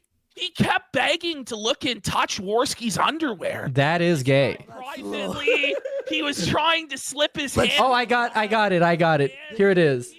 He said he I got the image. Now Phil's gonna sit here and watch as his besties make fun of him. That's what I'm gonna do.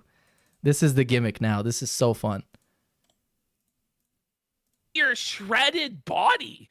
Do you? And let's just like. Kind of gay. Not gonna lie, kind of gay. No, that's weird.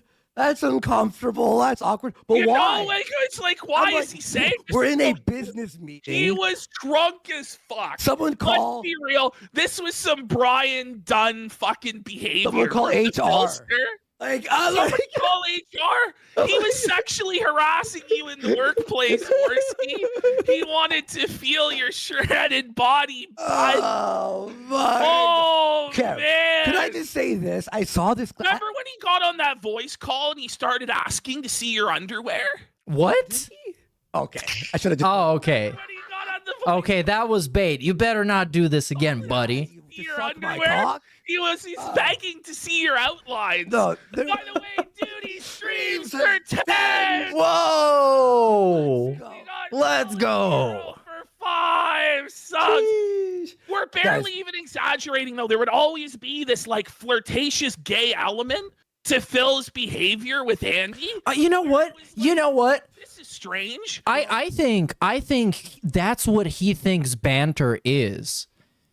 Like calling your friends gay. Because that's a pretty big thing in Eastern Europe, I guess. You're just constantly calling your friends gay. Just like, it's not even an insult, is just a generic banter thing that you say. You just call them gay. That's it. Everyone takes this for granted as this is the way you banter with friends.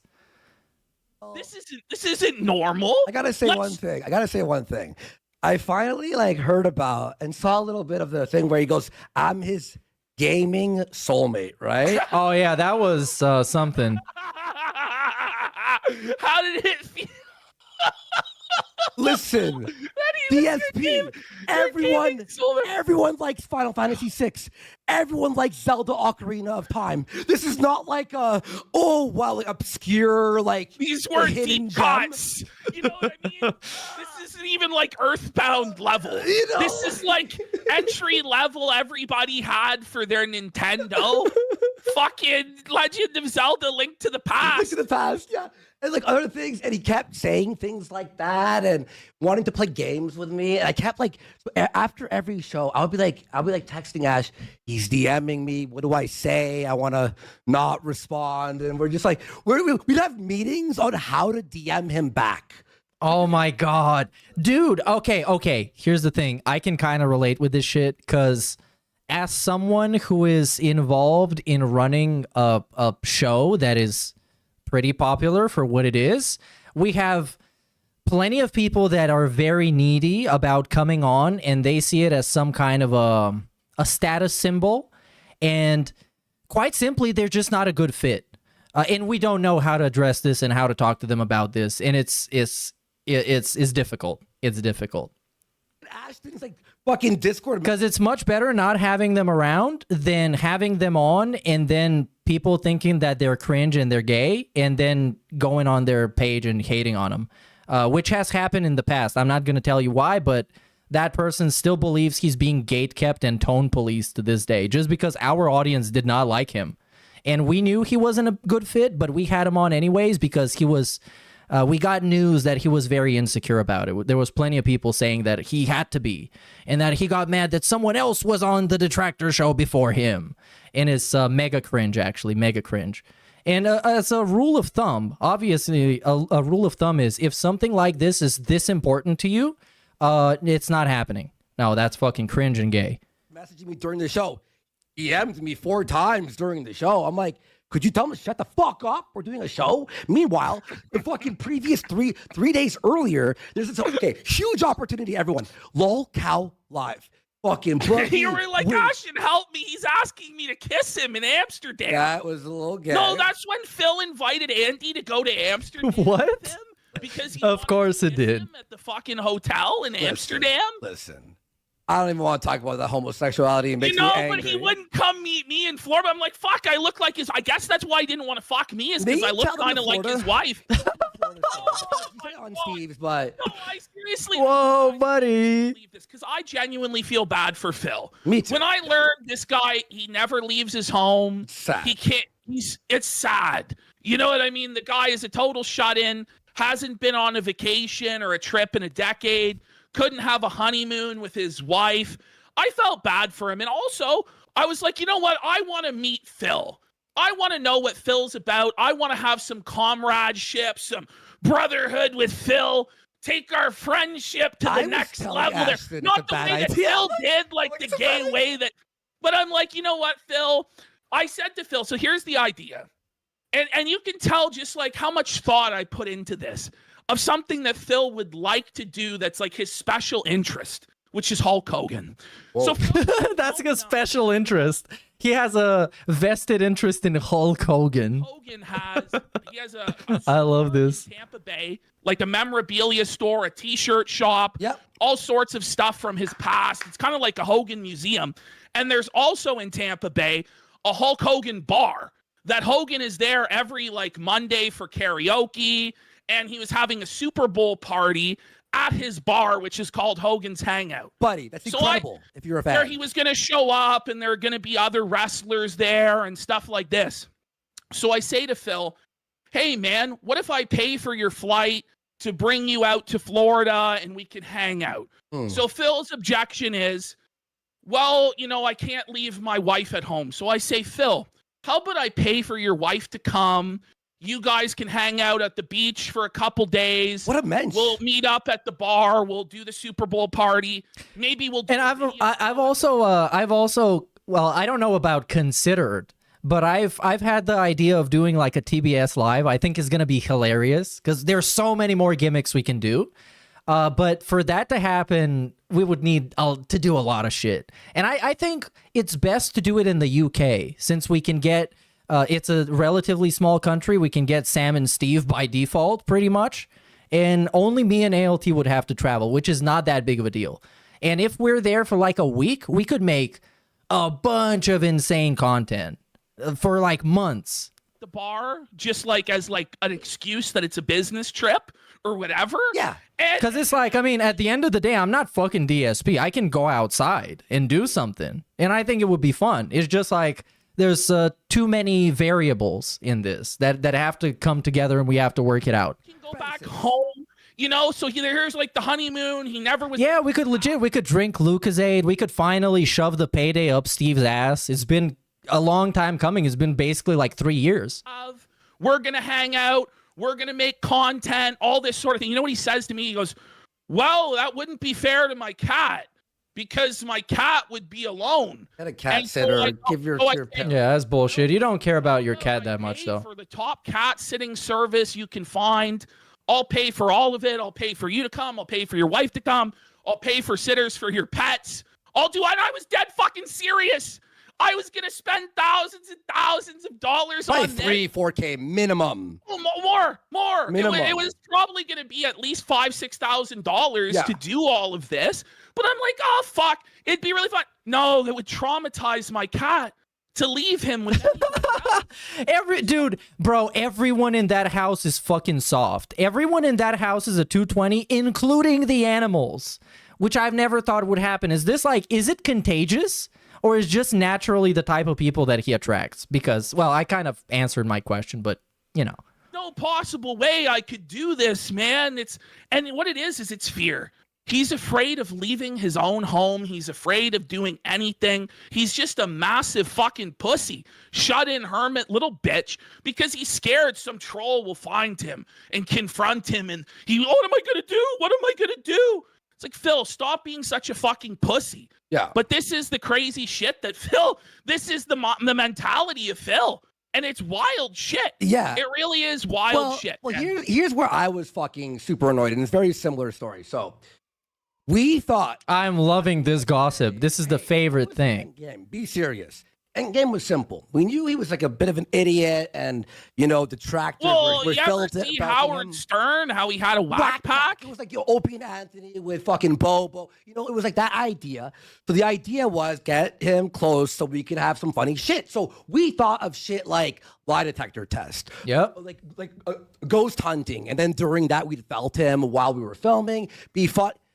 Every idea that we had, we were shot down. Then the easiest idea, instead of flying somewhere, was Lol Cow Live. Imagine Q Casino, Lol Cow, and Phil would be a massive show.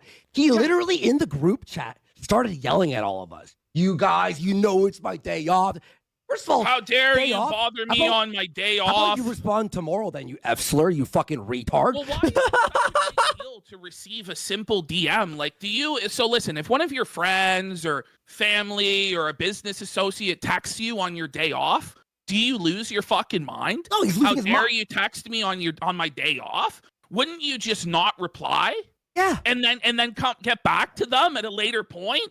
But instead, it was like this whole, how fucking dare you come out? It's my day off. That's when I was busy. done with him. You're pestering me. Mentally, I was like, that's like when I was like, I was done. And then you were like, listen, I'll do a show with him and I'll felt him on the show and then we'll make something happen that way. I was like, cool, I'm staying out of it. Like, I'm like, you come to me on my day off and you don't to do content with me. So I'm pissed. I text. No, bro, a lot of the DSP behavior can actually be you can respond to it by simply saying, who the fuck do you think you are? Like, who do you think you are to think that you deserve this level of treatment? To think that people should treat you so much differently than everybody else that it becomes a hindrance to even have you around. You become a liability. Even though you claim you are so awesome and you're so much better and you're such a cool, positive, likable, sociable person, but I have to jump through hoops just to fucking ask you when you want to do a stream? Who the fuck do you think you are?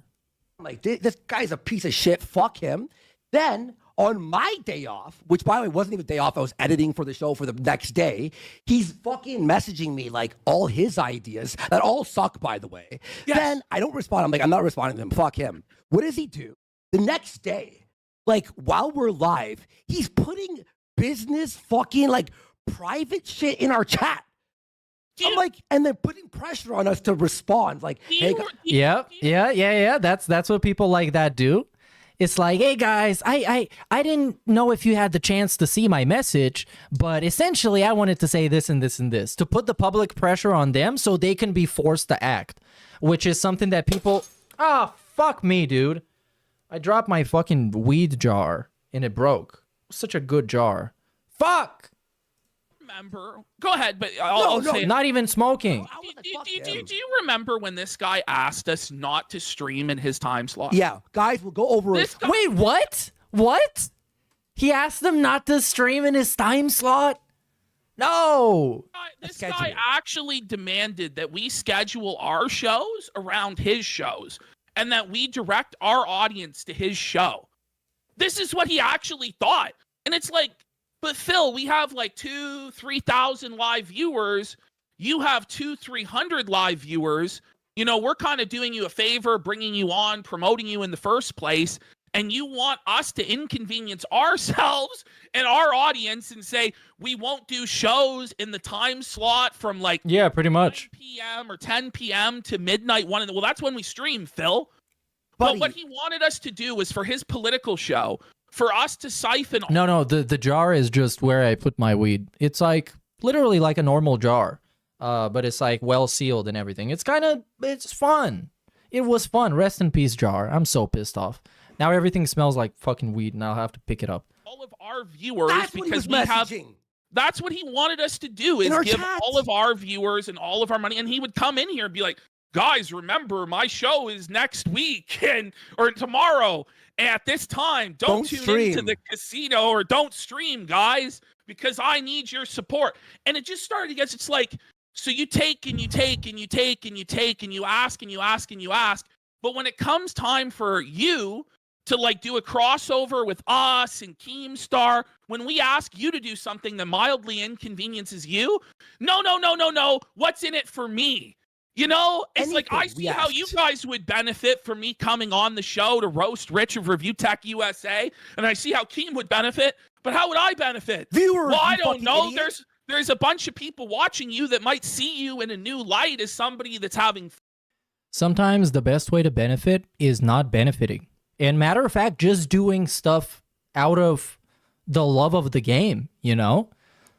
And that just helps you out in the long term. But he doesn't get it. He just doesn't get it fundamentally. Fun and dropped your grudge with Keem. And it's even worse if he gets it, because then he's self-aware and he still does the stupid and wrong thing. And, you know, is doing interesting stuff now, and they might come watch your stuff. It's like, what's in it for me? It's just crazy. And then fucking yesterday, I see one of his tweets. Someone, a detractor, like showed me a screenshot. He was saying, why do I have to pay Ashton half if I have to pay taxes? You expense it on your fucking taxes, you fucking The guy didn't even know. The guy didn't even know how to do his fucking taxes. But honestly, it was he suggested, he's like, I'll pay all the taxes on it. Don't worry, bro. But you still have to pay the income because you're fucking season. I still have to pay tax on it anyway. Buddy, but there was that. That was his idea that he was going to pay all the tax on it off the start. So it's like, okay, so now you insisted on that, but now it's a bad thing and I scammed you somehow? Like, I don't know. This is how it works for everybody that does shows that pay guests or have co-hosts. Yeah, I always expense whatever we send anyone else. And then, by the way, here's why I was like, this is when I was like, this guy needs to fuck off out of our lives, was when we did the gaming stream. We did the climbing game. Oh my God, this is going to be hot. I can't wait for this. Remember? Yeah. It's going to be so hot. Yeah. I love this level of gossip, the insider gossip. 9 p.m. Like sadly, we at TBS don't have this kind of drama going on. So even if I wanted to, I couldn't tell you any gossip. It's legitimately like the most boring behind the scenes stuff ever. It's like, hey guys, when are we gonna do the stream this week? Okay, let's do it Thursday. Okay, what time Thursday? Okay, let's do like 7:30. 7:30. Okay. Then everybody sends a couple of clips to the Stuff to Show channel. And then we just take them and we watch them there. King, I gotta go. May you stay so we can do another hour? No, after, by the way, we were on his show. He made him thousands. Oh, yeah. And then he stays in chat for 4 hours. That's the crazy thing. He'll be like, I gotta go, guys. I gotta go spend time with my wife or whatever. And then he'll be in the chat for 5 or 6 hours straight after that. But it's crazy to me. It's like, okay, so you have this opportunity. You're in front of a new audience. And it was rattling from the start, this stuff. We do the Review Tech USA thing. Yes. The guy has to guys, I have to leave. Yes. But Phil, there's 4,000 or 5,000 people watching this live. What do you mean you have to stop streaming? Like, it was the Ralph thing, make hay when the sun shines. Yes, with the Ralph content too.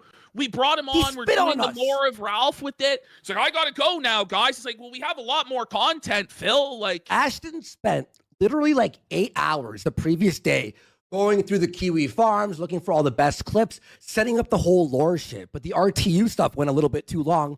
And then we're just like, hey, like we're DMing in the group. Can you please stay? Nope. It's like, you made like 3,000 the other day. I wanted to like I was like this guy. Yeah, and this was a great opportunity to have a great crash course on Ethan Ralph's stream, and he didn't take it because it's too much of a DSP. Why did you put Duty on blast for being on TBS? I did not. I wasn't even thinking about Duty. No, I don't know. I don't know why you thought about Duty. Guy has to go. Every fucking detractor was right, but we were like, okay, hang on. Yeah, maybe from, we can incubate this a bit longer. It was fucked. Well, it was just like Matter of fact, Duty. I think Duty was with a great impression with us. I think he was. He thought it was well received and he liked it. So I guess the guy doesn't have a problem with it. Okay. Every single thing that you wanted to do with him on a stream, you had, and I wasn't even talking about him. Aspect of it, yeah, and negotiate like, okay, so it's going to be using this service, it's going to be on Discord, and it's going to be at this time, right? I don't know if I can do this day. I don't know if I can do this. Like with everybody else that you ever negotiate with, like a show, you go, hey, can you do this at this time? And they're either like yes or no. But with Phil, it's like pulling teeth. And if I showed the DMs, you can understand. It's hard to actually explain how agonizing it is to go through the process of trying to book him to do anything. And it's like with any guest, it's like, okay, so let's do this interview with this person. Well, I don't know.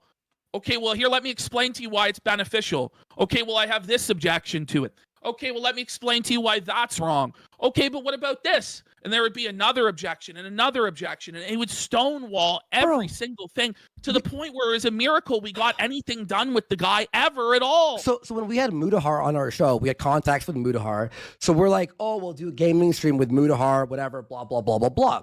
Right?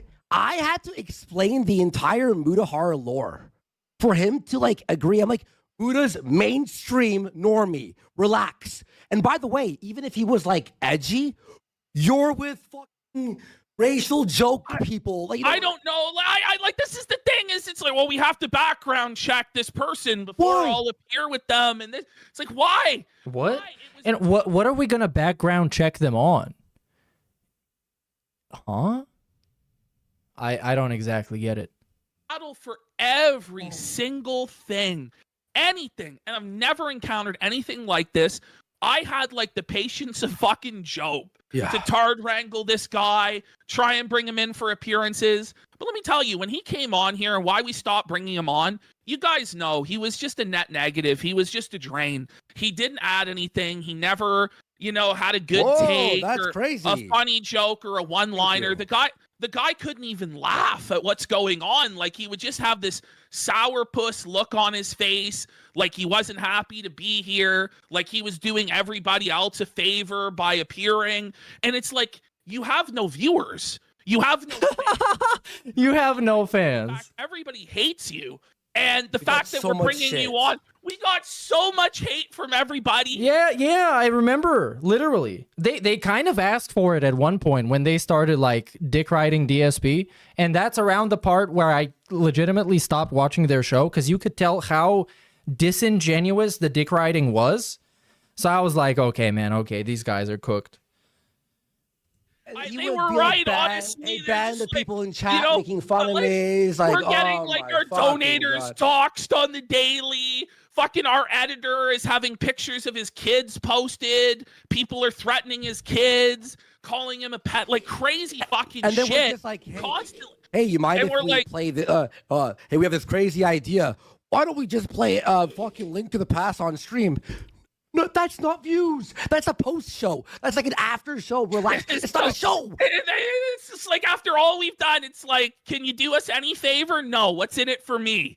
What's in it for me? Like, it's crazy. Buddy, it's and then crazy he shit. spits on us for every idea. I want to show one quick clip. You probably watched it with Steve yesterday. I woke up. I woke up and Ashton's with Steve.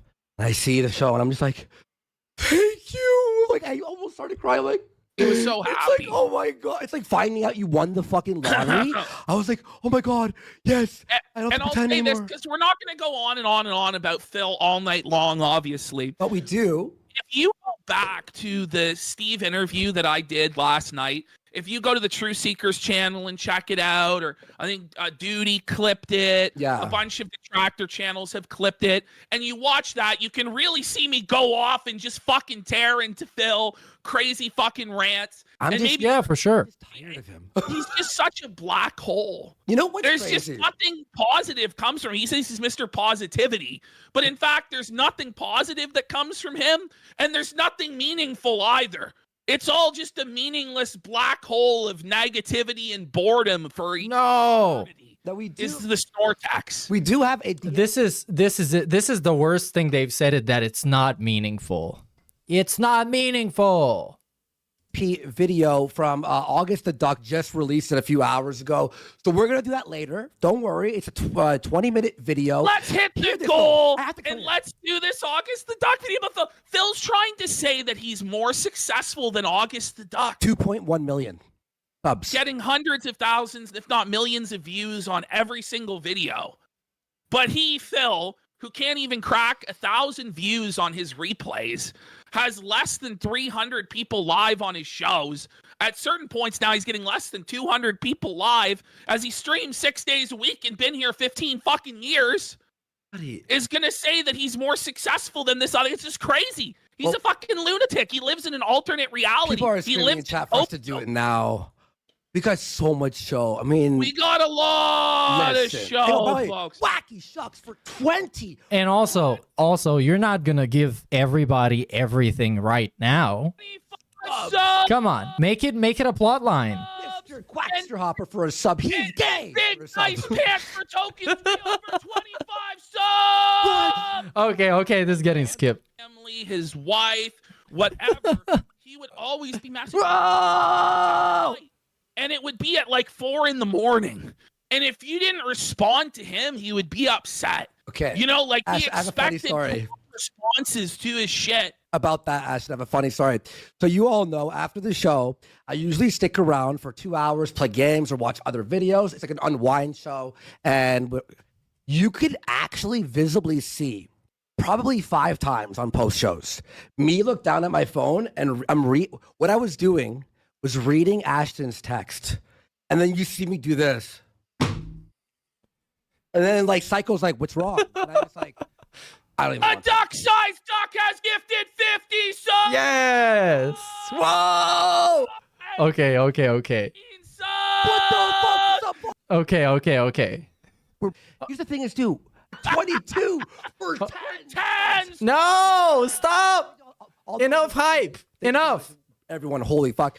Here's the thing is, too, I was like, we're like texting each other and or like on phone calls. Oh, yeah, here it is. I'm like, we're like, is this worth it? We're bleeding.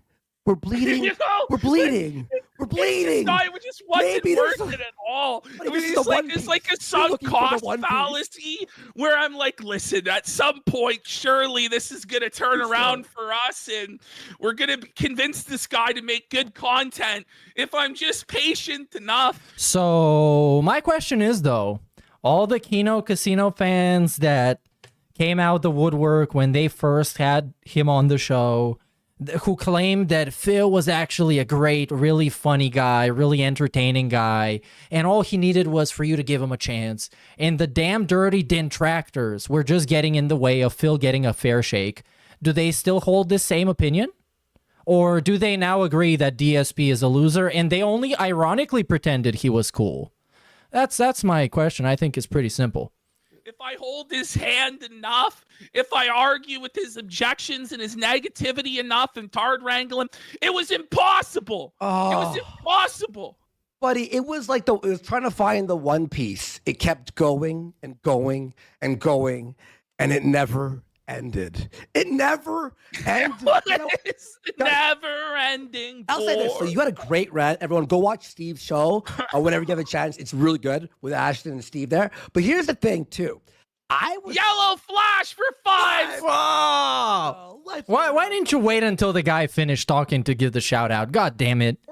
14 away from doing the August. We're 14 away from the goal, Yeah. like 15 minutes into the show. Let's just get the Let's just 15 get it. bomb. Thank you. Yeah. And then I guess we'll do, Phil, we're going to change the entire format of the show. Yo, Ash, though, but here's the thing. Listen, Melvin, the Weed Wizard, has gifted 6 subs. Okay, we are 8 away.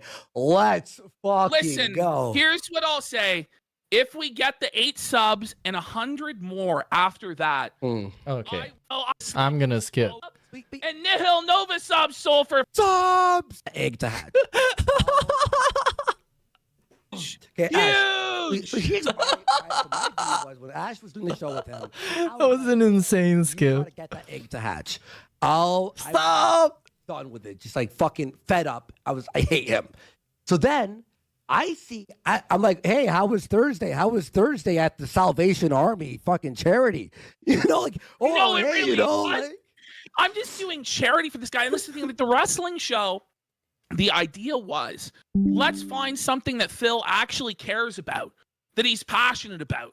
Because it seemed to me there wasn't a single thing in this entire world that the guy actually cared about, that he could talk about. The guy talks and talks and talks. He talks for a living, yet he has nothing to say, ever.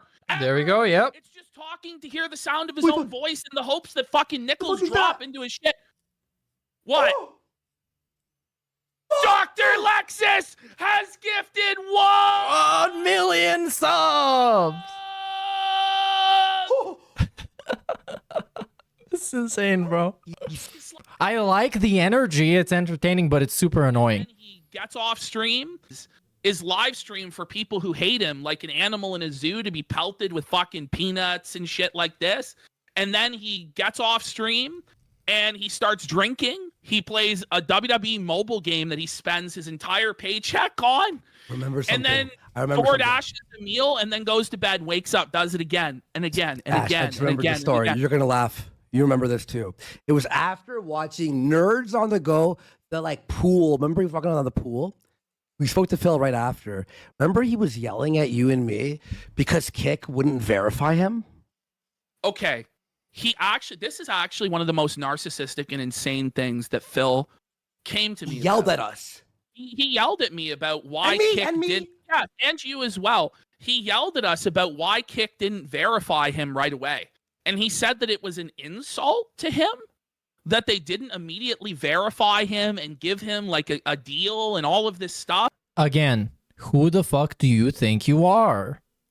It's like there's so many times when you can ask DSP this question that it almost like doesn't make sense. It's almost insane. First of all, man, I don't run Kick.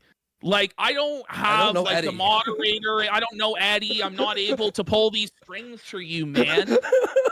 Second of all, like, you have to actually meet the metrics, man. And you actually have to like be legit. And what this guy was doing, by the way, now listen, I guarantee you that Kick would have verified him and probably done something for him had he moved all of his stuff to Kick. Yeah. But what he decided to do was just do a mirror. So they're not getting the exclusivity of Phil. And so why? But even despite all of this, Kick has put Phil on the front page numerous times. They've tried to promote him. They've given him opportunities. But Phil is just like a complete narcissistic, delusional piece of shit that believes that because he sent a mirror, which, by the way, for Phil to learn how to use what's it called, where you send out Restream. Restream. For Phil to figure out how to use Restream, it was like the biggest ordeal in the history. Of course it was. It's Dark Side Phil. Andy, you had to teach him how to fucking use Even Andy Worski can do it. Restream. No, If Andy Worski can do it, anyone can do it.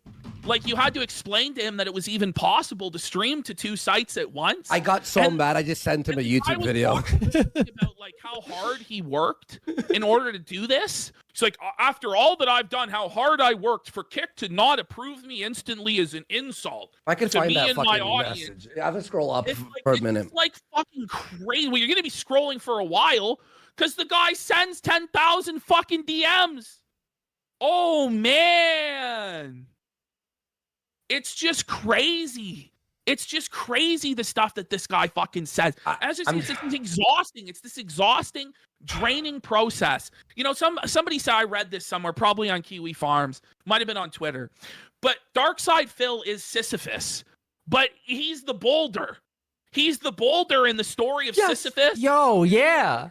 That actually makes a lot of sense when you think about it. That's actually a phenomenal analogy. And we're the ones that have to keep pushing it up, and his audience has to keep pushing. Yeah, because he's not actually putting in the effort. He just wants to exist. Boulder, day after day. He just wants to be in motion. It doesn't matter if he's going up or down as long as there is motion and you produce the motion. Hey, up the hill. And then it falls down the other side, and we're right back to where we all fucking started. And we have to push it back. But then it's beyond that, because the boulder in Sisyphus' story was silent because it was a boulder.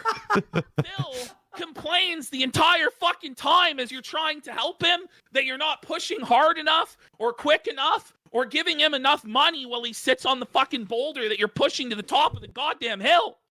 It's brutal. Bro, Ashton, that was one of the nights. So it was like, I was already sort of pissed off and done with him.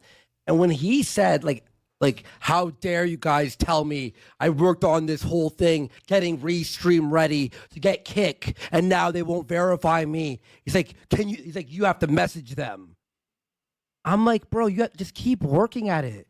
It took us like, what, 3 times? No, because he believes that since he's been working at it for long enough, for an arbitrary period amount of time that he decided, now he should get stuff given to him just by virtue of him being him and having done this for a long time.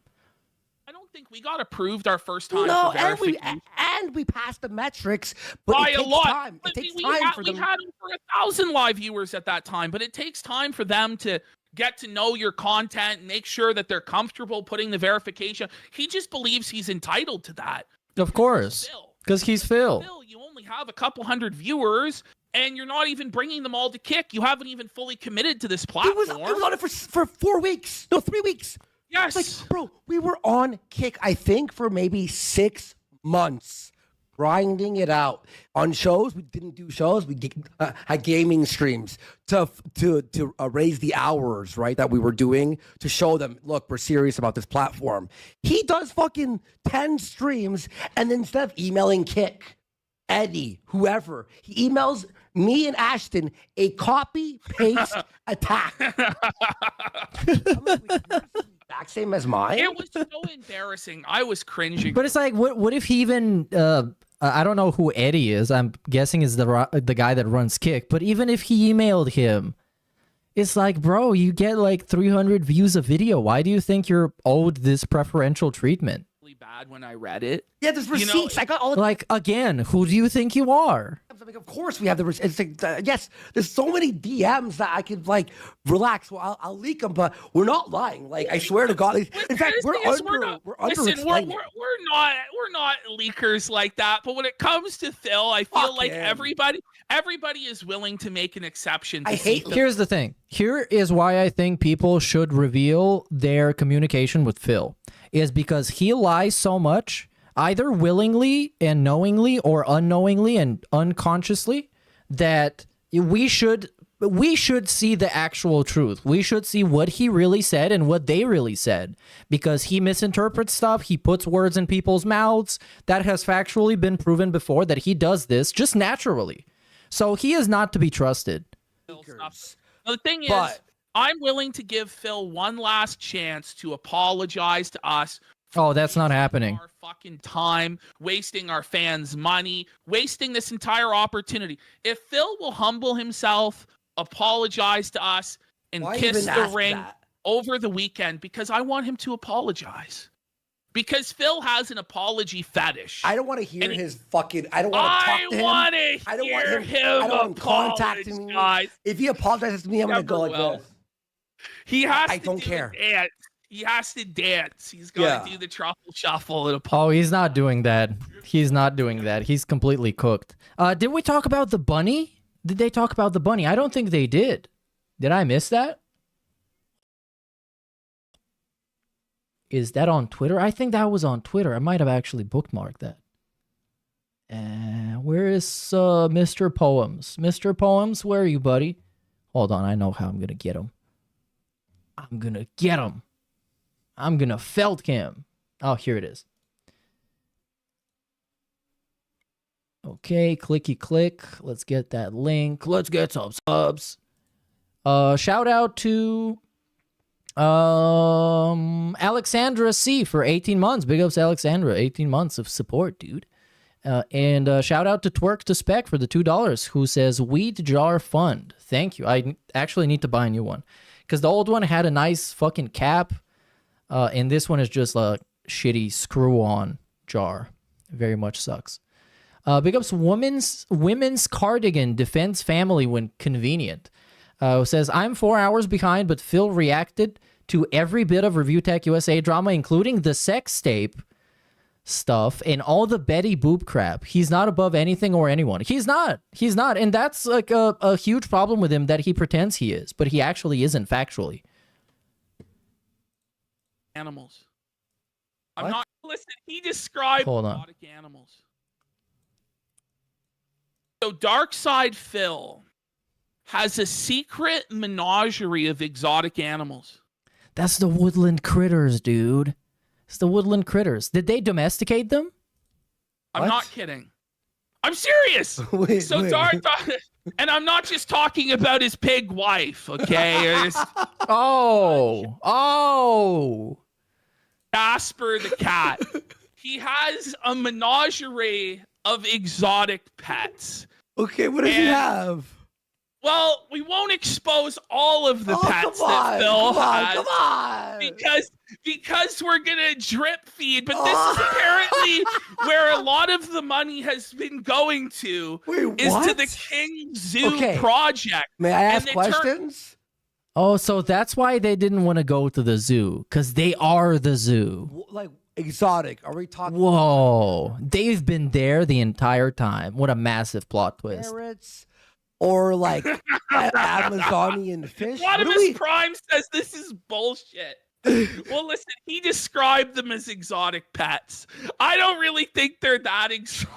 Let's let the mystery. Exotic like what? Like a guinea pig instead of a hamster? I guess. Mystery build of Phil's illegal zoo. We'll have more. Don't worry.